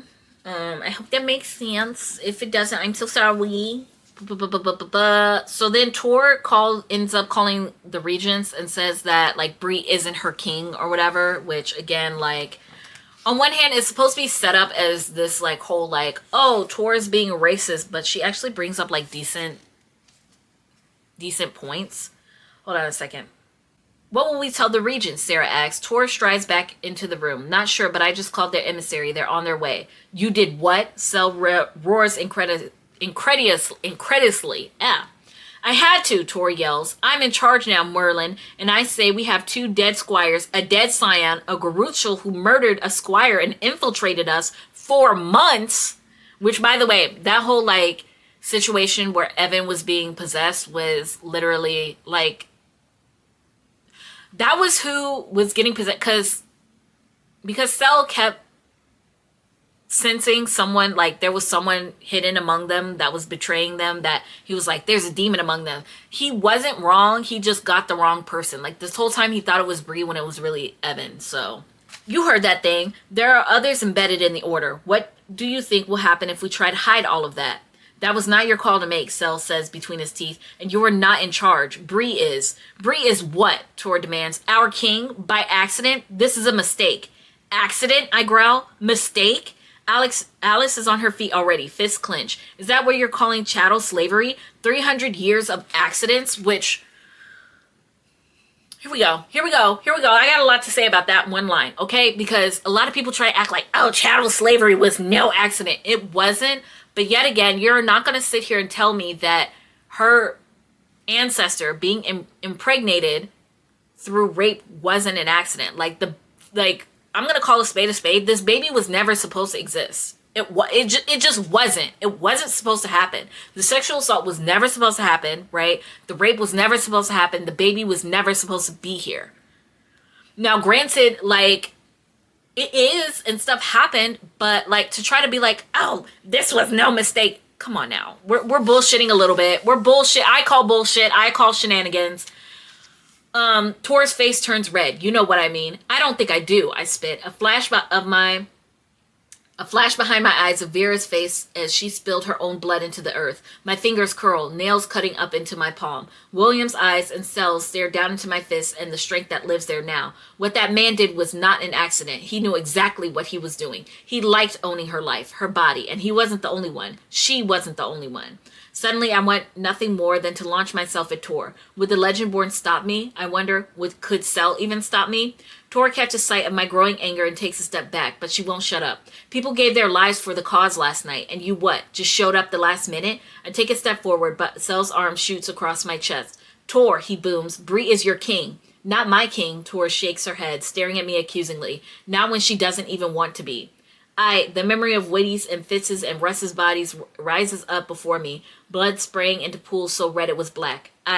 Alice steps in front of me, arms crossed. Scion of Tristan, right? Bree doesn't have a choice in any of this as far as I can tell. She looks Tor up and down, and neither do you, third ranked. Tor lunges so quickly that only Sarah can catch her around the waist, and only Sel is fast enough to move in front of Alice. Alice doesn't even flinch. She's catching on fast, all right. She'd been up early learning all she could from William. Which, again, like, all that whole scene was kind of set up as like Tor being kind of like racist or whatever, but I'm like, Tor's not wrong. Like, Bree technically is an accident. Like, she's not supposed to be here. She's not supposed to be king. She stumbled into this role, and now you just expect her to be like, yeah, she's my king. Like, she doesn't know what the fuck she's doing. She's not trained for this. But, like, Tor is kind of being seen as, like, the bad guy. And, like, one of my pet peeves is, like, the one character that's actually spitting facts or, like, telling the truth or, like, saying something reasonable is treated like the asshole. And it's like, no, but Tor has a point. Like, maybe her delivery isn't the most accurate. But, like, to try to say, like, oh, well, slavery wasn't, like, you know, slavery wasn't an accident. It's, like, true, it wasn't. But at the same time, like, the children born out of that were... And I think it's weird to say that, like, oh, yeah, it was definitely purposeful of him, like, letting it, like, it's obvious he didn't want this child to be, whatever. Whatever. So William then talks about how Bree is expected to be king now and bring order now that Camlin has begun, because they have to tell the other chapters about everything that happened, pretty much. Which, I can't imagine that going well, because they didn't even want her as Nick's, you know, scion or squire or whatever. But now everyone has to deal with the fact that, like, they've lied about their lineage and she's actually king. So that won't be able to go over well. Also, y'all should immediately start trying to train Bree on, like, how to be king. Because this entire time, like, Nick has been being trained for that. And he's not.